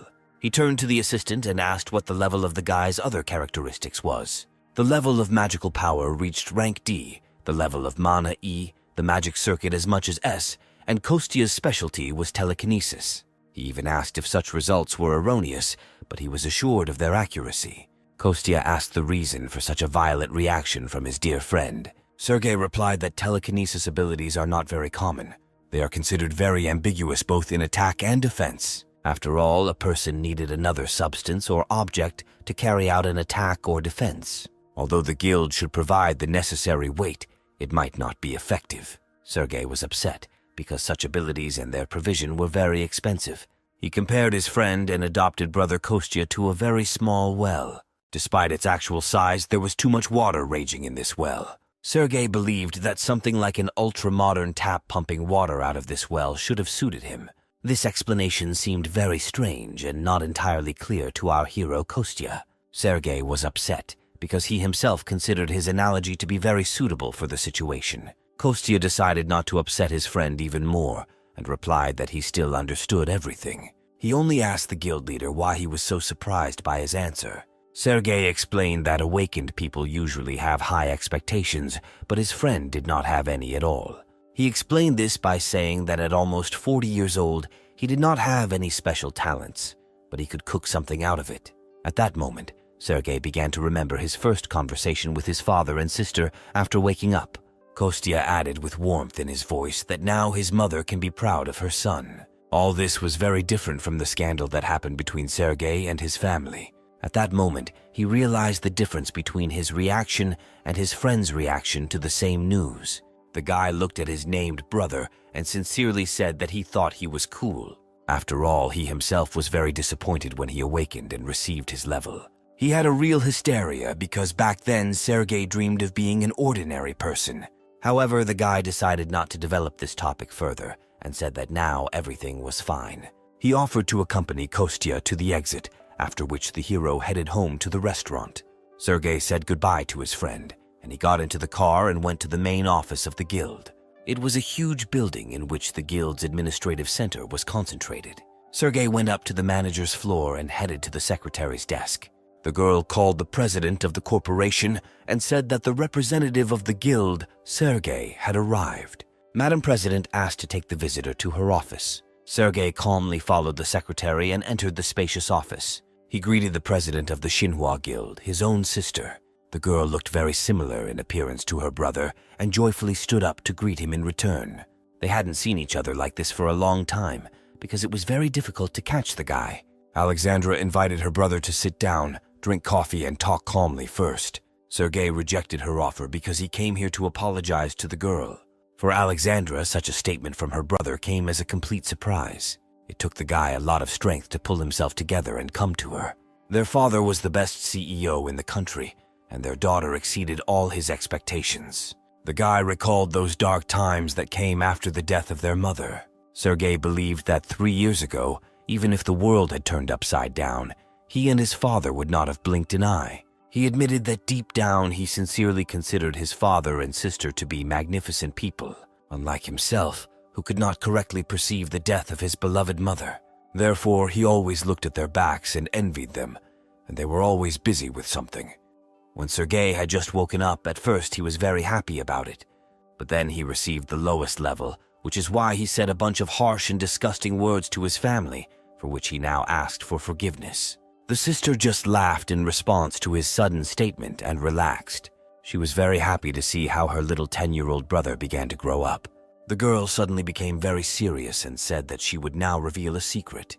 In fact, he and his father also could not bear the death of their mother and wife. This statement amazed Sergei, because all his life he had been sure of the opposite. Alexandra added that if you are always busy, then there is simply no time left to think about sad things. She tried hard to fill the void in her heart after losing her mother, and also asked her brother for forgiveness. Although Sergei was an ordinary person, he was by no means an eccentric for them. The girl said that she was very proud of her brother, just like their father. Sergei asked why the girl apologized to him, but she replied that she had wanted to do this for a long time. The guy admitted that he had heard many people call him a disgrace to their family. The secretary entered the office and said that she was about to start a meeting. Although Alexandra said to cancel it, the man still arrived at it. It turned out to be the famous doctor of science himself named Vladimir Sin. Sergei asked his sister not to worry, because he came without warning just to talk and was about to leave.